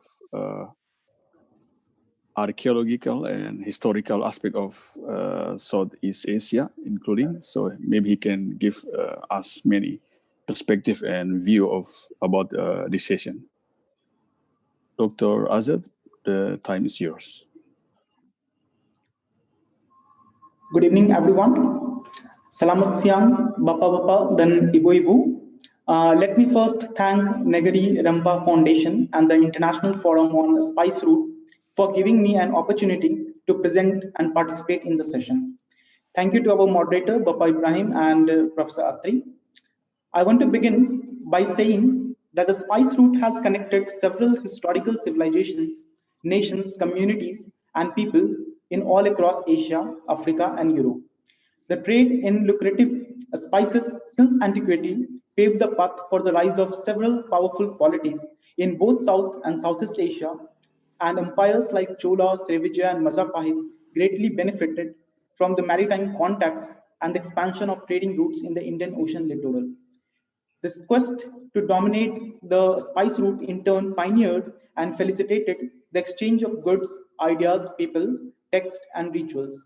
In today's presentation, I will focus more on how the spice route boosted the economic, cultural, and civilizational linkages between South and Southeast Asia. As Professor Atri already laid down several recommendations in his presentation and has very beautifully discussed about how Indian Ocean can serve not only as a space of contestation, but also as a place of mutual cooperation. So I'm coming from an university, Nalanda University, which claims the name of an ancient Mahavihara, Nalanda Mahavihara, which was one of the pioneer institutions, one of the oldest universities in the world, which has maintained very close linkages with most part of the Asia. I will discuss more on the ancient linkages and will talk briefly on how we can move forward. So in ancient time, spices in historic context have not only served as a consumable item, but rather it has been the marker of prosperity, wealth, luxury, and power. Some of the native products of Southeast Asia, such as cloves, pepper, nutmeg, sandalwood, turmeric, all these found their places outside of kitchen to several rituals and social activities.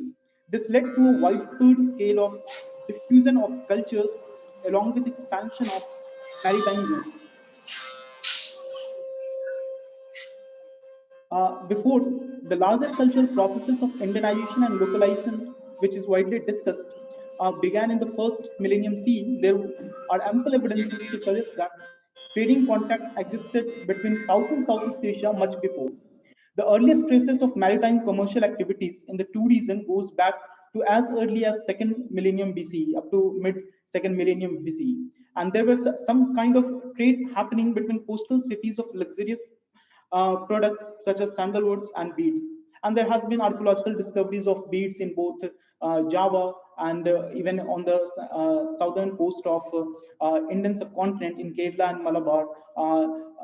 There are ample archaeological evidences which suggest the maritime contacts between South and Southeast Asia in the first millennium BCE. And there are also references of Southeast Asian islands in several of the South Asian texts, such as in Matsya and Vayu Purana, talks about Malay Dweepa, which possibly refers to Malaysian Peninsula, and says that this was a place which was which was rich in mines for luxurious products such as gold and other items. Along with that, these were also the places which was very fertile in producing spices. The Southeast Asians were not only receptive of Southeast Asian ideas of urbanism and ritual technologies, but in fact, much before that, they brought seafaring technologies of building massive watercrafts to South Asia. And there are some of ancient boats which have been discovered in the coastal parts of Malabar and Kerala, and also in Sri Lanka, which shows indigenous technologies of Indonesia. And apart from this, several Indonesian species of rice, banana, and others were introduced to Indian subcontinent. In return, concepts of large-scale urbanism, ritual technologies were also introduced to Southeast Asia, which this kind of commercial contacts in turn generated very large economic advantages that in fact gave rise to several of the larger polities in Southeast Asia. And with so in early historic period, with the increasing volume of trade, the local chieftains underlined their prowess, and in order to do that, they brought wide array of rituals and symbols to legitimize their kingship. This success of Buddhism and Hinduism along these trade routes are all closely related to the generosity of the urban elite who brought rituals and symbolism in return to the large-scale volume of maritime trade and connections that were happening at that time. So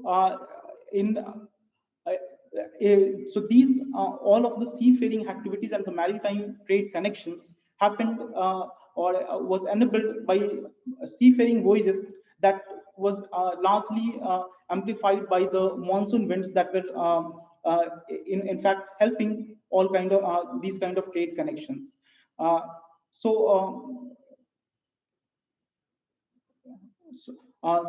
There were northeast monsoons and the southeast monsoons. Let me share the screen.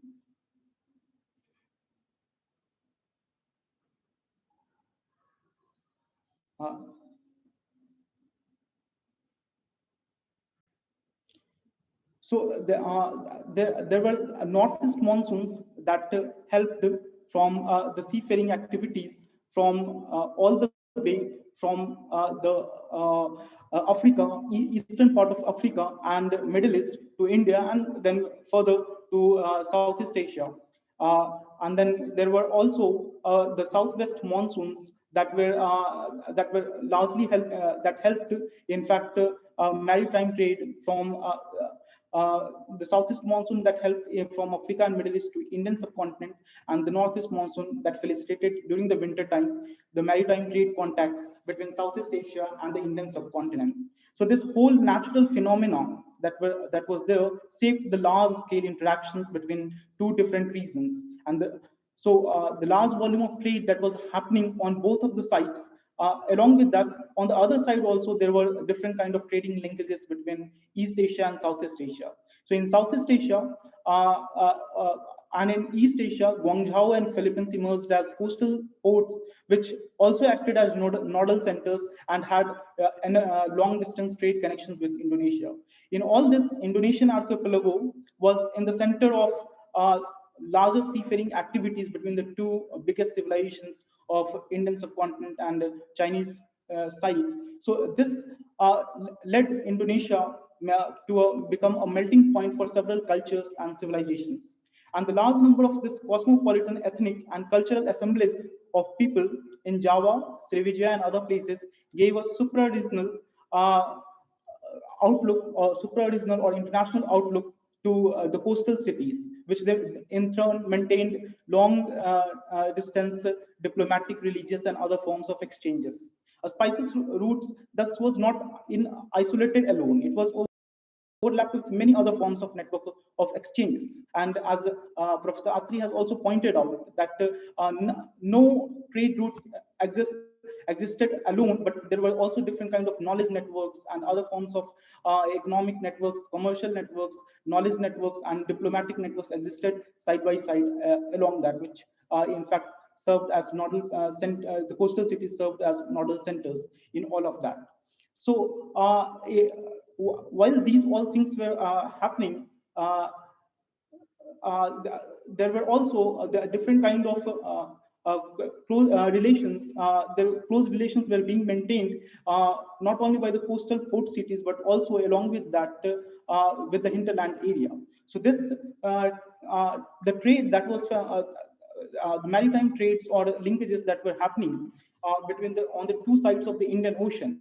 This was further pervaded into the human life along the hinterland regions as well.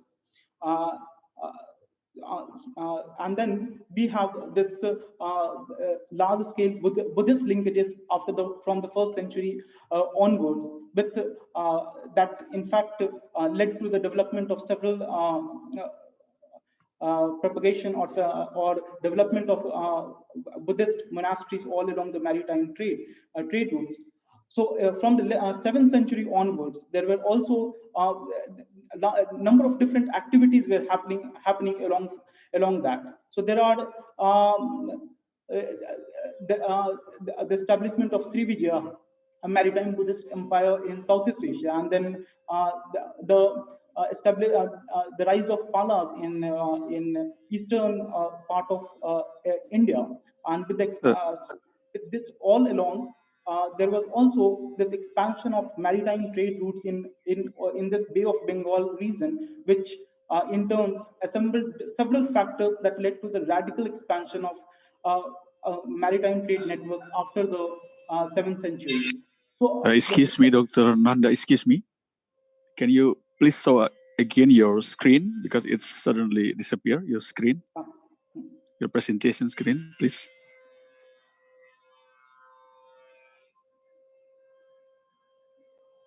So, okay, good.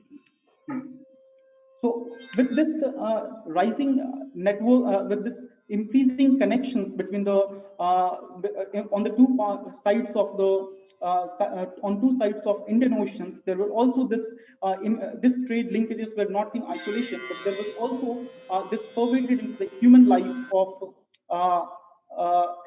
inside the hinterland area. And there were several Buddhist linkages that in fact led to the fostered the development of several institutions. So one is the example of Nalanda Mahavihara that developed during the time of that rose up in the 4th century AD, somewhere in 490 CE. And then we have several references that how the merchant, along with the merchants and travelers, there were the ritual masters and really the scholars and monks traveled all along the maritime trade routes, and this led to, in fact, development and dissemination and diffusion of wider form of different cultural practices. So this is a view of the ancient Nalanda Mahavihara, an aerial view of this. In this, here in the right side, the monastery number 1 was donated or was built with the donation of a Srivijayan emperor. So as Professor Ivan also mentioned yesterday about this monastery in his presentation, this monastery was built with the help of the donation of the ruler Balaputra Deva, and there was a Nalanda copper plate grant was discovered from this reason from inside this monastery, which in turns have 66 lines on the front side and in the back side. So these 66 lines are written in Sanskrit and in Siddha Matrika script. So these in this inscription, it mentions about several of the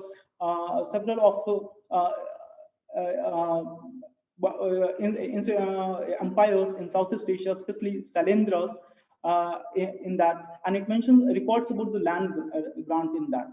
So in that land grant, there was also some certain kind of tensions were happening between Sailendra rulers and the neighboring rulers.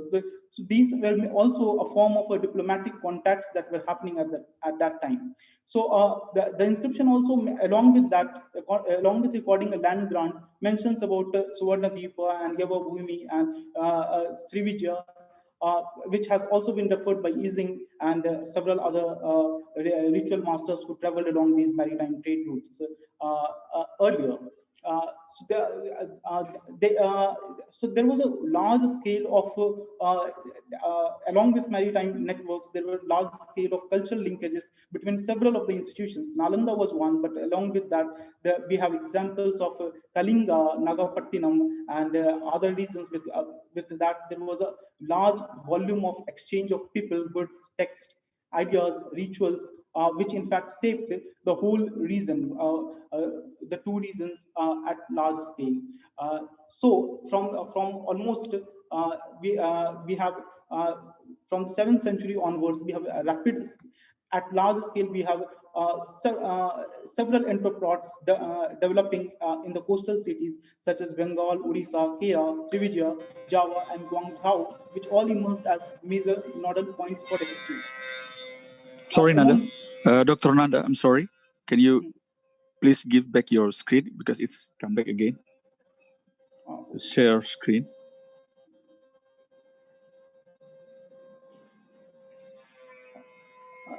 Okay, that's good. So along with that, there was this large scale of exchange of people, goods, and ideas, and in that we find several references of monks traveling along these trade routes. So we have a reference of Amogh Vajra, Atisha, and we have, in fact, Ising is always being recalled again and again, who traveled all the way from Guangzhou and spent almost a year in Srivijaya to learn Sanskrit before entering into the Nalanda. So, so there were these trading linkages. So these trading linkages, that the spice route that was all along the that connected the different polities and coastal cities along the Indian Ocean littoral.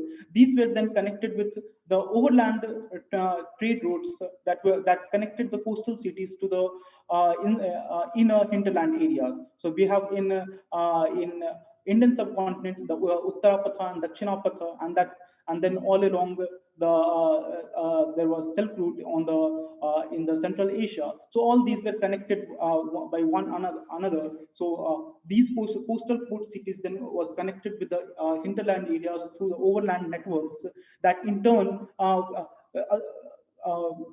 brought the spices and the real sense of all those exchanges to and diffused them to the hinterland areas of all across the Indian subcontinent and the wider part of Southeast Asia.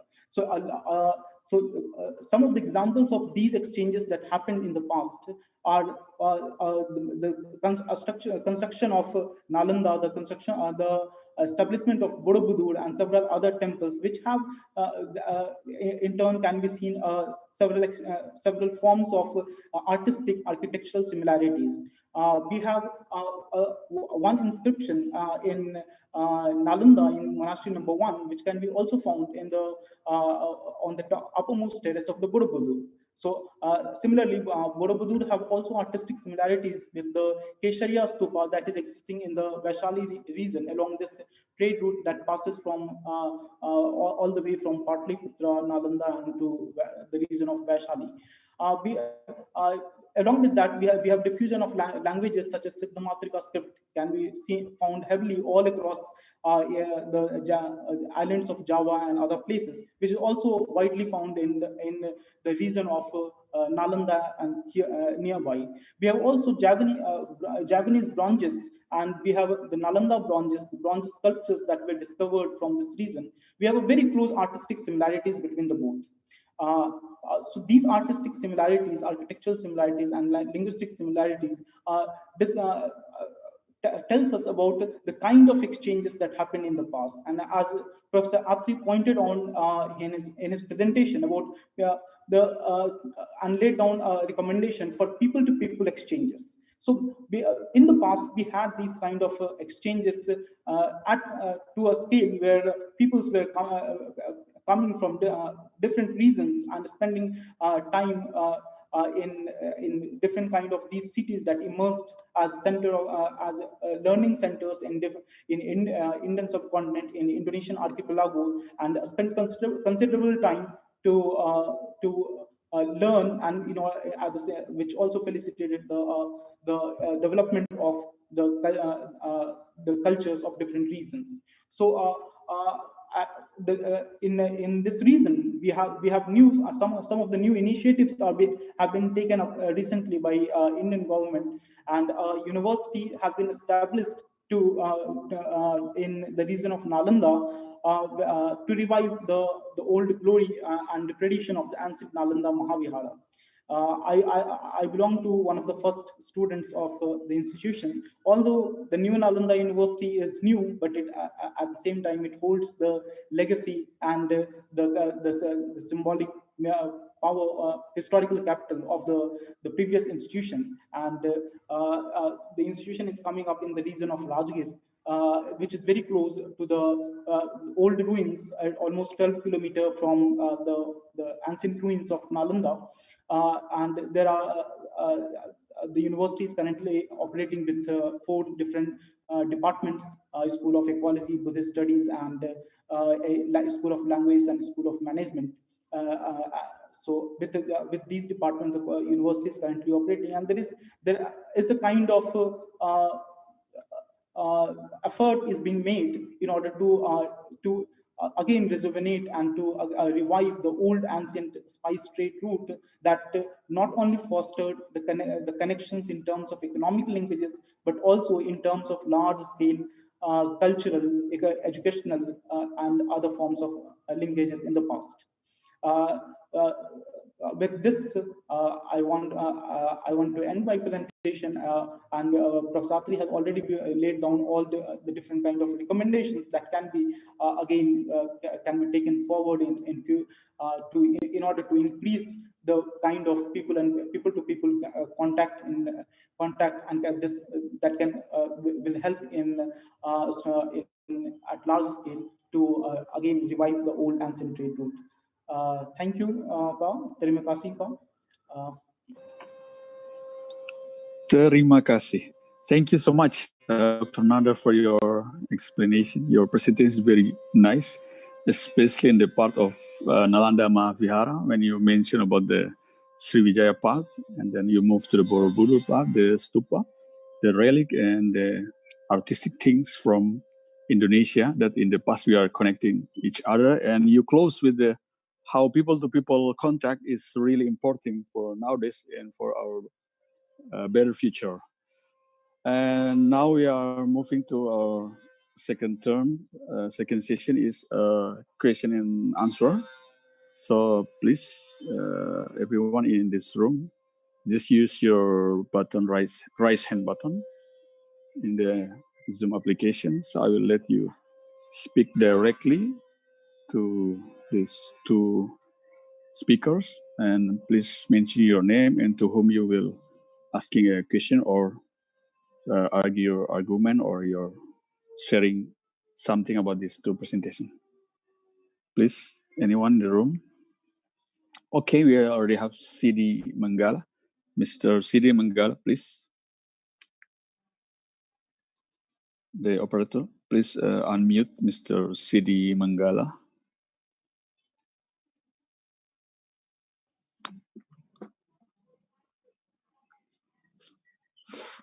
Hi, good morning, dear gentlemen and ladies in the webinar today. My name is Sidi. I'm currently a researcher in Ghent University in Belgium, doing a massive research on spices and seasonings, and with the focus on cinnamon. Well, I have this question that I really like to ask for the 2 speakers today. Is about what can we actually learn from the past for future learning for spice routes? Because currently, nowadays, the situation of spice trade barriers is really difficult for, let's say, not only for researchers, but also for traders and producers to meet the quality that has been expected by the international buyers, even though there are some initiatives like a Sustainable Spices Initiative that pulls together all of their resources and data, how to make the spice from us, South, to become meet the needs of the European or the US market, but still it's difficult to meet. So I like to ask again, what can we learn from the past for us in the future to develop the spice initiative, let's say. Thank you. Thank you so much, Mr. Sidi. Is there any other question or other person want to ask a question? So we will collect the question and asking to the speaker. Okay, Mr. Agus Jamil, please.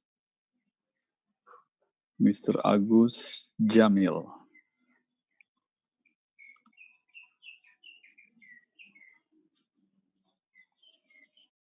Okay, thank you very much.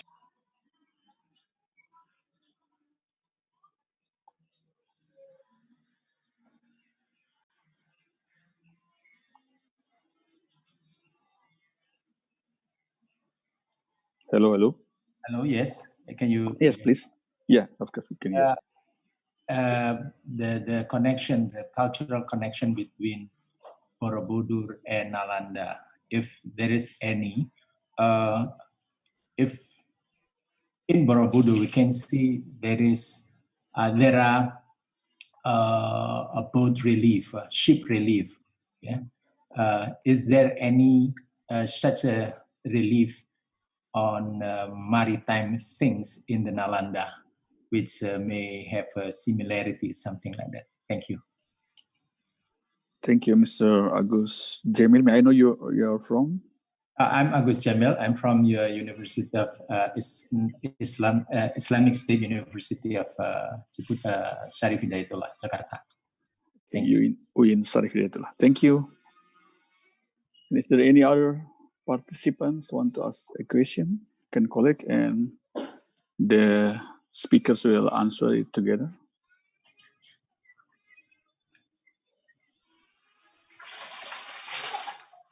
Okay, I think it's enough for the first term. So please, the speaker will start. Maybe I think it starts from Professor Atiri, because there's a good question. What can we learn from the past for us in terms of the future? The participant, Mr. Sidi, said that it's very difficult in spice community nowadays in terms of the market needs and the detail of that. Can you give us a perspective from your vision, Professor Atiri, please?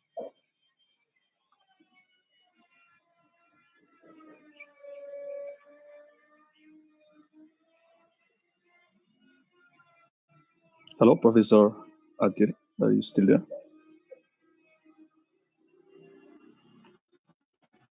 Okay, while waiting from Professor Atiri, maybe Dr. Azad can answer some of the questions that I've mentioned before. At least we have two questions for you. Yeah, including the last question, please. Thank you.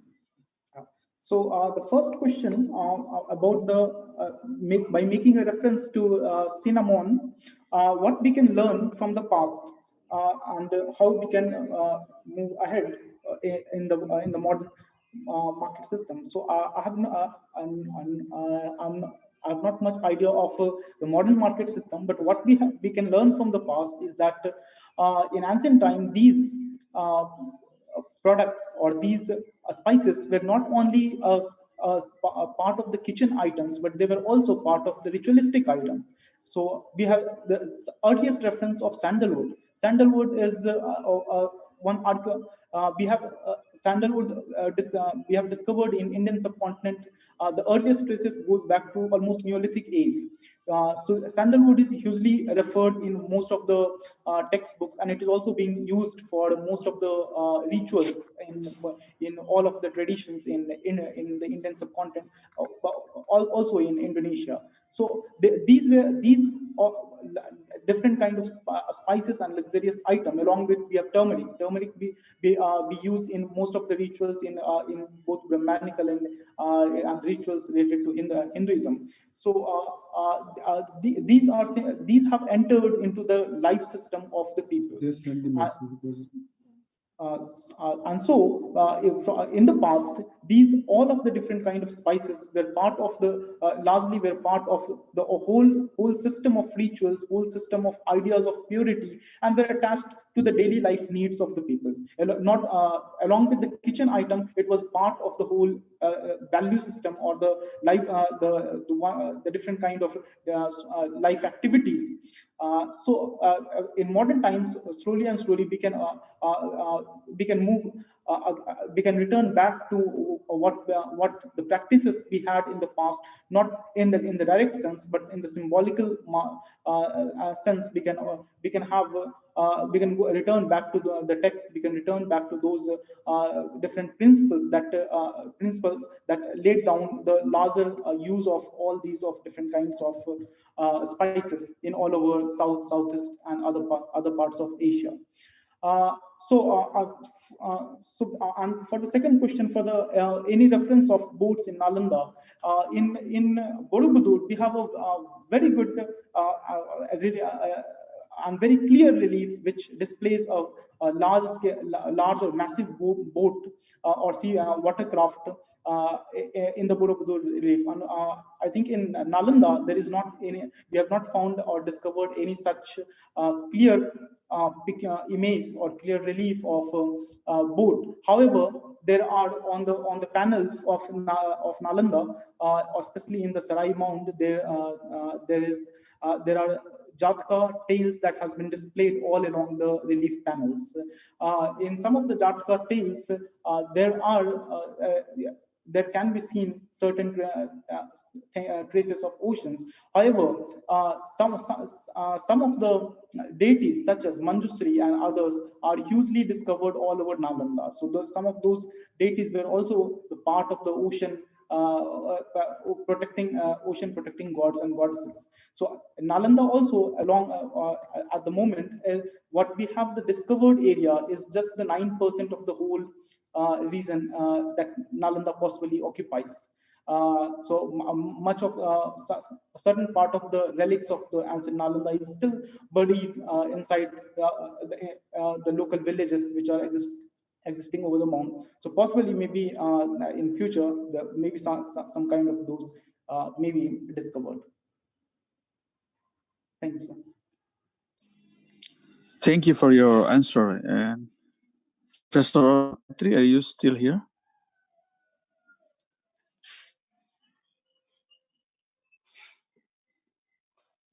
Hello, Professor Atri.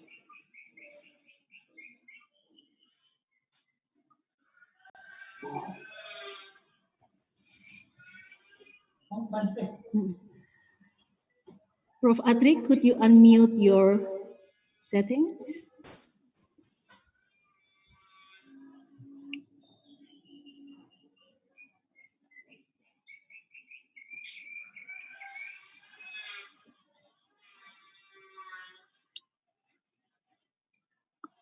Okay, while we are waiting for Professor Atri, I already make a mark in the question for him.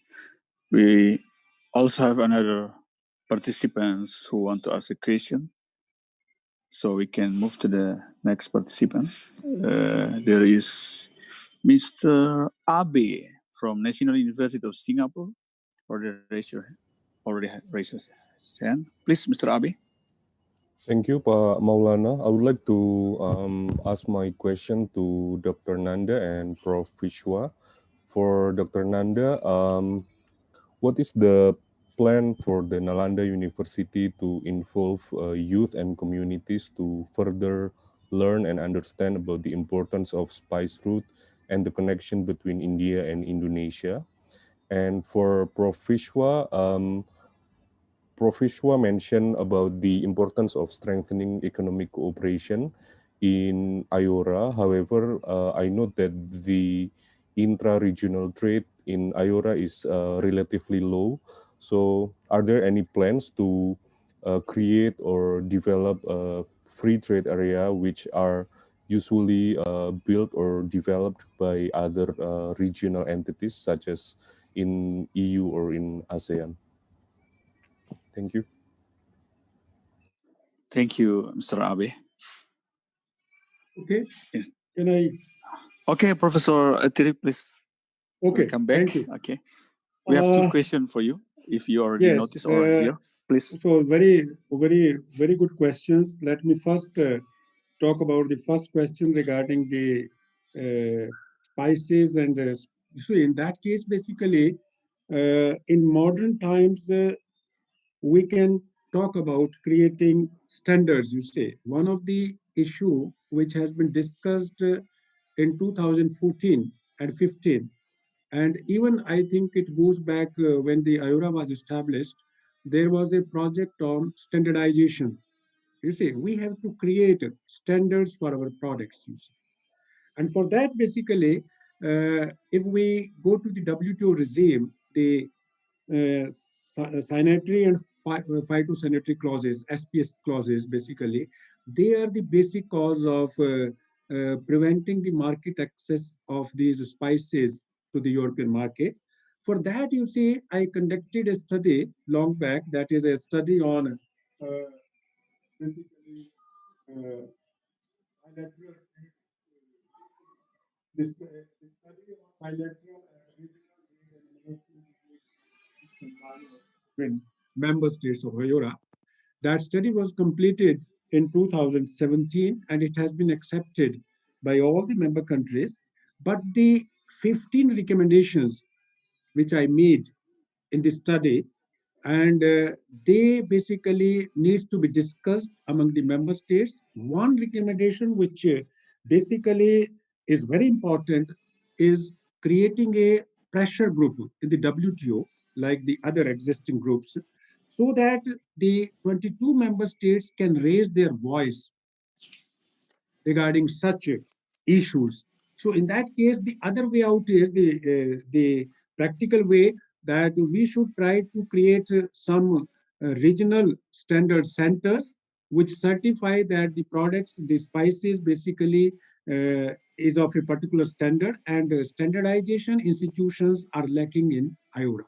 So my recommendation is that out of this workshop webinar, the governments, this recommendation should be shared with the governments of the IORA countries, and that basically should be one of the recommendations that the time has come that in past there was no such conditions, or as mentioned by the other speaker, what were those conditions? That is the subject for the historian, for the archaeologist to go into the deep study and to find out such recommendations. Then the other stage is that on the basis of these recommendations, we can interpret those recommendations in modern jargon, so that same rules and regulations we can forward, we can take up to the WTO. And then I think there will be a greater market access, and that will be one broad lesson learning from the past. Another important question, basically, which has been raised, that is regarding the free trade area. Now, being an economist, and I am basically an international trade economist, in 2017, when there was a leader summit, the concept of comprehensive economic partnership agreement was forwarded by Republic of Mauritius, and as chair Indian Ocean Studies, I conducted the research and prepared the concept note. Now, basically, if you go back to the history of creation of IORA, it was created. I'm writing a book on past, present, and future of IORA, in which I will be tackling all those issues. So the idea is important, but at present, what I will say, not going into the details, the political will is lacking. There is no consensus among the member states of IORA to go for SIPA. As a trade theorist, my recommendation, my advice always has been that we should try to set up long-term goal. So in long run, there is a goal, you see, and Indonesia has made a very particular attempts, and there has been a study on this SIPA by Indonesia. I remember in 2018, there was high-level trade discussions, and those trade discussions needs to be continued. There should be a brainstorming sessions among the academicians, the trade theorists, from time to time to focus on the SIPA, comprehensive economic partnership agreement. And here, if I go to the lecture by Azad, so the past is a testimony to it. And here, basically, what we learn today in the blue economy, we are talking about decarbonization, emission from this ship. But in the past, they had the technology, the ships were made of wood. There was no such problem of decarbonization. So that is basically setting up the science, technology, innovation network. Science, technology, innovation network across IORA is the other requirement which needs to be done. And when we are setting up these institutions, as I mentioned in my lecture also, in the beginning also, and Indonesia perhaps can take a lead, you see, as mentioned by Ajad. Indonesia is a melting point of all the cultures and basically a source of inclusiveness, how the various cultures merged in Indonesia. That's a good example. So we can take a lead through cultural exchanges, through these, spice route studies, to tell to the present world that here lies the process, here lies the way. And I'm sure, and this is my sound belief, that in IORA, the culture basically has been given due, has not been given due prominence. Now, by hosting such seminars, which basically in two months' time, there are 2 such seminars, and I always encourage. So my recommendation is that we should go more for it. And in future, in case of the FTA, I don't say that in near future, maybe around, 2040, 45, there may be some sort of FTA in IORA, but for next 2 decades, I think the political will is not there, but slow moments will be there. There will be something like this. And then basically we need to learn from the experiences of Asians also. So these are some of the things basically. The recommendation is that the past knowledge which we have, that must be interpreted in a new way. And the golden points, the good points, for example, if you study the whole history, that gives a clear message that the trade routes which were made in the past civilization, they were environment friendly, they were sustainable, and those things we are facing even after 2000 years. So certainly there is a lesson, there is a hidden treasure. So those treasures basically needs to be brought out into the eyes of the policymakers, and I hope that policymakers will understand. That is why the tourism and cultural exchange and the basic establishment of IORA basically is the coastal states leading to the prosperity of the Indian Ocean region. Focus is on the socio-economic development. So these are basically some of the suggestions, some of my thinking, which needs to be discussed among the scholars. And I'm happy that scholars all over the world have assembled. And there is always a future, and past is capable of leading us forward in setting up the inclusive society, in achieving the sustainable development goal. So there is a great lesson for us. Thank you very much. Thank you very much, Professor. It was a nice answer in your opinion, your suggestion that you still believe that we can learn many things from the past, including the science and technology in the time, but we can improve in the aspect of science and technology for today's and the future perspective to improve to improve it, and Indonesia can take a lead of it. That's a very good point for your comments. So we move to another participants because we still have more 20 minutes before Hasan this Wirayuda session. would like to ask questions. Pa Hasan would like to ask questions.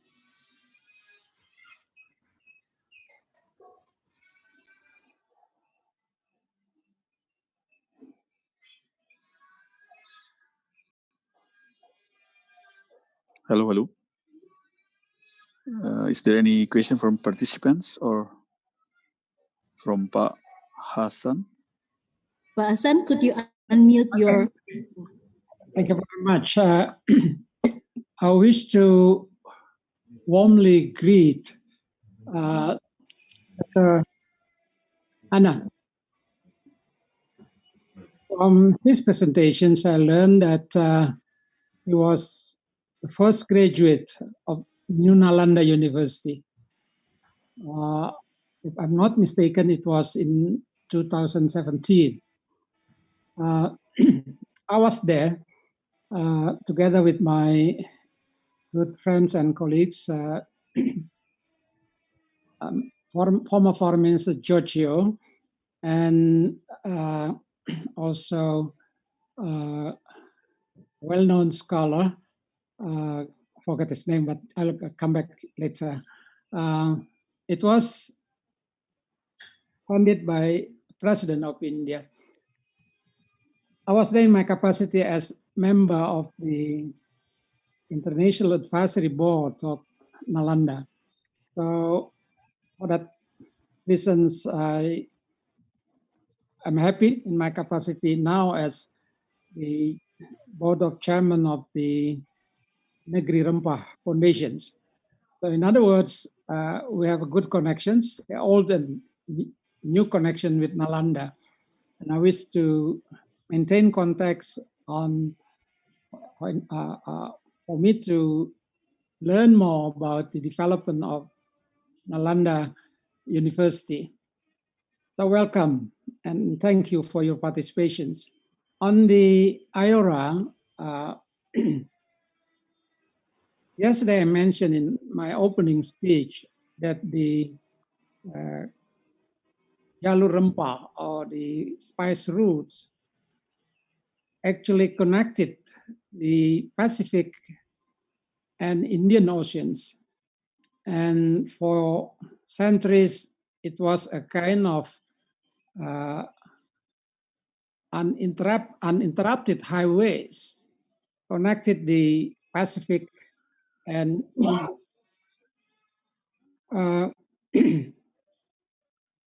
now, I think it was since early 90s that IORA was initiated.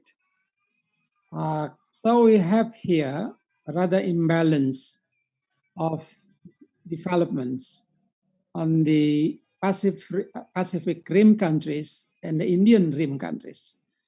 And as we are now overtaken by new initiatives, at least in terms of contesting ideas, concepts about Indo-Pacific. From the very beginning, I see the imbalances. In the Pacific Rim, there has been quite a good habit of dialogue developed. In fact, those dialogue was institutionalized, like APEC. APEC has annual forum, then ASEAN +3, and now new ideas of RCEP, regional economic partnerships, something which are absent in the Indian Rim.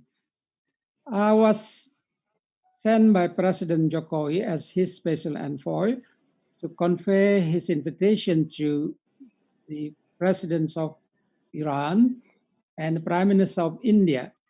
And the summit was held in Jakarta, but to me, the attendance of countries in that summit were very much was not as it was expected. So I agree with you when you underline there is a lack of political will. I think we compare with the development in the Pacific Rims, it is really a big challenge for countries on the Indian Rim countries. In other words, and the key is how to promote a good habit of dialogue. What would be the entry points? I believe the entry point, as you underlines, is the cultural exchange. And these Negeri Rempah initiatives, Spice Route is a good way to revive the old highways, sea highways, connecting the Pacific and Indian Oceans. And so we look forward to more active cooperations among countries in the regions, and using the cultural cooperations, cultural exchange as a good entry point. Thank you very much.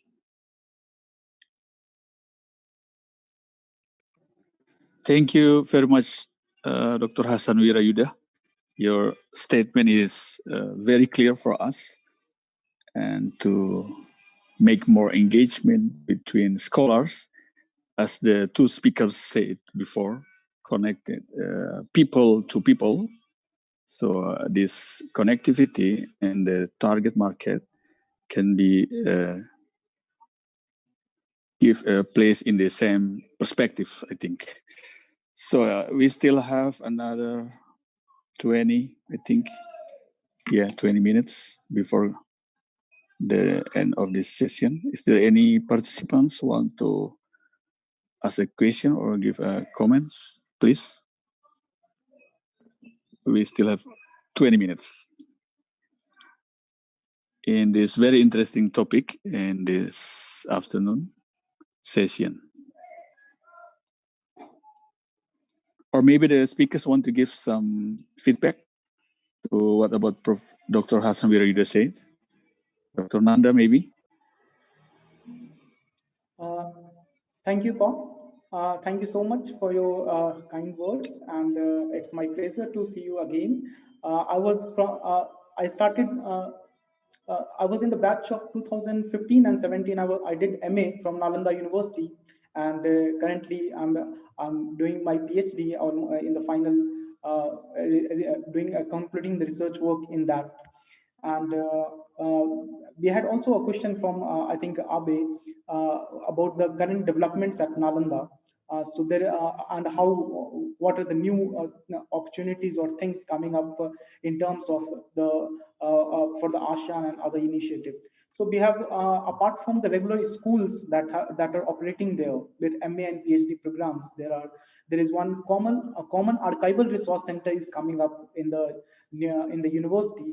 And so far, the institution was operating from a temporary campus. This year, in the January, it has moved to the permanent campus, which is still, I think 60% of the campus is built up. Still, it is in the construction phase, but it is still operating. It has now started operating from January onwards this year from the new campus. So we have a new common archival resource center is coming up at the university, where there will be a common platform for and a digital platform for all of the archival resources in ASEAN and other regions will be connected at one single platform. Possibly, it is still coming up. And then we have ASEAN. Nalanda ASEAN network of institutions is coming up, a kind of a resource center. Then we have also a Bay of Bengal Center for Bay of Bengal Studies is coming up. The announcement has already been done. Possibly this year or at the end or maybe next year it will start operating onwards. So that in the Center for Bay of Bengal Studies will be a research center which will in fact promote the research activities and all kind of engagement will be done, and the larger focus will be on the Bay of Bengal area, which was also in the past a kind of interaction sphere for both of the South Asia and Southeast Asia, common interaction sphere. Apart from this, I think a Center for Peace and Conflict Resolution is also proposed, which will be coming up. So there are these are some of the new initiatives that have come up at the new Nalanda University campus.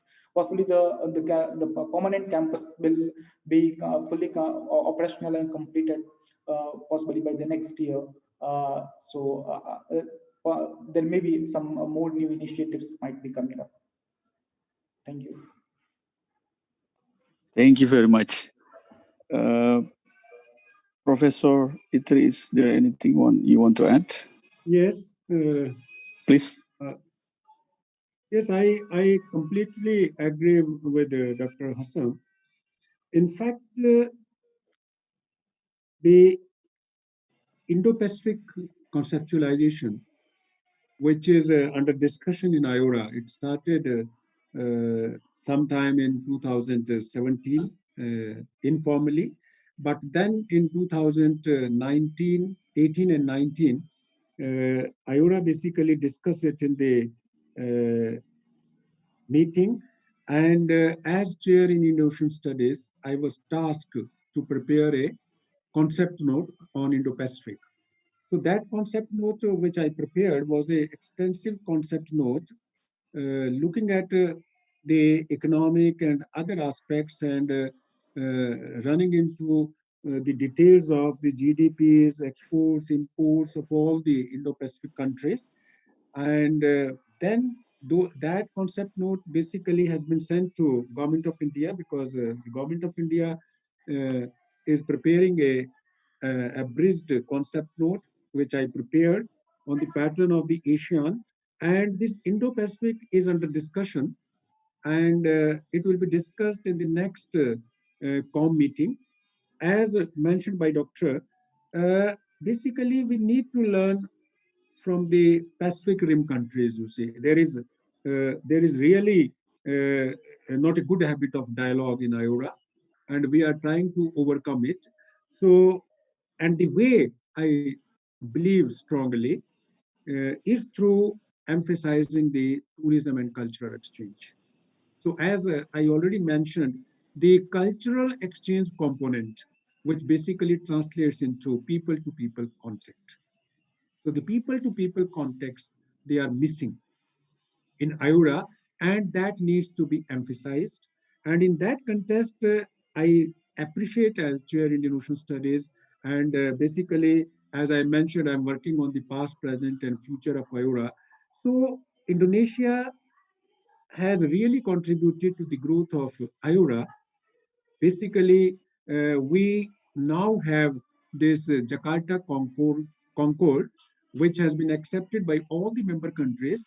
So the movements or the discussions or the progress in IORA is somewhat slow, but I do hope that with the expertise, with the people like Dr. Hassan, who are well placed, and the people around the other member countries of IORA can take a lead.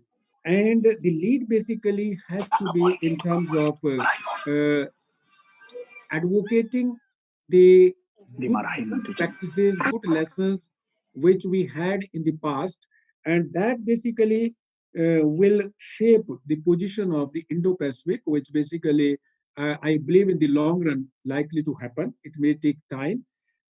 So IORA needs to learn from ASEAN, APEC, and other regional regional organizations, because IORA, in my assessment, is the overlapping organization of so many regional organizations. Some of the member countries of IORA comes from ASEAN, the Gulf Cooperation Council, SADC, COMESA, SARC. So all these countries and even APEC. So that basically it is a combination of so many regional cooperations. And now in IORA, we have started having a close linkage with all these regional economic groupings. And one important lesson which we have learned in the post-pandemic COVID-19 era is the collaboration and cooperation among regional economic groupings, focusing on multilateralism, collaborative cooperations, and sharing it, as I mentioned, the basic theme of Leader Summit is focusing on this peaceful, stable Indian Ocean, which will lead to the prosperity of the people in the Indian Ocean region. So the past basically tells us that the Indian Ocean spice routes promoted well-being, prosperity, inclusiveness for all the reason, and even beyond the reason, because it goes to Europe also. Similar things basically is the need for the future, and in that context, as I think most of the people in the audience also agree, this is basically one of the theme of the session also. We all agree that there is a great potential in our past to lead us in our future, and it will be very well in shaping our future, the future we want. So basically, the future we want lies in more collaborations, more cooperation, that is people-to-people contact through cultural exchange, through the promotion of tourism, and then I won't go into the detail. All of you know that we should make a collaborative attempt in uh, in reaping the advantage from the, you see, marine resources available, whether it is the Pacific Ocean, whether it is the Indian Ocean. So the way is through tourism and cultural exchange, and past is always there to guide us. That is basically is my intake about, but I perfectly, fully agree with the comments made by Dr. Hashan. Thank you so much. Thank you so much, Professor Atri. And if I may add, what do you always explain us about the IORA perspective of the interconnectivity between the region and the country, and what do you think about the term of spice route as a concept and as a world heritage? What do you think about that?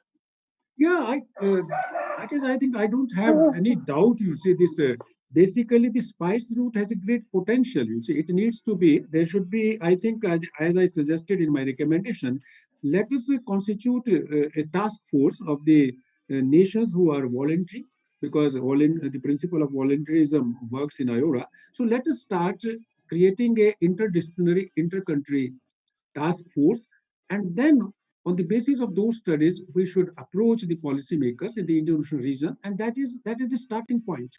So it has a great role, it has a great potential.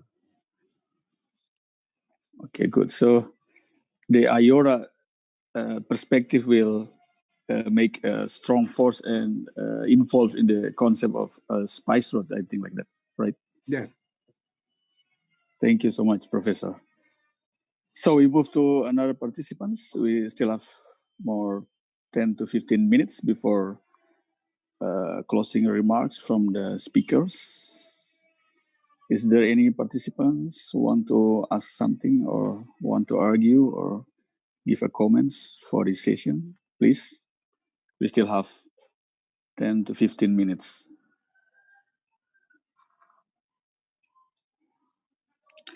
Bapak Tri Sutrisno, yeah, Mr. Tri Sutrisno Fu. And the next or the last one is Mr. CD Manggala again. Okay, the last one. Please, Mr. Tri Sutrisno. Hi.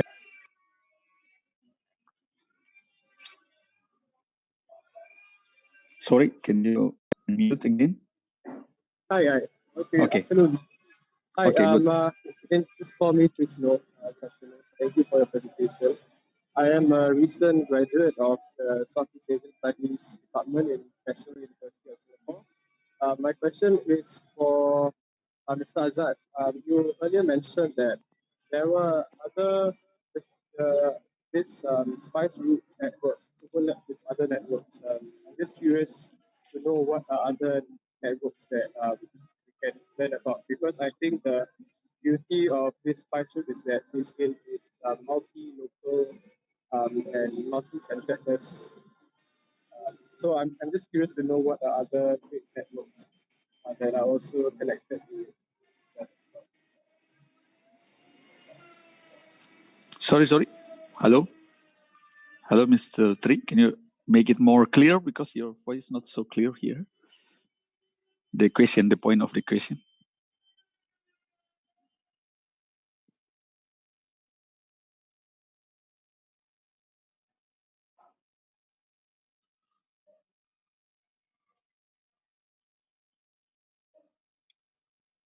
Hi. Okay. My question again is just for Mr. Azad. What are other trade networks? What are other trade networks that we can learn about that are also connected to the spice route? Is it clear now? Okay, it's clear. And Dr. Azad, I think it's clear to hear. The question is special for you.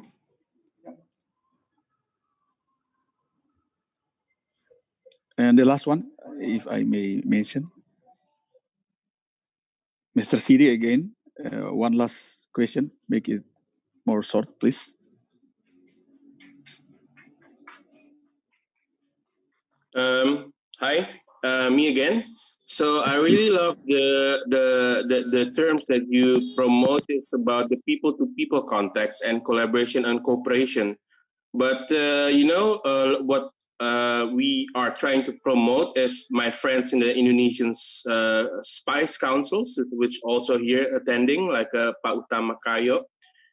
We have kind of difficulties to penetrate the global kind of thing for the common economic partnership agreements on this term. So how can we sell ourselves that we're doing good in producing good quality spices for our future learning to make a handshake with the European or the US countries? We are doing good. So please, see us that we're developing in our ways of producing methods. Thank you. Okay, thank you, Pak Sidi. So I think it's a very clear question to both of the speakers. So please, I think Dr. Azad, please, the first one who answered the question. Thank you, Paul. Thank you, Tri. Apart from the networks, the trading networks that existed in the past, there were several other forms of networks. So those networks were not in isolation, but overlapping networks. So one example can be the pilgrimage network. So we have a very strong tradition of pilgrimage, both in India, in Indonesia. So till recently, they are still going. I think it still happens. Once in a year, there is a Bali Yatra. So from Bali to Odisha, there is a yatra. Yatra means pilgrimage. A pilgrimage takes place every year. In the past also, there was this a whole tradition of pilgrimage networks where different kinds of peoples, both monks and the lay people, used to visit the different centers of the different centers of monastic institutions, such as in Bodh Gaya, very close to Nalanda, in Nalanda, in Sarnath and Sachi, and other places in South India as well, where Nagapattinam and other places. So they used to visit regularly, and apart from trading network, there was this pilgrimage network. Apart from this, there was also at the same time there were diplomatic networks. So, for example, if in the Nalanda copper plate grant, if it speaks about that a land grant was recorded where the Balaputra Devas, the Srivijay ruler, sent an envoy to record the land grant, which includes 5 villages for the running of a monastery at Nalanda. So there was along with trading networks, there were many different kind of networks. There were movement of text as well. There were movement of scholars and monks on these routes. So there were at the same time, apart from these kind of things, there were also many intangible things moving on these networks. The intangible things such as the rituals, in fact, the festivals that are spread, even in modern times as well. For example, if we see Thayakusam festival, which is a festival the south of India, in Tamil Nadu, it is being celebrated. It is also widely celebrated in Singapore, in Malaysia, in many other places. So these networks which existed alongside the trading networks, there were several others which included pilgrimage networks, diplomatic networks, ritual or festivities networks, political networks, several others. Okay, thank you, Dr. Nanda and Professor Atiri. Would you like to answer some of the question, yes, please? I think regarding networks, basically, what we see in modern times and what is needed. I just making a reference to blue economy because this is the concept. This is the new emerging development paradigm. So the most of the countries, that is, I'm referring to emerging countries, developing countries, they lack the creation of innovative network. So the very idea of a blue economy centers around innovativeness, innovations. So what we need to focus, or what we need to sensitize when we talk about the ancient trade routes, so that is basically creating innovativeness, creating a ethos. I may call it, if I'm talking in terms of IORA ethos. So in that way, innovativeness is the key to success. And in that way, as already depicted in our past, there should be exchange between the peoples, and this exchange should be extended to education also, the education. So there are new ways, the modern ways of education, but we need to evolve innovative networks which speaks about the quality of our products, you see. So to begin with, as I mentioned earlier, we can think about creating a product standards within IORA. That idea was mooted in Durban core group meeting on tourism, and the scholars basically advocated that why can't we have the IORA product standardization, which basically was countered by some of the scholars that no, there are international standards and all that, but nothing prevent us in developing regional product standards, you see. Parallel to say we are talking about global value chain, now the idea of creating a regional value chain or IORA value chain is also under discussion. So the answer lies in one word, the innovativeness. We need to create innovative minds so that we can solve the existing contemporary problems. And what I feel that the past knowledge which are there in our studies, in our history, that needs to be translated. And I am a firm believer that time has come that there should be a joint task force comprising of, you say, interdisciplinary people, inter-country people. And in that way, I think this foundation has done a splendid, I think, very important work. So that needs to be continued. And we seem to move converging on all the issues. And you say that is the idea. And that basically is also relevant when we talk about making globalization inclusive, making globalization work for the people. Let the globalization, the modern globalization in which we are living, work for the people. It is being opposed because it is not working for the people. It is not working for the poor people, you see. And that is again reflected in the SDG 1 and SDG 2. So that the past is guiding us for the accomplishment of the Sustainable Development Goals, sustainable development, the furtherance of, or the, utilization or implementation of the blue economy, all these areas basically. And the key is people-to-people exchange, cultural exchanges, and that basically forms the whole idea. But my buzzword is innovativeness, innovations, and creation of innovative networks across all the sectors. So that is the key to success. Thank you. Thank you, Professor Atiri. And I think that is your last statement, of course, for this session, because it's totally complete. What should we do? What should we prepare in the term of the spice road? I think that's it, right? Okay, maybe Dr. Nanda want to put some last statement because we are still have another 5 minutes. Thank you, Bob. As Professor Atri rightly pointed out, that the innovation should be in the heart of all kind of the networks that is operating, and new networks should be created.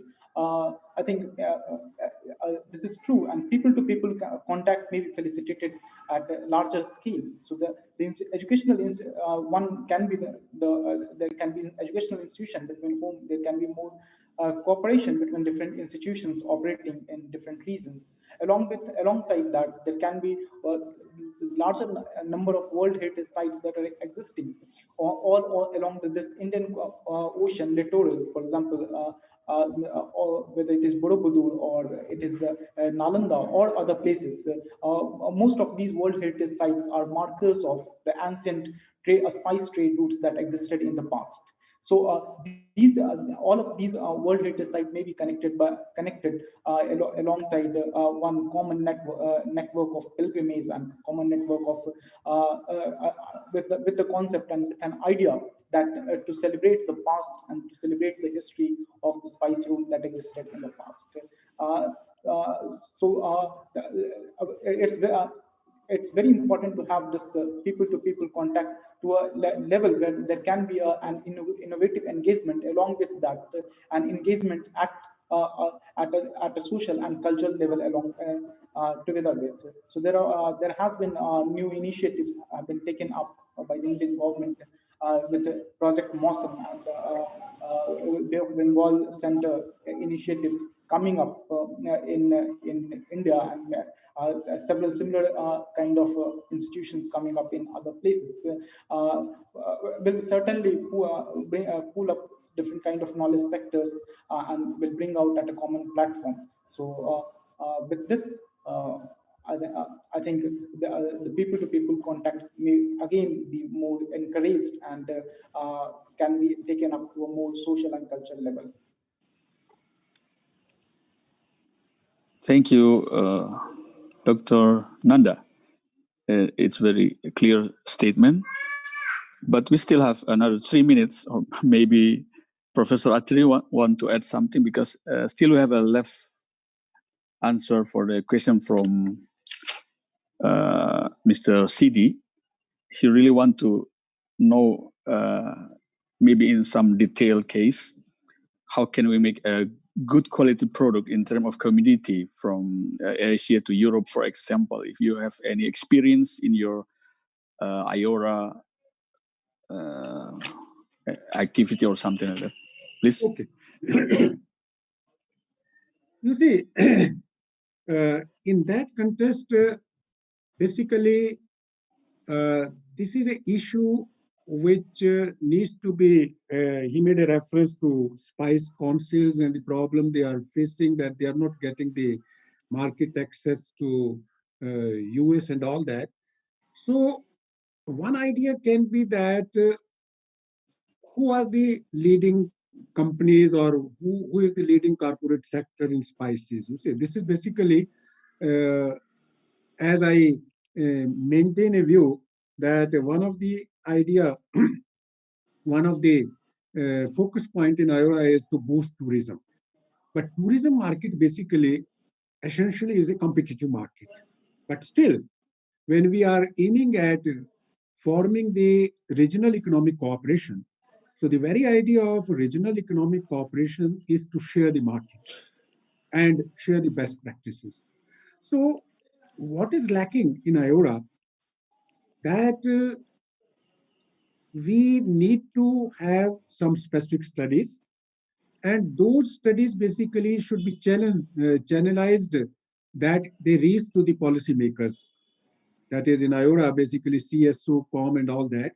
And that basically, which I experienced as chair in innovation studies, there is no system that all these issues, whether it is related with spices, whether it is related with the current product market access, that is the different issues, and which basically rightly mentioned by one of the question raiser in terms of SIPA and all that. But that is not a constraint, even if we don't move towards SIPA, but such type of collaborative, cooperative things can be done. And I strongly plead for that such experiences, such demand should come to the IORA, and then basically we can constitute some task forces looking into the analysis. There can be some specific studies, and try to find out some innovative ways, try to find out some workable solutions, and then those solutions should be discussed. And again, I think this spice route mechanism can be one mechanism. You see what he's suggesting, although the outcome of that study should again form one of the agenda of the spice route, because that it gives wide publicity. And then basically based on those discussions, we can again approach the diplomatic channels, through diplomatic channels to the governments in IORA to take some stand, and that basically connects. And that is one of the outcome which is there, creating a IORA pressure group, you see, IORA 22 in WTO, because WTO is the mechanism through which we settle all these things, agriculture products, non-agriculture products. So that comes into that system. But prior to that, there is always a liberty of creating some regional type of standard institutions which focus on standardization. There are some such institutions related to the fisheries and aquaculture, and all those institutions are based in, you see, Europe. So no such institutions regarding fisheries and aquaculture is there in IORA countries or there in the third world countries. So what lesson we draw, that the third world countries, the emerging economies, should come forward and should set up, as there is a past precedent in Nalanda. You see, the emperor of the past will attach 5 villages for one, you say, one department. So same type of thing. The lesson is there, can be done even in the modern diplomacy. And that is basically is the concept of what we call multilateralism through regional economic cooperation. So I plead for multilateralism need to be promoted through regional cooperation, and there can be different shades of multilateralism. You cannot have overall global multilateralism, because that is defined by these regional groupings. And as an economist, I know sometimes the gains achieved by these regional groupings can be higher than the gains achieved by, you see, multilateral trade liberalization. So those studies are there. There is no contradiction. The gains from multilateralism, the gains for regional cooperation, they converge. They are for the betterment of the society. Even WTO admits it, but we need to take initiative. And I would like to have more information about the spice councils and all that to amend or to suggest what can be the other innovative suggestions in this way. So that is basically what I feel. And that is the detailed process. Basically, we need to evolve processes. Processes are missing, you see. And that is what is Schumpeter says, innovativeness. When you are making a product, you should try to find out innovative ways also. So innovative ways, there are 5 ways of which leads to the innovation. I won't go into the details of the Schumpeterian model, but innovation basically is the key word. Innovation is the success story of all the trading nations, and there is a big potential among all of us to be a trading nations and to lead to prosperity through trade and investment facilitation. So that's the final concept. And as agreed by the other speaker, people-to-people contact, more systematic studies into the past, and innovativeness. That is, I can say that creating innovative networks, which is a very comprehensive topic. Creating innovative network based on our past best practices is certainly a way for bringing peace, stability, and prosperity into the Indian Ocean region, not only into the Indian Ocean region, into the Pacific rims also, as mentioned by Dr. Hassan, so that the best practices, that is constant dialogue from the Pacific rim and the Indian Ocean rim has to learn that lesson. So that is basically, we should have a common past history which will pave the way for bright, prosperous future for the human being, for the humankind. Thank you very much, Professor Attiri, for your closing statement. And we think it's cover all the question that we make in this session, how we connect each other and how we conclude people to people. But I think it's the important things is people to people from the government perspective, the policymaker. So yes. People to people, not only about the grassroots or the researcher or the academic perspective, but the one who make the decision. It's one of the important thing that Pak Saidi asking the question. So now we are in our end of our session because the committee only gives me the time until 3 p.m. Jakarta time, and now it's 5 Ternate time. It's almost Maghrib here.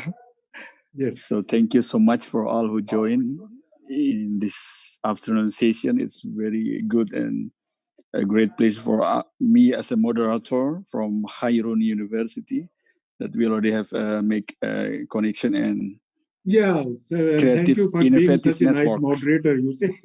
So thank you so much. Thank you, Professor. Thank you, Professor. Thank you. So maybe we can continue with our collaboration with the IORA and the Nalanda University, because we are here in the east part of Indonesia, Khairun University, one of the leading university in eastern Indonesia, who's surrounded by island, as you see in my background. These are the Spice Island. The sea become the connection. So the sea doesn't bother us, but the sea or the ocean is our connectivity who links us island by island. So it's a good point of that Professor Attiri explained for us in the IORA perspective, and Dr. Nanda explained for us in the archaeological and historical perspective of India perspective. And it's very important for us, for Indonesia as a spice route leading. So this session also make us a strong connection and strong connectivity for people to people. So I think it will continue in the next session, because we still have another 2 days in International Forum Spice Road. Now we are in the second day. We still have a third day and a fourth day. So maybe all of you in this room can join for tomorrow presentation and discussion like this. Is very nice. It's very good for us to open our mind and our perspective for a better future collaboration. Thank you so much for us who still staying in this room until this afternoon here. So I give the room back to the committee or the operator. Thank you so much. Assalamualaikum from Ternate. Thank you, Professor.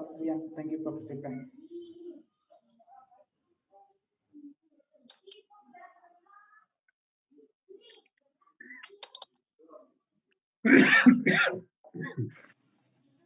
We will proceed with the next program in International Forum Spice Route 2020 with Revisiting Spice Route Through Space and Time Part 2, which will be presented by Dr. Annabel Teh-Galop, Tom Hugo Forst, PhD, and moderated by Dave Lumenta, PhD. Dr. Annabel Teh-Galop from British Library has conducted many researches and exhibitions on formal aspects of ancient letters and documents in the Southeast Asia. Dr. Tom Hugerforst traced the interconnectivity of Southeast Asia with other parts of the world since the first century AD. And Dave Lumenta, PhD, has conducted research on borderlands as part of migration history and the Southeast Asia Studies in the Department of Anthropology, University of Indonesia. I would like to invite Dr. Lumenta for the session as moderator. The time is yours. Thank you.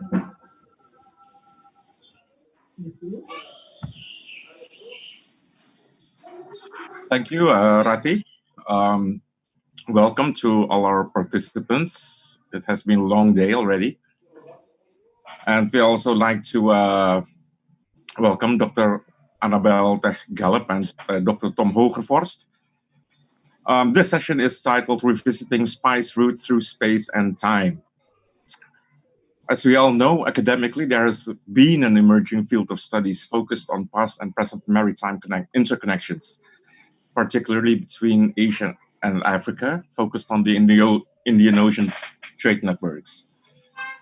And in this field, a vast body of knowledge points towards the rich and complex outcomes of the movement of people's material, culture, and ideas, which was facilitated by long-standing trade networks, colonialism, and it continues in being transformed by current global interconnections.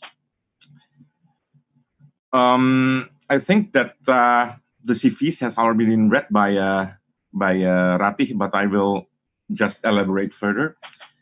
Dr. Annabel Tech-Gallup is currently the lead curator at the British Library, and she specializes on maritime Southeast Asia, with works focused on Malay and Indonesian manuscripts, with a particular interest in letters, documents, and seals. And next is Dr. Tom Hogervorst. He is a researcher at the Royal Netherlands Institute of Southeast Asian and Caribbean Studies, KITLV, in Leiden. His research interests include historical linguistics, language contact, and youth language, with a focus on Indonesia and Malaysia. He is currently finishing a book on the language history of Indonesia's Chinese minority. He has also published on loanworks and their importance to understand cultural contact in the Indian Ocean world. Each presenter is allotted 30 minutes to share their knowledge, which will then be followed up by a discussion. And we hope that questions and responses, either directly or through the chat column, may be addressed in English and Indonesian for those who wish to ask in Indonesian, which of course we will translate for you. Without further ado, for our first guest presentation, I will surrender our screen time to you, Dr. Annabel Gallup. I'd like to, can you hear me? Yes, clearly. Good, thank you. Well, first of all, good morning. And well, it's good morning from London because it's 9 o'clock in the morning here in London. I would first like to offer my great thanks to the Negeri Rempah Foundation for organizing this fascinating event and also for inviting me to contribute. I'm really delighted to be here. So what I'd like to do, I think I'm going to share my screen because I think it's always a nice idea to have some nice pictures to look at while I talk. So let me see if I can. Okay, so can you start slideshow? Let me. Can you see my PowerPoint in this mode? Is that all right, Mr. Yes, all right. Pat Dave? Yeah, Pat Dave. Yes, we can see it clearly. Thank you. Right. So I'm talking today on networks and exchanges, international influences on the earliest Islamic seals from maritime Southeast Asia. And I want to start with a map. So let me, sorry, just a moment. I'm very sorry. I think I'm going to, my apologies, Dave. I'm going to please take your time. install my PowerPoint in a in a different way. Please, my apologies. So I'm just going to go into USB drive.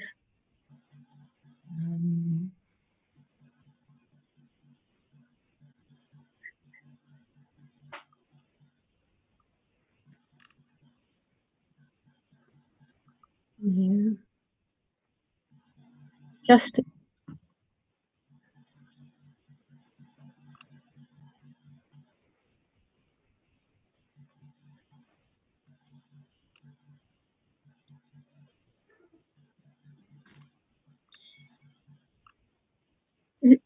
sorry.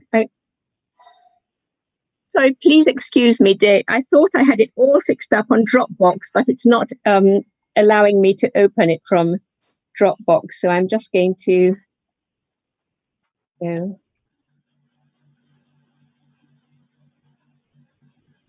Please take your time.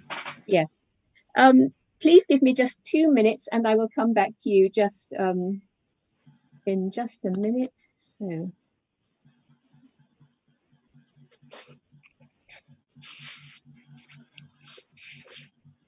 It shows that the internet is still not perfect. Yeah. It shows my technological skills are not perfect. It's much more that so okay, but I hope that we should be better placed now. Just a minute. USBs. Negeri. Here we are, Negeri Rempah. Okay. And so.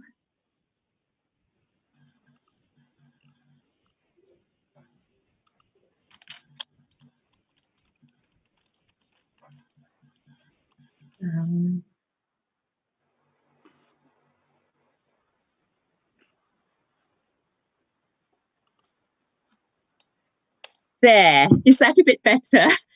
Mohon maaf ya kepada sekalian para hadirin, and I hope we can now start without any more interruptions. And I apologize for my technological problems. Yes. Sorry, can you restart your screen share? Because okay, we still have the old shared screen. I see. Sorry. Okay, just one moment. New share.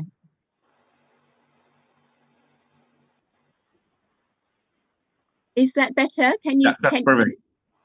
All right then. Okay. Well, now I'd like to start. All right. So my very first slide I'd like to show you is I think it's a wonderful contrast with the backdrop to Maulana Ibrahim's Zoom backdrop that he was using, because this is a very unusual map of the Spice Islands of Maluku, which, as you all know, forms the very focus of all our discussions over these few days, because these are the Spice Islands of Maluku, a series of volcanic islands with the peaks of the volcanoes rearing up from the sea. So you could see that very clearly in Maulana's backdrop. He had a wonderful aerial photograph probably from the top of the mountain of Ternate. But in this map, this Portuguese map, you can see the heights of the volcanoes they are depicted in a sort of quasi three-dimensional form. It's really to emphasize the way that the volcanic islands of the Spice Island, the volcanic peaks of the islands, are the most important feature for mariners in those days, so that when you arrive by sea, you could recognize the islands of the Spice Islands of Maluku. So these islands sit at the heart of all our discussions, because Maluku was the magnet for international traders and the fulcrum of networks and exchanges that developed in order to ship the spices, nutmeg, cloves and pepper all over the world. Now we can study these global networks in many ways. For example, through economic data of the types of spices that were imported and exported, through archival sources or historical chronicles, and through linguistic traces, which is what my colleague Tom works on, also through literary epics and folk tales, which preserve stories of foreigners coming to trade, but also through material cultural traces, such as, for example, you can track traces of shipments of Chinese porcelain or of Indian textiles. For my small contribution to this discussion, I propose to examine these networks of exchanges through the evidence of Malay seals, on which I've been working for the past 20 years or so. So what is a Malay seal? A Malay seal is a seal which I've defined from Southeast Asia with an inscription in Arabic script. So this was the subject of my PhD. As I mentioned, I've been working on Malay seals for the past 20 years. And finally, just last year, managed to publish a catalogue of the over 2,000 seals that I have documented and collected. So my catalogue was published in Singapore with NUS Press in 2019, and also in Jakarta with the Yayasan Lontar, the Lontar Foundation. The same book with two different covers. On the left, the Singapore cover, and on the right, the Indonesian cover from the Jakarta publisher, Yayasan Lontar. So where do these seals come from? I've called them Malay seals after the Malay world of Southeast Asia, which covers the present-day territories of Indonesia, Malaysia, Singapore, Brunei, and also the southern parts of Thailand, Cambodia, and the Philippines, because this was the area, the part of Southeast Asia, which was unified by the use of the Malay language for trade, diplomacy, and for spreading the faith of Islam. So I often use this map in my presentations. It comes from the earliest Malay dictionary, which was published in London in 1701 by a merchant from the East India Company called Thomas Bowry, who spent 20 years in the Malay world. And as you can see, the title of this map is the map of the countries wherein the Melayu language is spoken. So this is a perfect depiction of what we call the Malay world, which links the whole of maritime Southeast Asia. So the area of the Jalur Rempah that we are talking about.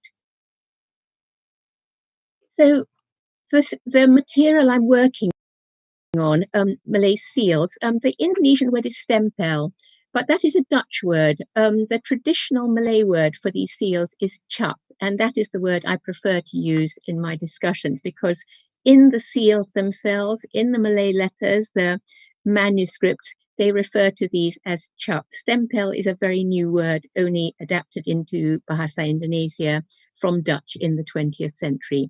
So these are Malay cap, Malay seals. The actual physical object which is used to stamp on letters and documents is usually made of metal. It could be silver or brass or even gold, but not many of the Malay seal matrices survive. So most of the seals I have collected are documented from impressions stamped on manuscript documents and letters and treaties. So this gives you an example of how I found the data for my study, held in libraries and archives and museums all over the world. One of the probably the biggest collection in the world is in Jakarta in the Arsip Nasional, and I'm very grateful to all the staff of the Arsip Nasional for their help during my doctoral study when I collected all this material. Also Leiden University Library, SOAS University Library, and the British Library, and many other collections all over the world. So as you can see, the seals are stamped on the letters in different mediums. Usually the most common was lamp black, asap pelita.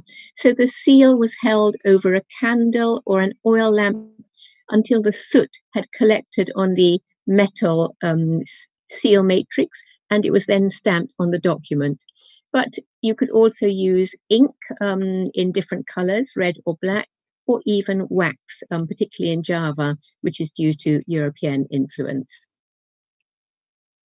What can we learn from Malay seals? Well, I usually like to say that Malay seals were the name cards of their day.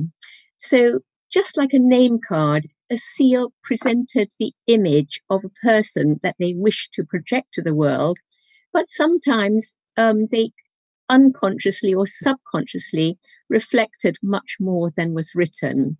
So from seals, we can find not just the name of the person, their title, where they came from, and the date usually that the seal was made, but in the design and the shape, it will also reflect trends, what is perhaps sort of gangsy at the time, what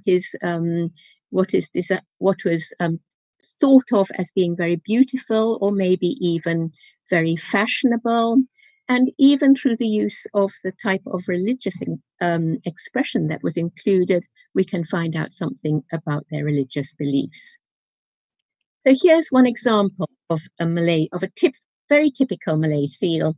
This is from Riau, from the Yang di-Pertuan Muda, the Viceroy of Riau, Muhammad Yusuf. So on this seal, we find his personal name, which is Yusuf. We find his father's name, so Ibn Raja Ali, so who had passed away, Almarhum. We find his full title, Yang di-Pertuan Muda, and then Raja, because he was of royal descent. We find a religious expression, Al-Wathik bi-Rabb al-Ra'uf, so which is written in Arabic, so he who trusts in God, so the most indulgent Lord. And there is a date, a very precise date, 1275 in the Hijra era, which is equivalent to 1858. And also because of the increasing Dutch influence in Indonesia at the time, a description of his title in Dutch also. So this shows you how much information is found in a Malay seal, that they are really valuable primary sources of hard historical information with facts like names, titles, and dates. And that is why they're so important for historical research. But I also mentioned their shape and design. So in the 18th and 19th century, when the majority of the seals I have collected come from the 18th and 19th century, the most popular shapes for seals were circles or petaled circles, like inspired by the lotus blossom. And if a seal was in the shape of a petaled circle, it always had 4 or 12 or 16 petals. And another very popular shape was an octagon with 8 sides.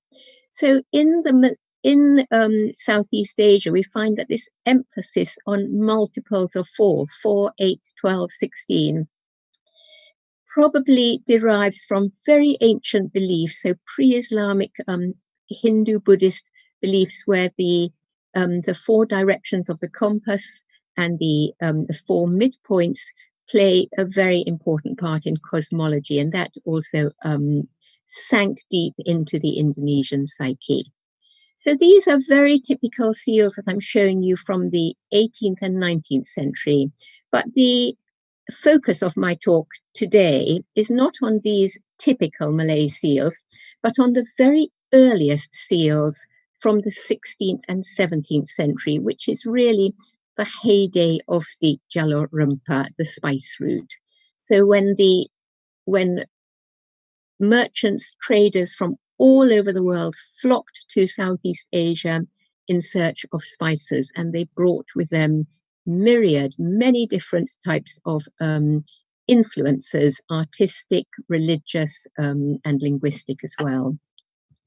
So I want to show you this on this slide. This is the oldest Malay seal known in the world.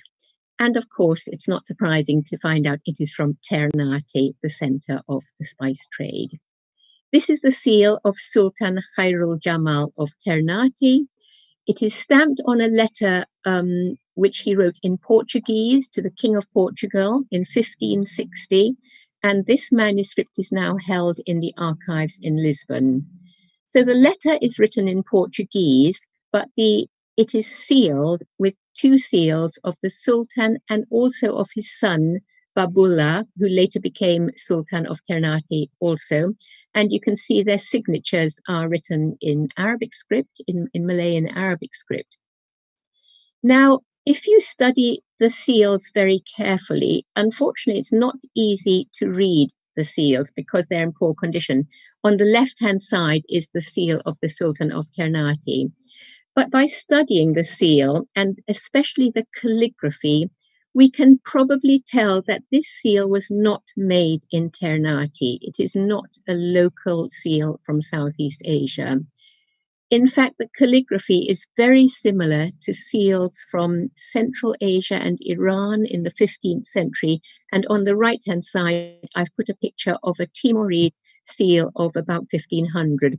You can see that the tall, straight lines of the Arabic inscription are very similar to the Ternate seal. And it probably also begins Al-Wathiq. So you can see if you read Arabic, you can see the alif, the lam, and the waw. So the earliest seals in the Malay world were probably not local productions. They were deluxe imports. And this accords with what we know of the spice trade, that traders came to Maluku, to Southeast Asia, to buy spices, but they brought with them valuable trade goods like silks, cottons from India, cloth from India, porcelain from China, and also luxury goods from other parts of the world, and especially the Islamic world, such as probably this seal, which was used in 1560. So this is the earliest Islamic seal with an inscription in Arabic script found in Southeast Asia, stamped on a manuscript document.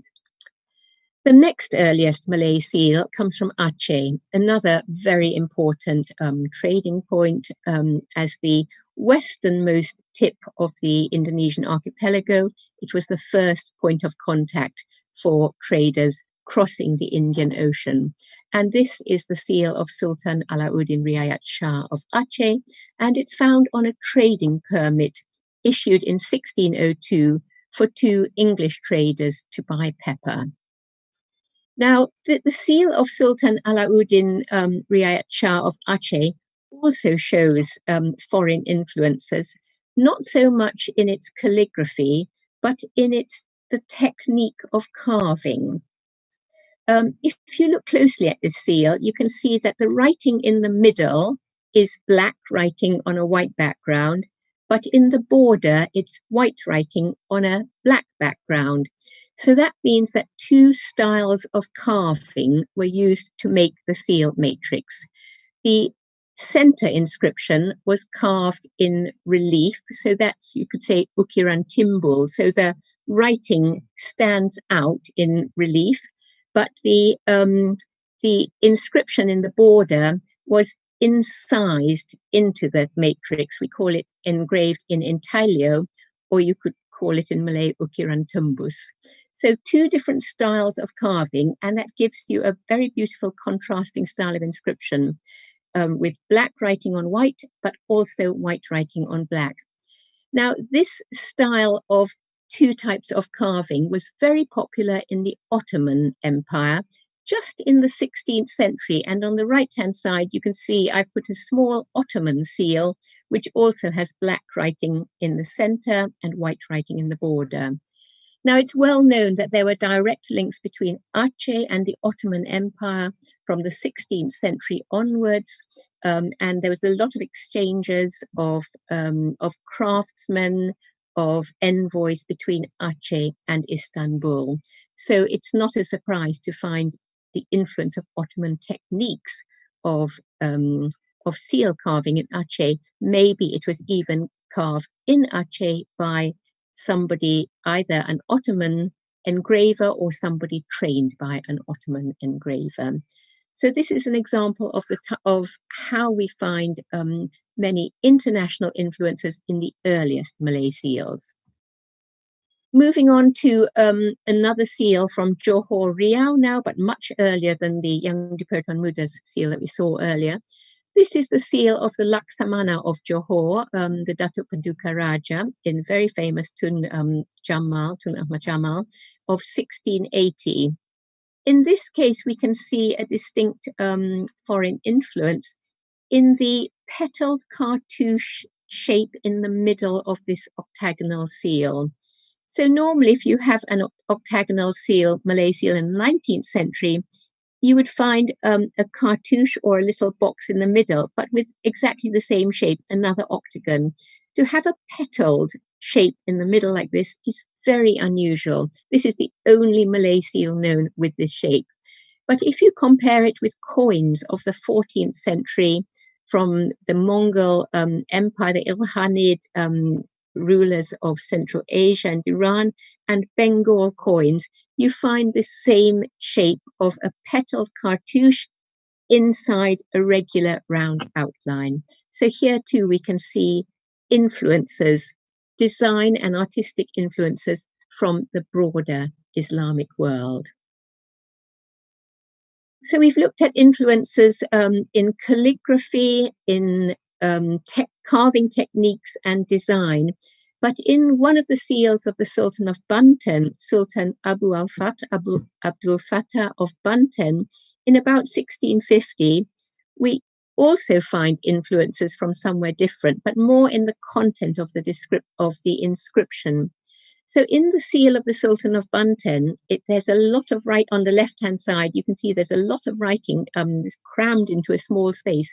It gives his pedigree, his ancestors, to 5 generations. So it gives his name, his father's name, his grandfather's name, and then 2 generations after that. On the right-hand side, we have the seal of a 15th century Sultan of Gujarat, and it's very similar in calligraphic style and shape, and it gives his pedigree to 4 generations. So I think that there is a suggestion that the Banten seal was influenced by Gujarati models. So we are seeing these influences coming into Southeast Asia along the spice route from all over the Islamic world. Probably the clearest example of influence across the Indian Ocean occurs in Aceh, back to Aceh, from Mughal India and in the Great Seal of the Mughal Emperors of India.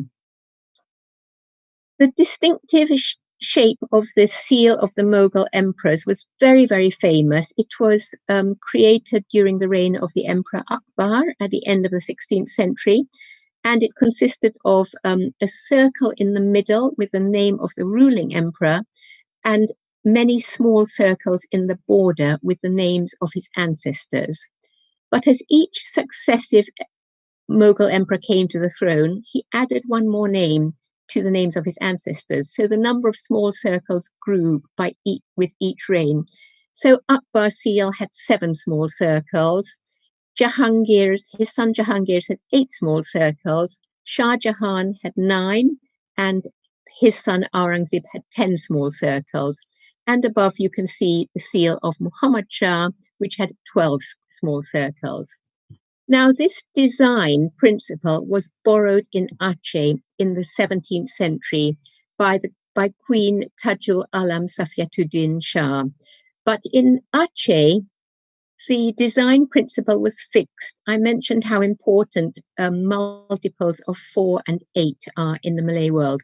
So the sultans of Aceh, they borrowed the design of the Mughal seal, but they always had 8 small circles in the border, and the choice of names in those small circles varied from emperor to emperor. It's from sultan to sultan in Aceh. And this design lasted in Aceh for 250 years. So all the examples of seals I've shown you so far come from the 17th century. And this was a time of great, of 16th and 17th century, great global influences along the Jalur Rempah, along the spice route. But in the course of the 17th century, the Dutch VOC, the East India Company, attempted with great success to impose a monopolistic trading system on the places that they conquered. And that meant a gradual cutting off of links with other parts of the world, of mercantile links with other parts of the world. So from that time on, we mostly see European influences in seals. It starts off very early in the 17th century. And so in Sulawesi, we find that the seal of Sultan Alauddin of Goa in Sulawesi was modeled on the concept of heraldic arms in Portugal. So his seal takes the shape of the Portuguese coat of arms, but at the Portuguese coat of arms has the coronet of the King of Portugal at the top. The seal of the Sultan of Goa instead puts the image of the crown of Goa at the top, on top of the shield with his name. So you can see how the design principles are borrowed from European heraldry. But by the 18th and 19th century, the world of Malay seals has become more parochial because of the cutting off of these external influences, except for European and particularly Dutch influence. So we see how even the seal of the Dutch Governor General in Batavia, which features a three-masted sailing ship, we can find that appearing on some Indonesian seals. On the right, you have the seal of Raja Haji, the famous Bugis warrior, and he adopted and appropriated, you could say, and adapted the image of the sailing ship found on the Dutch Governor General seal for his own seal. On the left is the seal of a nobleman from Siak, Tengku Pengiran of Siak, early 19th century, also has a depiction of a sailing ship. So we find at the 17th century, the 16th and 17th centuries were a period of astonishing innovation for Malay seals, drawing on myriad influences from other Islamic lands to the west, which had come through the Jalur Rempah, through the spice route. But with the coming of the Europeans, and particularly the Dutch, the efforts to enforce the monopoly succeeded, and they resulted in a gradual cutting off of ties between the ports of the Malay world and the broader Islamic world. And with that, the whole range of international influences, whether in calligraphy, in inscription, in design, or in content. And so that's why there is a considerable difference between the earliest Malay seals of the 16th and 17th century and those which form the bulk of the collection known today from the 18th and 19th century. So I hope this has been a small contribution to our discussion of the Jalur Rempah. Thank you very much. Back to you, Dave. Thank you, Annabelle. I think we learned a lot about from your presentation. And I think that many of us are not too familiar with actually how material culture can actually reveal larger stories. And I find particularly interesting how actually only by studying seal designs that we can actually reveal traces of different stories or episodes of interconnectedness in the world, not only in the Malay archipelago, but I think these links between Maluku, or let's say the influences of Persian designs, Ottoman designs, and how these designs actually coalesced with previous old Hindu designs, also shows a lot about how actually globalization, in brackets, actually worked in the past. And I think we will start now with a discussion or a question and answer Q&A session. So let's see if there are participants who already have raised their hands, or if maybe Rati can also assist me in looking at questions. Yes, we have Pak Albertus Pramono raising his hand. Ya, Albertus Pramono. Silakan, Pak.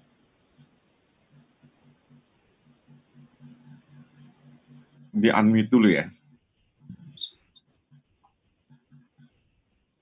Silakan.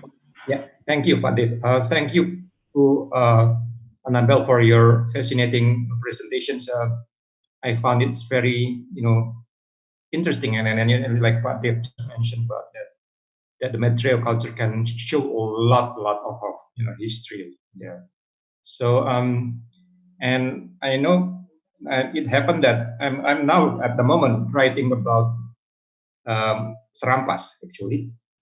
So I read about your Piagam Serampas so both the seals and also the manuscripts are really interesting here. So, but unfortunately, that many Indonesians don't understand that, and even probably you know yourself that in Serampas people treat the manuscripts as not as something that you can learn, but it's more a secret text that kept into like and to open it you have to have a very special ceremony and so on. So it's good that they preserve that in one way, but the issue is that nobody really knows about what is written there, and also the story about the seals. So I'm wondering, we need to have some kind of education here to let people know more about this kind of stuff. And also myself, I'm also very interested in history of cartography. You started with maps of the Ternate, so I'm like to know more how these maps also affect the creation of Indonesia, and also how it shapes our culture, and also it leads, especially in terms of the concept of borders, boundaries. So what I'm like to more, how can we promote this this very valuable materials to be that people know more, because epigraphy and so on, people this kind of studies basically is collapsing, while there's the history, the stories are still a lot to tell. So I'm kind of wondering, how can we do this, especially in Indonesia, to really promote the studies on this, the research on this, so to get more people, to get more students. This is very challenging, I know, but we need to do this, because if not, it's like the people in Serampas or in other places, they keep it as a sacred text or sacred materials, but not really trying to understand it, the context and what it really means. Thank you, Annabelle. So Pat Dave, shall I answer straight away? Yes. Thank you. So thank you very much indeed, Pat Albertus. This is actually so many interesting questions that you have raised, and as you know, Serampas is a very, very interesting region, and somewhere that I have worked on also. So Serampas is in the area of Kerinci and in Sumatra, and Kerinci in the olden days came under the Sultanate of Jambi.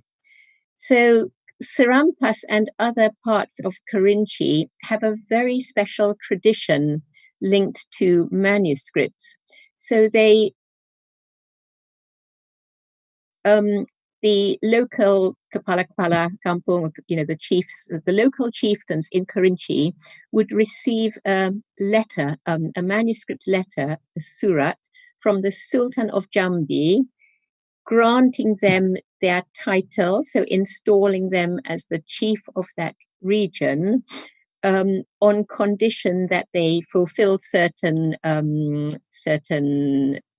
rules, for example, to uphold the observance of Islam, to make sure that people perform their prayers, but also to send the appropriate tribute to the Sultan. So, for example, the Sultan was the only one who could receive gading. So if there was any ivory, this had to be sent to the Sultan.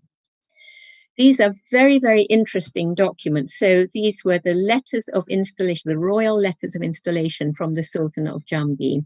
And as Pa Albertus was discussing, these documents were treasured. They were regarded as pusaka in the villages, and they were usually kept in the house of the Kapala, of the local chieftain, and they were wrapped up with cloth and put in a special box, and usually placed in the loteng above the dapur, above the kitchen in the house of the chief. And it was a very good place to be stored because the smoke from the kitchen acted like a natural fumigator against insects and pests. But as Pa Albertus mentioned also, they were guarded very, very secretively. And usually, if you wanted to see one of these manuscripts, you couldn't see it because it was only taken out maybe once a year for a special kanduri, a special feast day in the village called Kanduri Sko. And then you have to find quite a lot of funding in order to have a big kanduri to sacrifice some animals to provide the feast. And then all the pusaka, the documents, were opened up and carried around the village. Now, interestingly enough, on the one hand, as Pa Albertus said, we can regard this as quite a restrictive process because nobody can go and look at the manuscripts. You can only see them once a year, or if you can pay for the kanduri to be held so that the box can be opened. But in fact, it seems to have been a very effective form of preservation, of a very naturally, environmentally friendly, using local wisdom, a form of preservation, so that these manuscripts were stored. They were not. They were stored away carefully. They were wrapped up and put away in a box, but they were brought out once a year, and they were aired and cleaned. And that means that very unusually in Jambi, in Ulu Jambi, so in Kerinci, in Serampas, you find that manuscript documents and manuscripts can survive for hundreds of years compared to other parts of Indonesia. So in Jambi, even today, you can find letters of the Sultan of Jambi that are 300 years old with original seals and original writing because they have been stored so carefully and treated like pusaka. So it goes, so there are two sides of looking at it. On the one hand, as Pa Albertus says, because they are treated so secretly, it's difficult to get access. But on the other hand, you can argue that this very traditional method of storage and secrecy is what has preserved these valuable manuscripts centuries. And so Pa Albertus asked, what can you do about it? And I think probably as scholars and as researchers, it is important for us to show our respect for these materials, to say how important they are. And then we can, through our publications, we can write about them and we can share the knowledge about how important they are. And in this way, the local people can also feel very proud of what they hold. And for the younger generation, hopefully, they will come to value them more.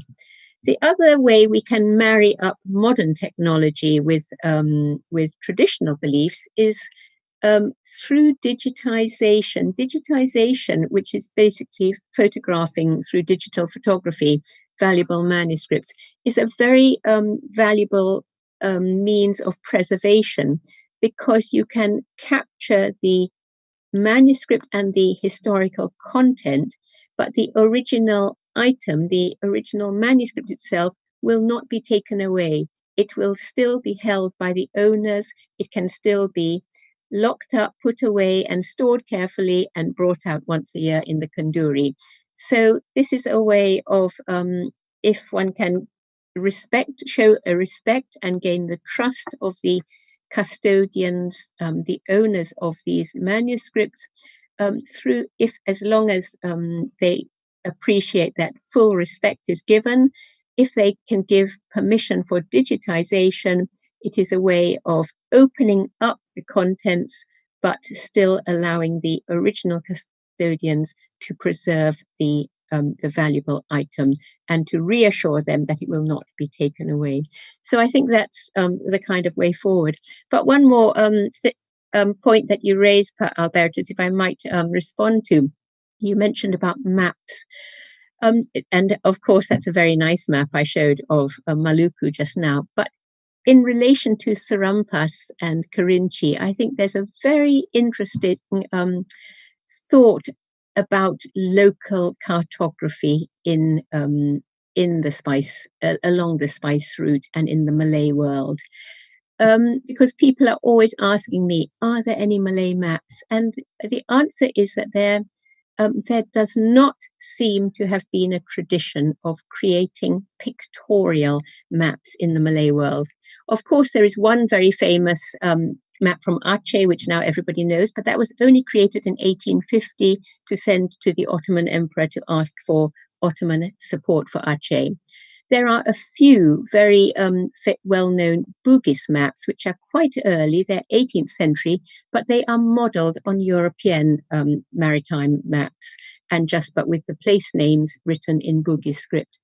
But through my work on Serempas, I've realized that although there is not a tradition of pictorial cartography, meaning drawing islands and drawing terrains, topographic, terrains in Malay manuscript culture, in these royal letters from the Sultan of Jambi, there are what I would call word maps. So the Sultan of Jambi installs a particular chieftain and says, your territory is from this point to that point, to that point, to that point. And he uses terrain sensitive verbs. So it's like menaiki hingga ke, so climbing up to that, turun ke, descending to that. And then these word maps will draw out a particular terrain allocated to one particular chief. And even without pictures, you can form a very clear idea of the area which has been mapped in words in these documents. So I think this is quite an interesting concept of how we can think about maps in a broader sense. It doesn't just have to be a picture on paper, but sometimes the same information can be conveyed in words. So thank you, Per Albertus, for your interesting question. Yeah, thank you, Annabelle. Thank you, Per Albertus. Is there still a question specifically regarding regarding Annabelle's presentation? I think there's Abi Yahya. Abi, silakan.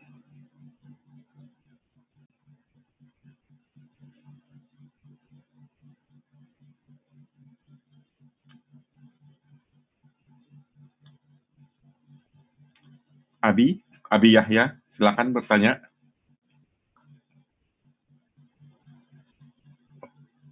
Oke,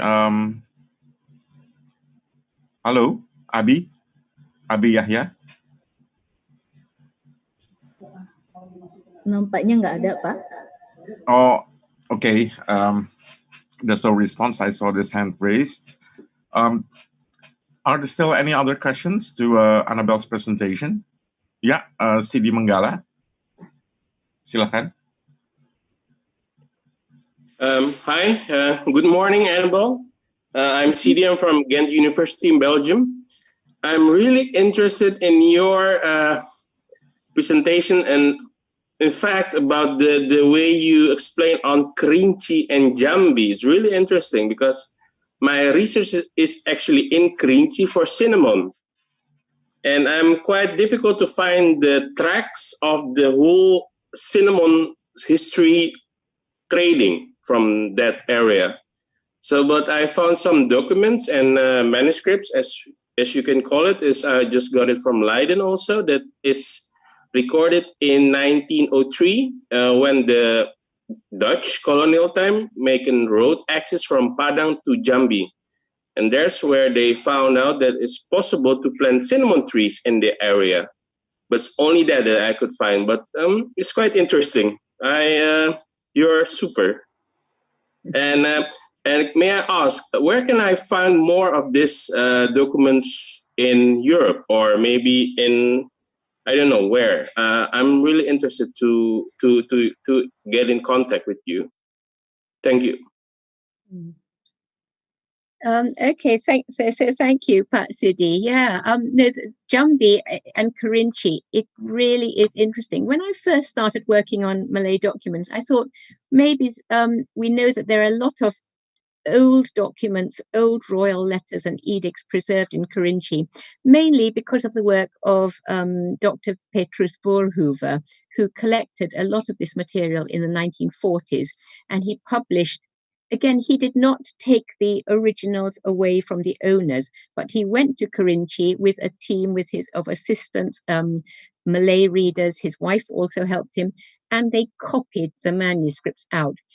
So he produced a volume called Tambo Kerinci, and that volume, which it's not published, it's just typescript, but it has been put online by Pak Uli Kozok. So if you just Google Tambo Kerinci, you will find that whole Tambo Kerinci. So it means the histories. You know, these are historical documents from Kerinci.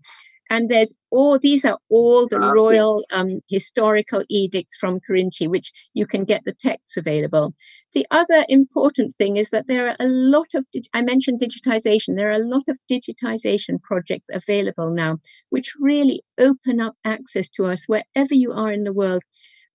Collections of manuscripts which are still held dalam tangan masyarakat, so which are still held within communities, but which have been photographed.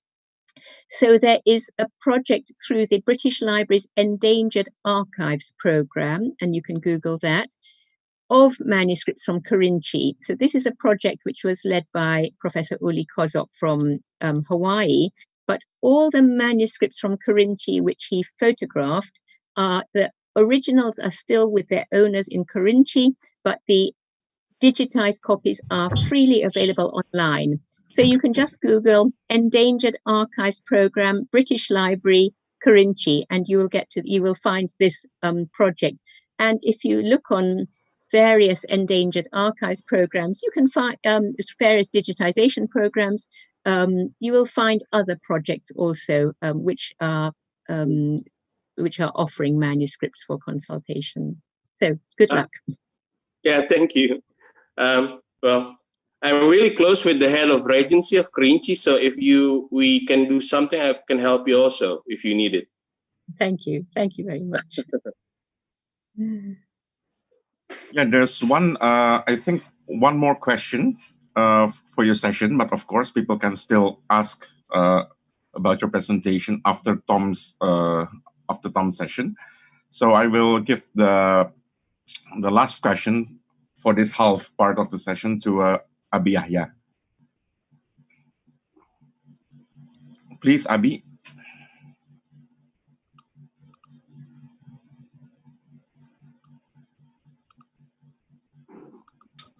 Where is? Still no answer, Pak. No answer. Hello. Okay. Can you? Okay. Yeah. Hello. Hello. Yeah. Hello. Yes. Hello. Hello. Halo. Terdengar kok. Terdengar.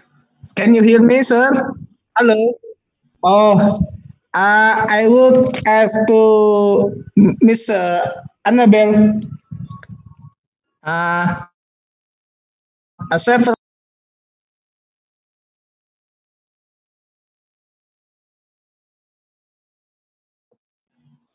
Hello. It seems Abi is cut off.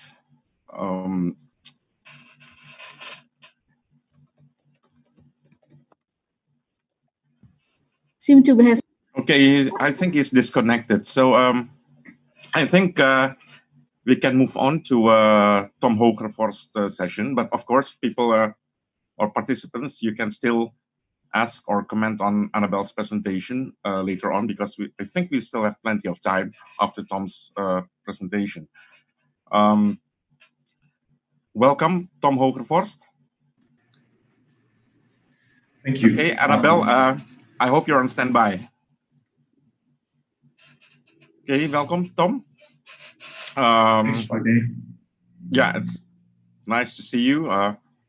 Ironically, we met actually in Tanzania, not in Jakarta. I was going to bring that up. Back. Yeah. It's good to have you here. Okay, Tom, please have the screen. Yeah. Okay, thanks for all the organizers for inviting me, and this is really an honor to be here. And it's also quite difficult, I have to say anything interesting at all after the great presentations and discussions we had previously. A lot of the things I wanted to bring up have been verbalized much better than I could. One of the things I wanted to say is the importance of academic collaboration and innovation. But those points have also been brought forward by all the other speakers, so I won't say much about that, except that I fully agree with that. Another thing that came up is the importance of cultural exchanges. And I fully underline that that is important, because if we organize things, events, seminars, conferences that have to do with the spice route or the Indian Ocean or the Maritime Silk Route, there is a tendency for people to co-opt it who are interested in, say, military strategy. We see that a lot. They co-opt academic events on this particular history and part of the world. Or people who only care about the financial, sort of economic history and things like that. So if we can give a bit of counterweight looking at the cultural exchanges, it will be very useful, because there seems to be a tendency to say, well, this is something very arcane and ivory tower-ish, whereas one could make an argument that appreciating each other is the way ahead and is the way towards a more sort of honest, integrated future. Now, I'm interested in the spice routes, also because of the spices and the sort of food history and the cuisines influencing each other, and people learning to appreciate each other's food. So the spices in the spice trade. And if you look at the taste of this part of the world that was interconnected and has been for a couple of millennia, then you see that tastes have converged not only in the cuisine, the kitchen, but also when it comes to music, when it comes to dances, when it comes to the arts, architecture, all of the things that people did not have to take over if it was purely an economic integration, but people wanted to take over because they influenced each other when it comes to the culture, when it comes to what people like, preferences, all of these things. So that's very important to keep in mind. Another point that was mentioned is tourism. If it sounds almost perverse to talk about traveling now in this pandemic, but still, I remember that when people from Southeast Asia or South Asia take a tour to Europe, they typically start somewhere in Italy, they drive to France, to Paris, to Germany, and they end up in Amsterdam. Imagine if something similar could be done with the spice routes. You start in Ternate, for example, then you go to Ambon, to Banda, you end up in Jakarta or Banten, or even include Sri Lanka or a place like that. I think that would be very nice to think about, also in the way that we are more interconnected than we think occasionally. And one of the things that has been mentioned as well is the stable cooperation of the Indian Ocean. The reason that that is important and more important than we think is because it is so important globally. The Indian Ocean, what's going on in the Indian Ocean doesn't just affect the countries around it, it affects the entire world. So the moment the Indian Ocean is stable, the world is stable, and the other way around. So that is another important point. I think by this time I should also tell you a bit more about my background. So I am a historical linguist. So I look at the past through language and through loan words and through what people borrowed from each other and how they've influenced each other. And I'm also interested, as I said, in food and how that does something quite similar to language. It connects people. I mean, of course, there's always going to be hierarchies, but it tells a story of what we do, essentially, and what we, how we position ourselves in the world, what our cultural affinities are, and these things. So, as Dave said, I'm part of the Royal Netherlands Institute of Southeast Asian and Caribbean Studies, the KITLB. I have also, together with my colleague Mahmoud Kuria, established the so-called Leiden Center of Indian Ocean Studies, which historically tried to connect people who are from Leiden, who are passing by Leiden, to present their Indian Ocean related research. And of course, that's no longer possible, but we are trying to bring the forum online as well as we can. But we work together a lot with scholars from India, from Sri Lanka, from Southeast Asia, and also from East Africa, which is very important because they were part of the spice trade as well. They were part of the networks that we have been talking about for the past 2 days. And they have a lot of things a lot of issues that Southeast Asia faces as well, in terms of climate change, in terms of the legacy of colonialism, but also, as I said, in terms of even what the food tastes like. There are a lot of connections that we sometimes don't really see anymore, but they are there.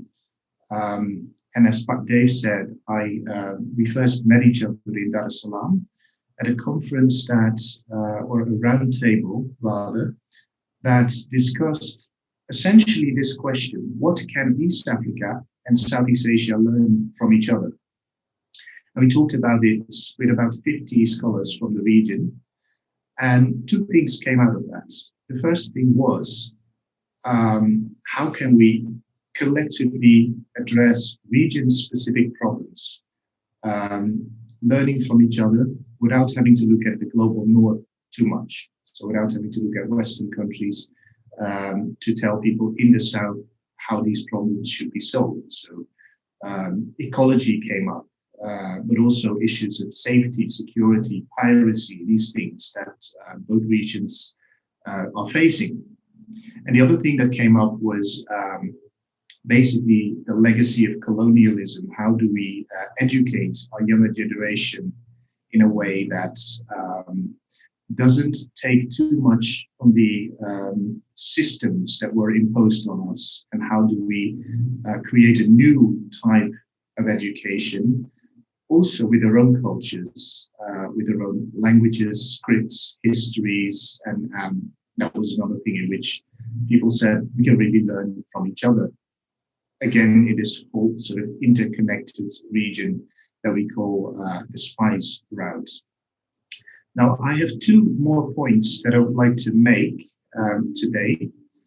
And the first is the importance of spices in the spice trade and the spice route.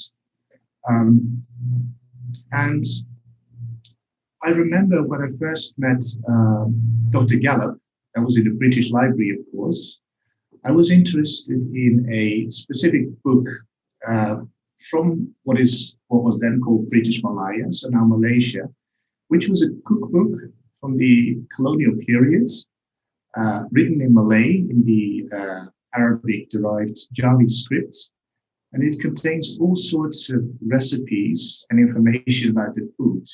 And the reason I found that book fascinating is because it showed how interconnected that part of Southeast Asia was in that particular time. So a lot of the recipes, they would say this comes from Java, or this comes from India, or this comes from Egypt, or this comes from Afghanistan. So by that time, they had all of these fascinating things coming from all over these interconnected Indian Ocean worlds. And I think that is academically interesting as well, because if you look at, say, Indonesia, Malaysia, Singapore at the moment, sometimes they will go at war, almost, with each other over food, over the question, where does laksa come from, for example, and then, everybody gets riled up on the internet and very aggressive. To me, as somebody who's interested in this sort of connected space, such a question would not be interesting. The question would be, how did laksa basically brought people together? How did it travel, and how did it conquer the world? Because if you trace these things, like I do for my research, you'll find that this particular product, we're talking about a sort of noodle dish, right? A kind of a soup, first appears in the Persian medieval cookbooks, but it is no longer known in the Middle East. Traveled to Southeast Asia, to other parts of the world.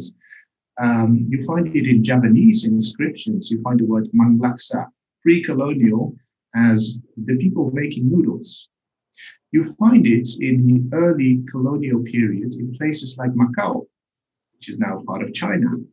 And you find the dish even in old cookbooks in South Africa, where, of course, there was a community of people from the Indo-Malaysian world.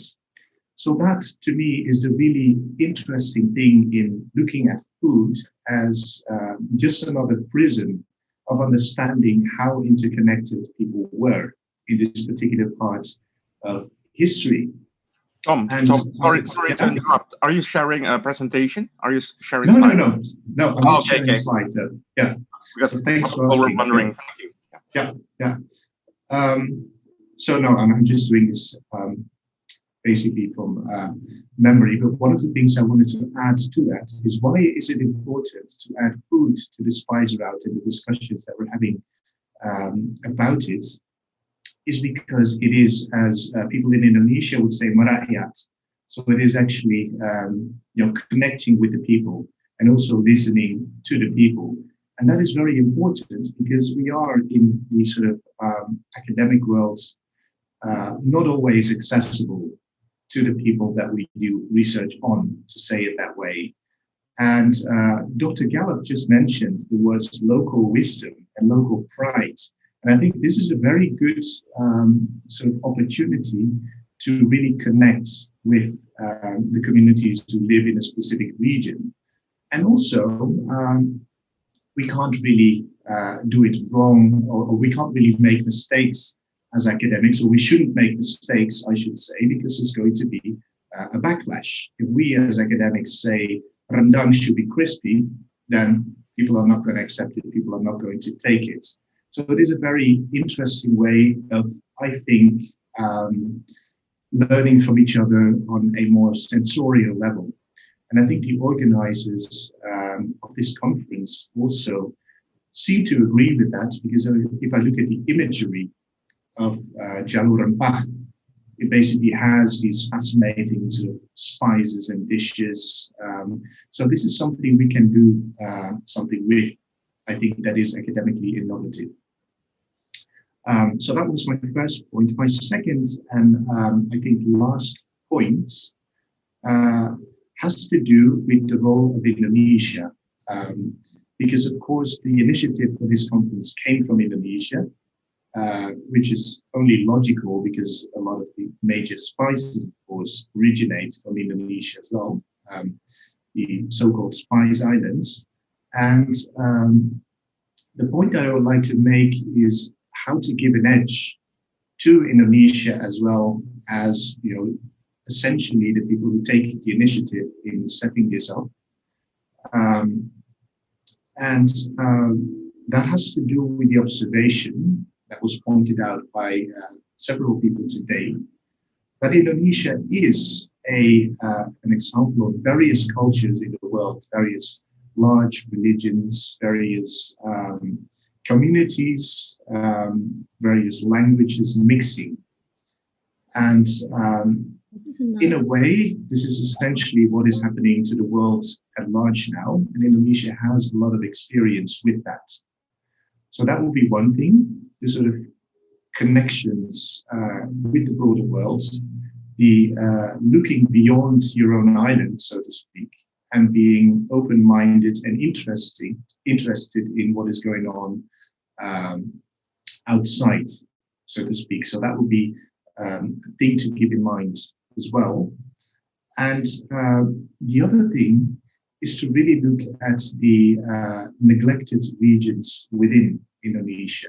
So it is absolutely great that the Khairul University is playing such an important role in this as a place that is situated in Ternate, so in the middle of the historical action, so to speak.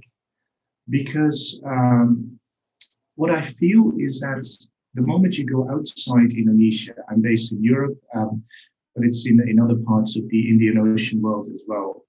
These particular regions, Maluku and Nusa Tenggara, are not well known, are not well understood. People have no idea. So I would see in certain publications that scholars are under the impression that Maluku is one island, right? So the sort of realization that we're talking about an extremely diverse archipelago with hundreds of islands and different interconnected cultures is missing.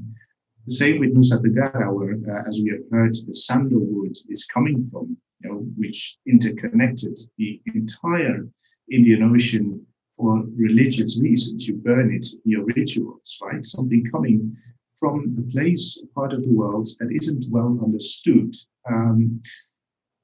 I think people in general have no idea who the people are who come from that region, who cultivated the nutmeg, the cloves, the sandalwoods that have become so important and that have become so influential in our lives. So that is something I think we collectively have the opportunity to change and improve by making it, again, merakyat, and about the people as well who have given the world these things. Right, so that would be another thing, an intervention that I think we are very well situated to basically start doing. And also maybe get rid of some of the stereotypes that colonialism basically has created about the people from Eastern Indonesia. This sort of whole notion of high civilization, low civilization is still very much ingrained in our thinking. And it would be time, I think, to really get rid of those sort of ideas and get to know and get to learn the specific local circumstances that I would say is the production end of the spice trade. How in what sort of history could these products be created? Who were the actual people responsible for it?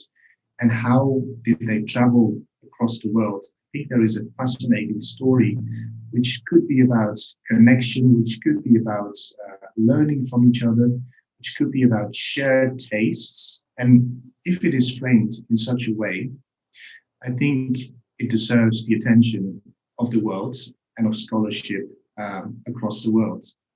So those are the points that I wanted to make, and I'm very interested to maybe all collectively talk about that in the time that we still have.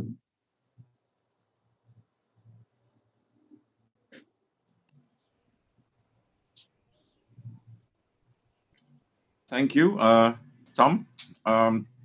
I think I want to touch on actually, I think, two important issues from your presentation. I think of importance was first actually your counterweight, actually your critical stance actually on this definition of the spice route or route And I think that as academics, we are facing actually a problem of discourse.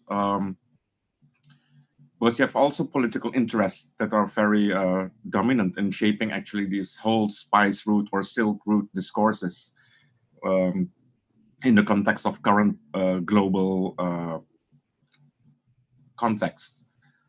So we have certain parties talking about actually the revitalization of economics, tourism, commodities, but very often it obstructs the fact that the world was and continues to be interconnected at different levels. We talk about ordinary peoples. We may even talk about, for example, what we never talk about, Indonesian workers in Africa or Africans in Asia. So I think that this is one critical warning that we should actually keep our minds also actually on what it actually means for ordinary people and what kind of future world we want to create in terms of interconnectedness. And on the second point, I think it was clearly very much linked to Annabelle's presentation on material culture.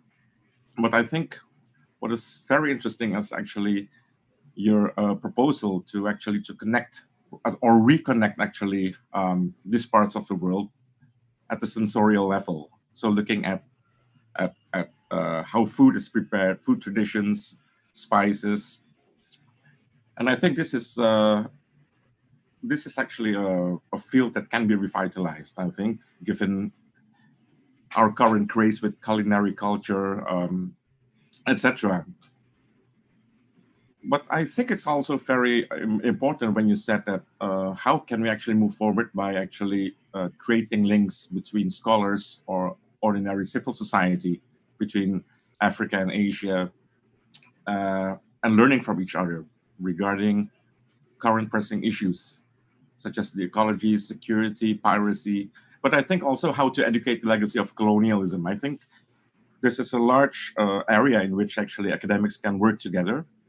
And when you talked about South Africa, I think not many Indonesians know actually about the history of slavery, for example, or slaves that were brought from Indonesia, from Maluku, from Sulawesi, from Java to South Africa, and actually how these slaves also created their own society, mingling with other slaves, the Khoi from Madagascar and from Malabar and India. So we talk about very different multiscalar actually levels of interconnectedness in the past.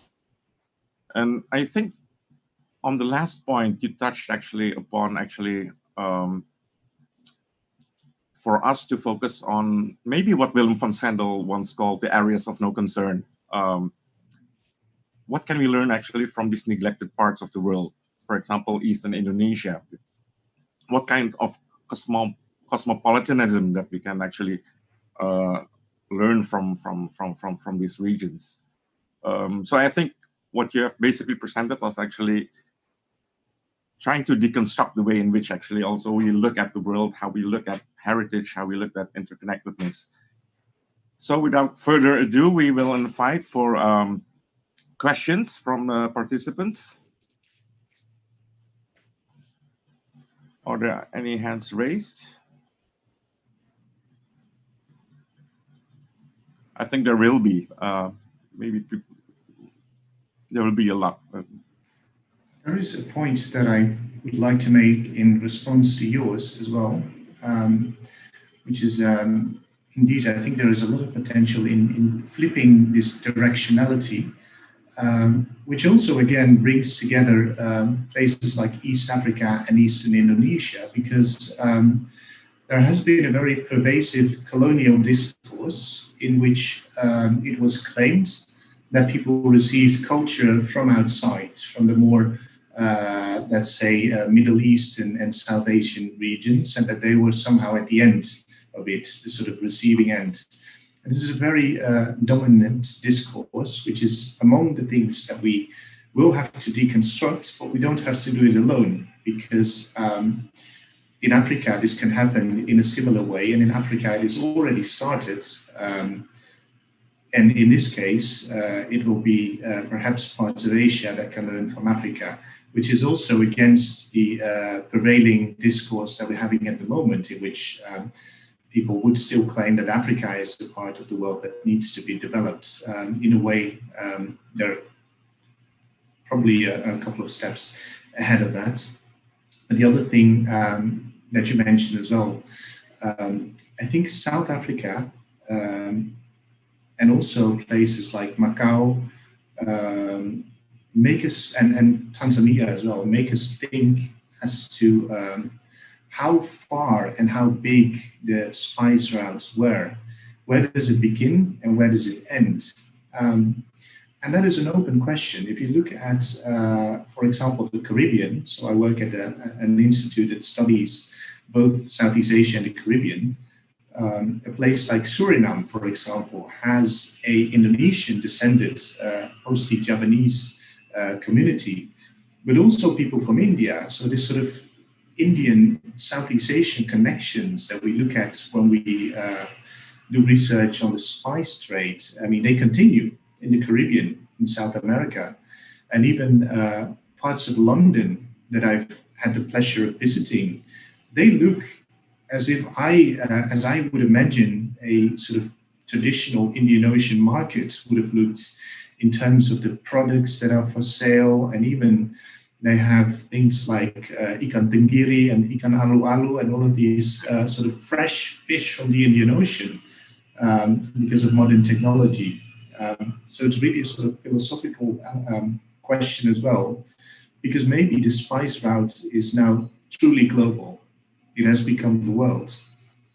And that, again, would put Indonesia in a very interesting position, because something that is now global started there, in a place that is now often dismissed as backwards, which of course we can now turn around. So thank you for that as well. Yes, thanks, Tom. I think we already have some participants who want to ask some questions. I will first ask Jamil. Silahkan.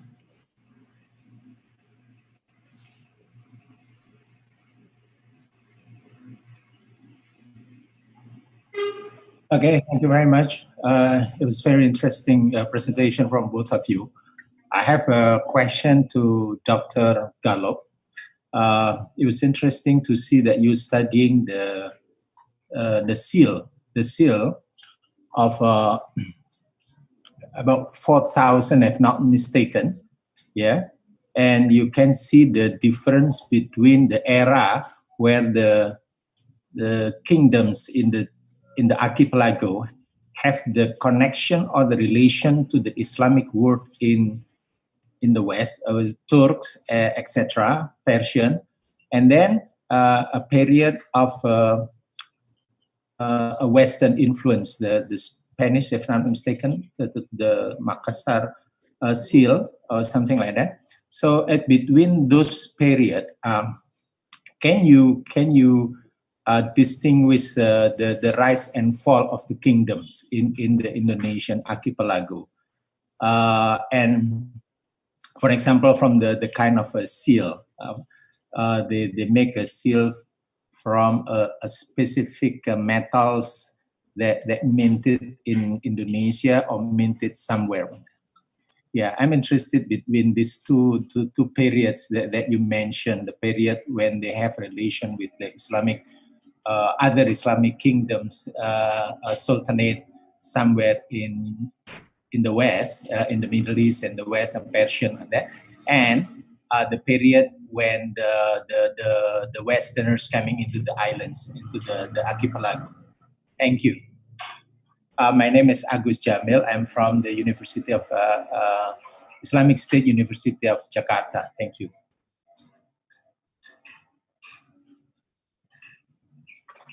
Annabelle, I think this question was addressed to you. Okay. Thank you very much, Pa Agus, for your, yes, interesting question. Maybe I'll just clarify a bit.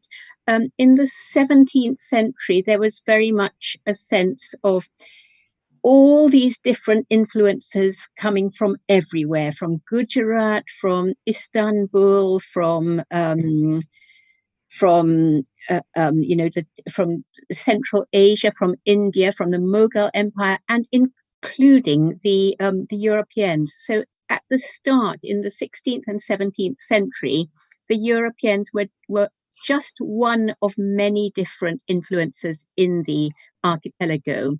So, for example, the seal of the Sultan of Goa, that was which showed Portuguese heraldic influences, that was not imposed on him in any sense by colonialism. That was a selection of, sounded like an interesting idea. He appropriated the European concept of heraldic arms and adapted them to his own purposes. So in European heraldry, you always have illustrations, sort of figures at the center of the shield to signify the noble family. But in an Islamic context, when figural illustrations of animals or people is avoided, so in Goa, the Sultan chose just to have an inscription in Arabic script in the center. So it's really, at that time, it's an appropriation, a borrowing on equal terms. But what changed is when the Dutch monopolistic project in Indonesia took effect, that had the effect of stopping all the influences from the broader Islamic world. And that left a style of Malay seal, which was quite parochial in a way. It was much more indigenous, more, Kemelayuan, Kenusantaraan. You could see a very clear affinity for this. I mentioned the multiples of 4, the lotus petal, but also even in the inscription, the Arabic phrases, the religious phrases used became very conventional. So you just find something like al-wathiq billah used in nearly all the seals. But in the 17th century, you find a much greater mastery of Arabic with unusual and original creations. So religious expressions of much greater variety on the seals. So in the 18th and 19th century, we have much more a sense of a conventionalized, coherent Nusantaran identity, in which the only ever increasing influence is European, Dutch, obviously by that stage. And so we see the emergence of Roman script on seals, a few Dutch words reflecting the increasing Dutch encroachment into all parts of Nusantara. But I suppose the one thing I would say is that the use of seals with Arabic script in the whole of Southeast Asia is intimately linked with religion. So they are religion and statecraft and politics. So they are only found in Islamic kingdoms in Indonesia, in Southeast Asia. So throughout, for example, Eastern Indonesia, Timor, parts of Nusa Tenggara, parts of Sulawesi, where there were not Islamic states, those states did not use seals. So it was very much the use of a seal with an inscription in Arabic script was very much a statement of participation in the Ummah, if you like, in the broader Islamic community. That's why I use the link with name cards. It's an expression of identity. So you only find seals in Arabic script on the whole in states which are of Islamic communities. I hope that answers your question. Thank you very much. Thank you. We are still waiting for next questions, which can be both addressed either to Tom or to Annabelle. Are there any new questions?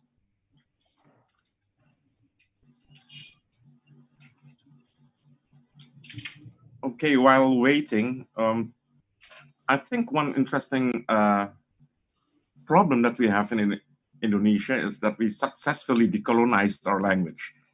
So no Indonesian, or very few Indonesians actually can read Dutch. And it makes us actually in a position where we have problems actually in dealing with our own history, which I find quite different from neighboring countries such as Malaysia, Singapore, Thailand, India, where people actually can access their own histories because they can still read their colonizers' language or even their old scripts. But I think in Indonesia, we are actually in a very unfortunate position where very few Indonesians now actually have the ability to read into our own history. Even the teaching of the Jawi script, the Malay script, which was actually until 30 years ago quite common in Indonesian schools, has now disappeared actually from our curriculum. So I think this is also one interesting aspect, I think, when Tom touched on actually our efforts to decolonize actually our knowledge, even about our own history. Okay, the next question comes from Haidar Saleh. Please, Haidar, silakan. Tolong di unmute dulu.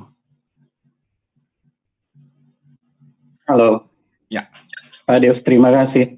I would like to address the question to Ms. Gallup. Do you have any data whether the seal were imported in Indian basis by the kings, so they have to order it from the original artisan location, or they just do it in the king's court? I mean, like the artisan or crafter was presented to the king and they will do it there, like the Leonardo da Vinci in Medici's patronage. Sorry. That's my question. Thank you.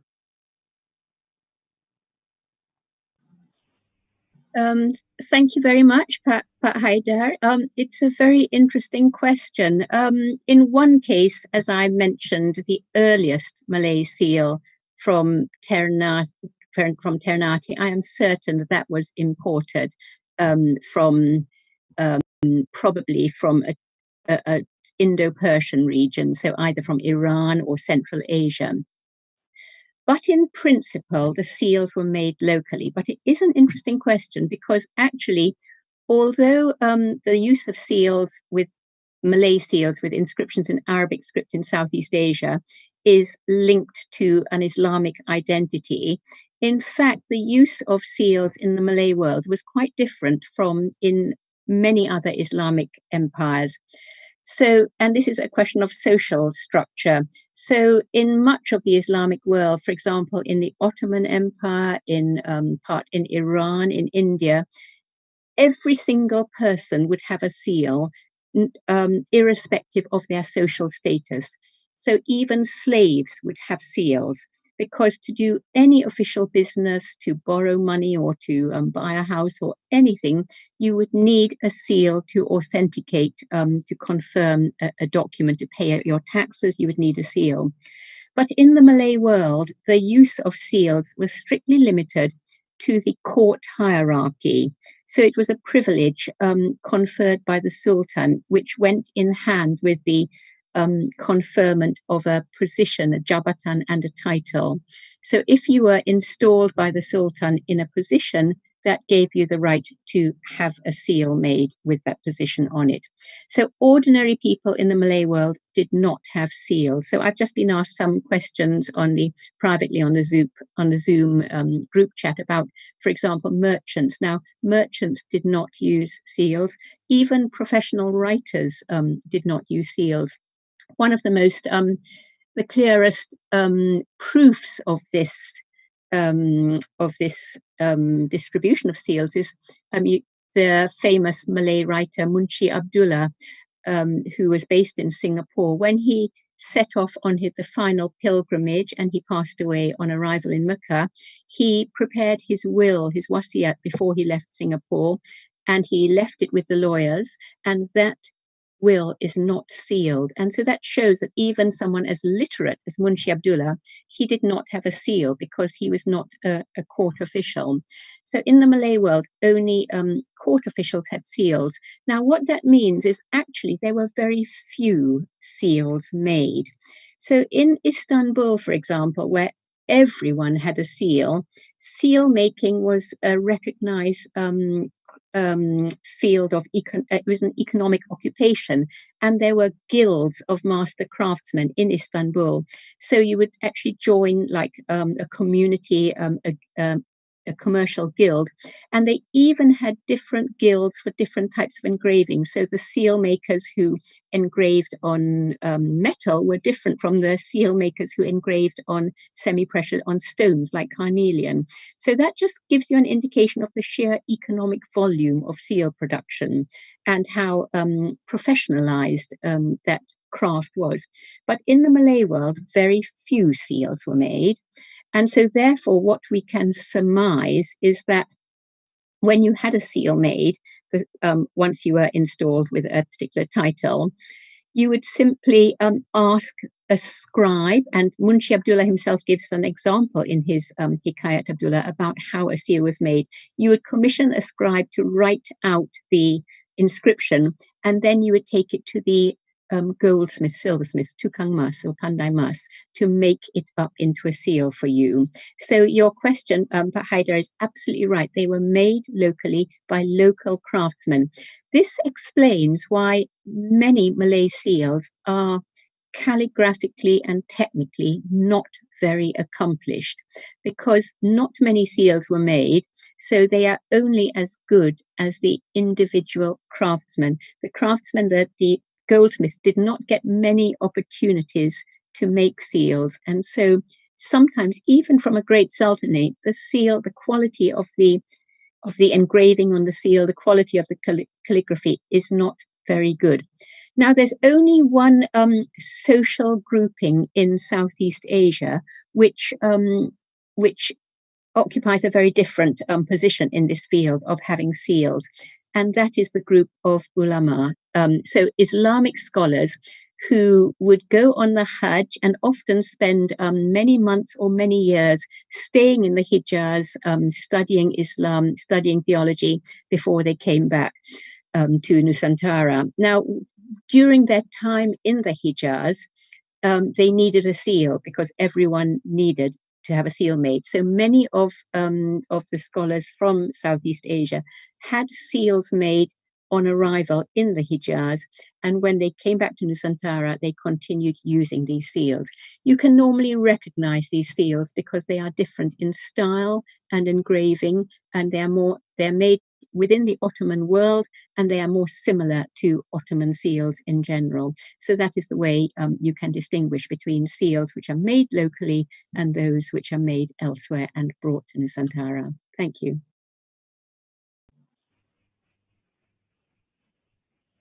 Thank you, Annabelle.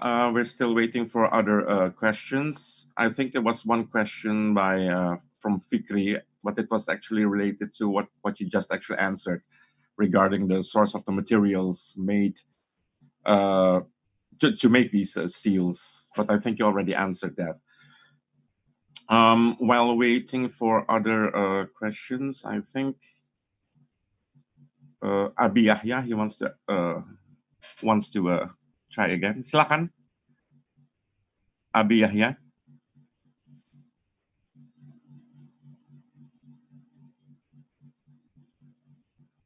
Perhaps there are connection problems. Okay. Silakan. Silakan, Abi Yahya.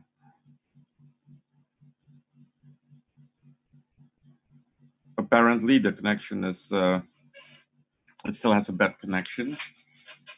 While waiting for the connection to improve, maybe I want to ask Tom while waiting for other questions. We all know the term adat that is used widespread here in Indonesia, but we also know that it has some origins from Central Asia or from Arabic that has actually been spread around the world. Maybe you can elaborate actually on the on the trajectory of how this word adat actually came actually to this part of the world, and it has become so widely used. Yeah, thanks. It's a very interesting question. Also a bit difficult because, of course, none of us were there when it was first introduced. But what we can say for sure is that it was introduced along with Islam and Islamization, and it was to make a difference between essentially what was part of fiqh and the rest of it. So essentially, it's typically translated with custom or customary. That is not precisely how it what it means, but it's somewhere there. So the basically customary traditions that coexisted with fiqh. And this is how you see it in the first, let's say, treatises of Islam. For example, I know the ones from Java, which make that distinction. And so that will be the first stage of development. So basically, and it should be added as well, that the what we now know as adat was actually received a lot more attention than fiqh in, for example, the books on, say, Undang-Undang Melaka, or basically the, say, Malay texts of how to behave in a certain society at a certain point of time. If you look at the actual rules that they made, I would say the vast majority in the beginning would be considered adat at the moment. So it was certainly a continuation of something that existed previously, although later, of course, they influenced each other as well. So this is this whole process of localization that I think Dr. Gallup alluded to as well, as borrowing on equal terms. I think this would be a great example of this, in which you do find these things coexisting without one kicking the other out. So under colonialism, of course, there would be a superimposition, which indeed happened. Under Dutch colonialism, they created a legal system in which, first of all, different groups were subjected to different laws. So if you were European or you were considered as European, you got different rules, essentially, than if you were considered indigenous. So European colonialism actually instrumentalized adat. They made it, you can call it co-optation, or you could call it expropriation, but they used something that was already present for their own benefits, essentially. And this is why, particularly from the beginning of the 20th century, Dutch, say, scholarship, especially in Leiden, was obsessed with adat as well and continued to study it because it was basically a way to make a career in the Netherlands Indies. Of course, the one mistake that they made is, or they realized it, but they couldn't do much about it, is that adat cannot be caught on paper because it changes according to local circumstances. So if I write down the entire adat of one island in a specific period of time, the next year it will be different. So this is an important thing to keep in mind. And that is why most of that scholarship is interesting historically, but not really legally. So yeah, interesting question that really connects to the broader topics I think we discussed today. Thank you. Thank you, Tom. I think there are numerous. There are already people raising hands. I will give the opportunity to Teresia Amadea Jayusman. Please go ahead with your question.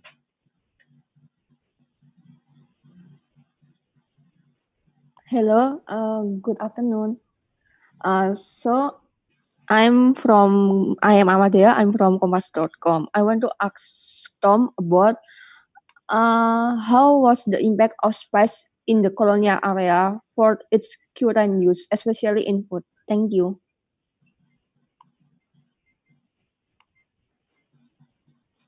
Okay, thanks, Teresia, for the question. Well, it is actually interesting because the colonial area started with spices, but it also ended with spices. And the reason why I'm saying this is Europeans were interested in Indonesia or knew about Indonesia because of the spices. They had spices previously, which ended up in Europe through India, through the Middle East, through Venice. And at around the 13th century, most of the European traditions knew about cloves and nutmeg and ginger and pepper. They had it, but it was very, very expensive. And the reason that the East India companies of specific European countries wanted to try and sail to Indonesia, to Southeast Asia, is to become rich through monopolizing the spice trade. And everything else basically happened in the wake of that. So without the spices, colonialism would not have taken the form that it did. But the other side to it is after colonialism, and even during the later stages of colonialism, a lot of people from the formerly colonized countries migrated to Europe. So we have a lot of different groups from what was called the former Netherlands Indies in the 1940s, 1950s, coming to the Netherlands. And there was a similar thing going on in the UK, of course, with people from the former British Empire. And those could be people from what is now India, Pakistan, Bangladesh, but also Eastern Africa. And so the spices were already there, but the recipes traveled, and the sort of dishes and the restaurants even on a scale that was previously unheard of. So after colonialism, the sort of cuisines in Europe continue to change. And you can really see the legacies of, say, Indian food being much more popular in the UK, Indonesian food being much more popular in the Netherlands, and Vietnamese food being much more popular in France. And that has to do with how empire was divided. So you could say that everything was somehow connected to spices under colonialism, and that is before it and afterwards as well.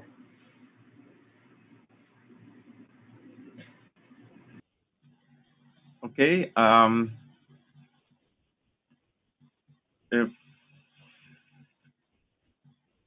Where was Teresa? If you still want to respond to Tom's answer. If not, we can move on to the next question. Yuda Tangkilisan, please go ahead.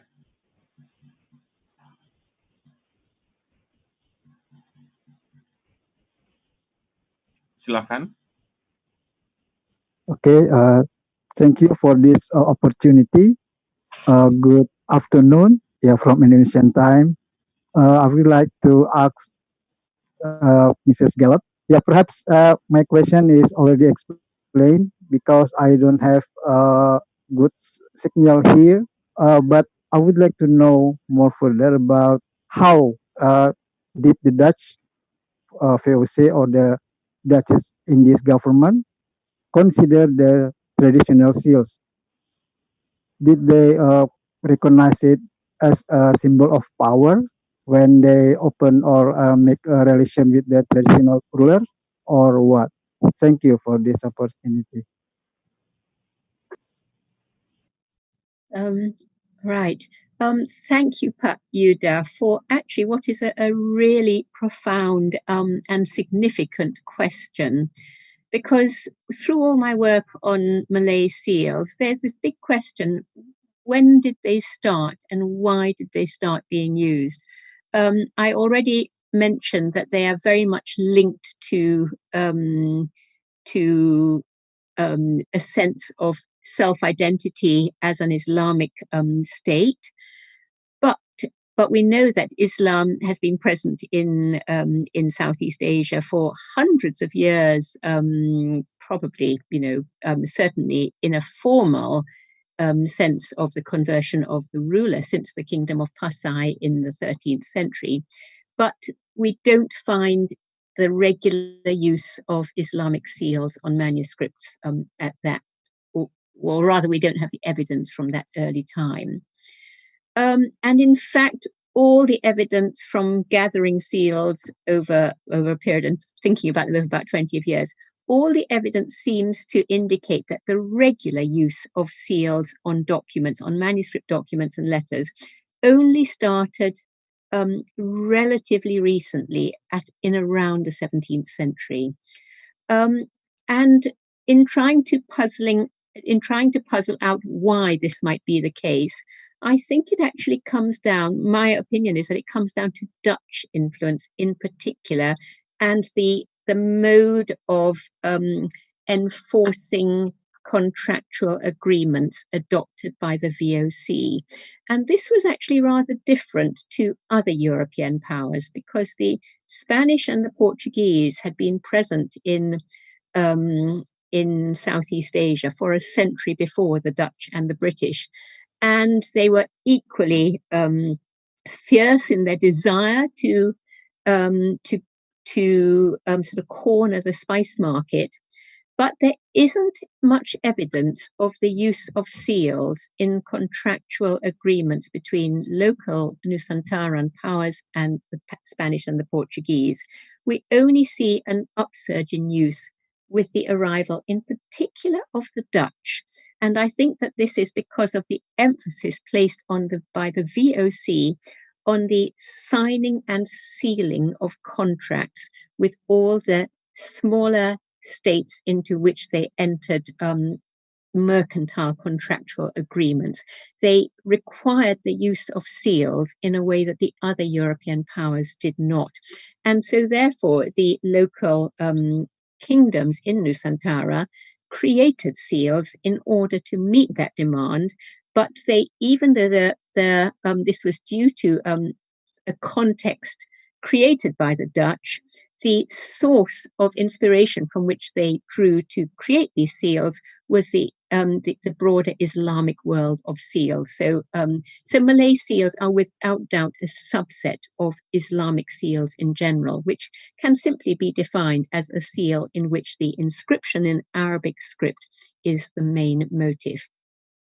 So that is the main reason for the use of seals. But there is, however, an interesting difference between the Dutch and the British attitude to Malay seals if we compare the different spheres of Dutch and British colonial influence by the 19th century. So you find the British in Malaysia and Singapore and parts of Borneo, and the Dutch in most of what is present-day Indonesia. And because the basis of British mercantile and colonial power was in India, the British had arrived in India at the time of the Mughal Empire, when all foreign traders were only accepted as servants of the Mughal emperor. And so the language of governance in Mughal India was Persian, and the use and all seals were inscribed in Persian. And so even East India Company officials all had Persian seals. And right into the 19th century, the British Governor General of India, or Governor General of Bengal, first of all, had used a Persian seal. Lord Minto, for example, had a seal inscribed in Persian. But on the other hand, the Dutch, from their basis in Batavia through 400 years, never saw themselves as underneath the auspices of Nusantaran kingdom. They saw themselves as an equal, and they never used Islamic seals. So throughout the history of Dutch presence in Indonesia, you never find an Arabic script inscription on a Dutch seal, but throughout the British colonial empire, India and in Malaysia and Singapore, the British officials used seals with Arabic script inscriptions. Even the governor of the Straits settlements based in Singapore in the 19th century still used a seal with a Jawi inscription. So there was quite a big difference, contrasting difference between seal use between the British and the Dutch spheres. I hope that's answered your question. Thank you, Annabelle. We have time for one last question, and the opportunity goes to Tri Sutrisno. Please go ahead.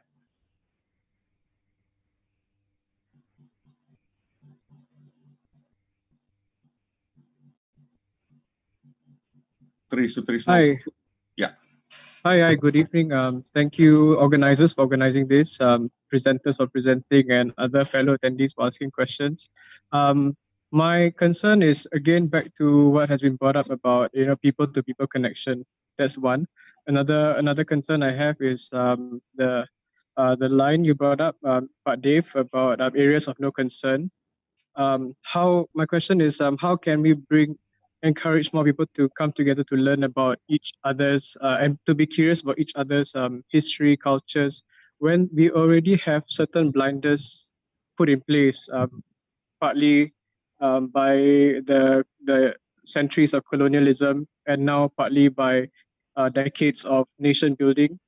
And then perhaps because I'm calling from Singapore, where we are a very English-speaking country, therefore, the people who we interact with, the languages which we conduct our studies in, also limits our curiosity.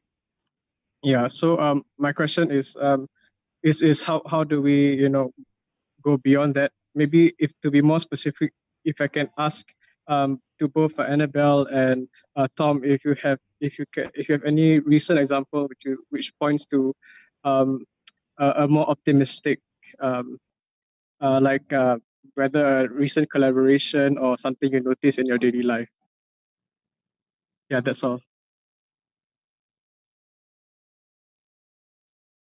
Well, I'll start off, but I think it's really one for Tom, because I personally would say maybe the key to this is language, actually. Language is, and this taps into something that Dave says about access to history. It's really, it opens the doors to both studying about the past and connecting with the present. And this also very much applies to Singapore with its increasingly sort of English dominant culture. It's really the effort needed to learn a language which opens doors into different views of the past and different cultures, which I think is the key. But I'll pass to Tom because I know he has much more to say on language than me. Thanks. And I do agree on the language part, but just to give you an example of something concrete that we have tried to do is the idea of having summer schools in which people from across the, say, Indian Ocean world come together to one particular site, which is also somewhere in the Indian Ocean region, and basically have a workshop in which you don't just talk with academics, but also with sort of local knowledge holders. So it will depend on which part of the Indian Ocean you're in, who these people are going to be. But basically, those could be journalists, those could be filmmakers, those could be intellectuals, poets, directors. And to back up the point about language, yes, there will have to be simultaneous translation. But there are people who are hopefully willing to volunteer for that. So this is something we thought about quite a lot. And one of the problems, of course, and this is a big one, is the issue of visas.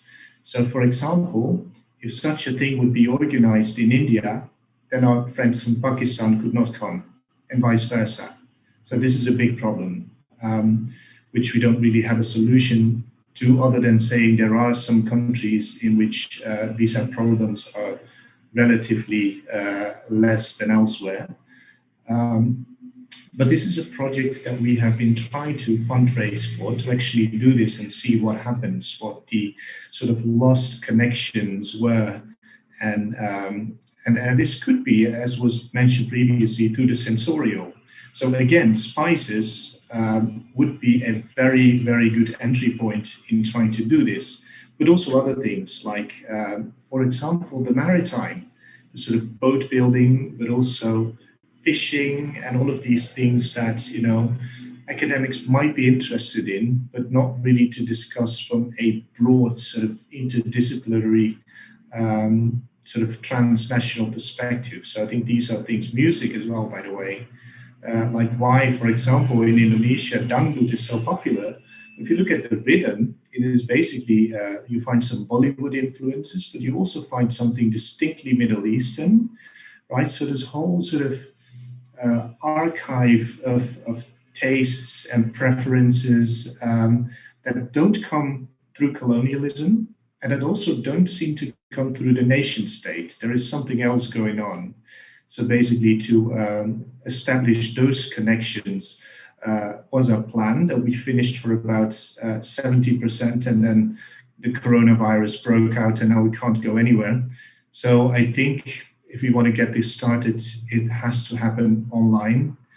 But then the problem is we can't do simultaneous translation. So it basically means we could have people from India, Sri Lanka, and Singapore talking to each other. But Indonesia, and this is Dave's point as well, because it decolonized earlier than other, say, countries, there is a problem with language in which you know, the international community knows nothing that is written in Indonesian. And there's also a problem with Indonesians having now the responsibility to become bilingual or trilingual, because within Indonesia you speak multiple languages, which makes it tough. I think even to acknowledge that, you know, that it is easier if you have access to a colonizer's language, to say it that way, but it also limits, it's the same in East Africa, for example, where the people from Madagascar and the Seychelles and Réunion talk to each other. They know each other because they all speak French, but they wouldn't know much about Tanzania, Kenya, and sort of the places where English is bigger. So it's a big problem. We have tried to do something, but it didn't launch, unfortunately.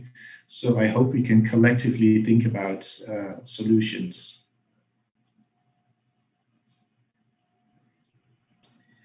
Okay, with that last answer, I think I was already asked by the organizers to conclude this this session. And listening to Annabelle and Tom, I think both your answers actually kind of wrap up actually this discussion today. And basically, I think that the importance when we are starting to engage with this whole spice route concept is actually to actually decolonize actually our knowledge on history or our nation-centric historiographies, and I think it opens up much possibilities actually in understanding the world, understanding actually the lost connections that we once had, and I think it would be important to use this actually as a framework to establish these new connections that are hoped to be formed. And Thomas already elaborated on what he has done, and I think we can learn from that. And as a final word, I would thank again Dr. Tom Hogervorst and Dr. Annabelle Gallup for being with us today. And we hope to meet you again soon in another session or in meetings, or hope to see you here after the pandemic ends. And I will return this back to the organizing committee. Again, also thank you for the participants and your very stimulating questions, which also contributed much to our discussion today. Okay, thank you. I will return this to the organizers. Thank you, Dr. Lumenta. So this session concludes today's program. We'd like to thank all participants for joining our program for today. And we will start again tomorrow, the third day of International Forum on Spice Route. We will start at 9 o'clock with themes on maritime cultures. For further information on detailed programs, please follow our Instagram account at Negeri Rempah. Thank you. Good evening.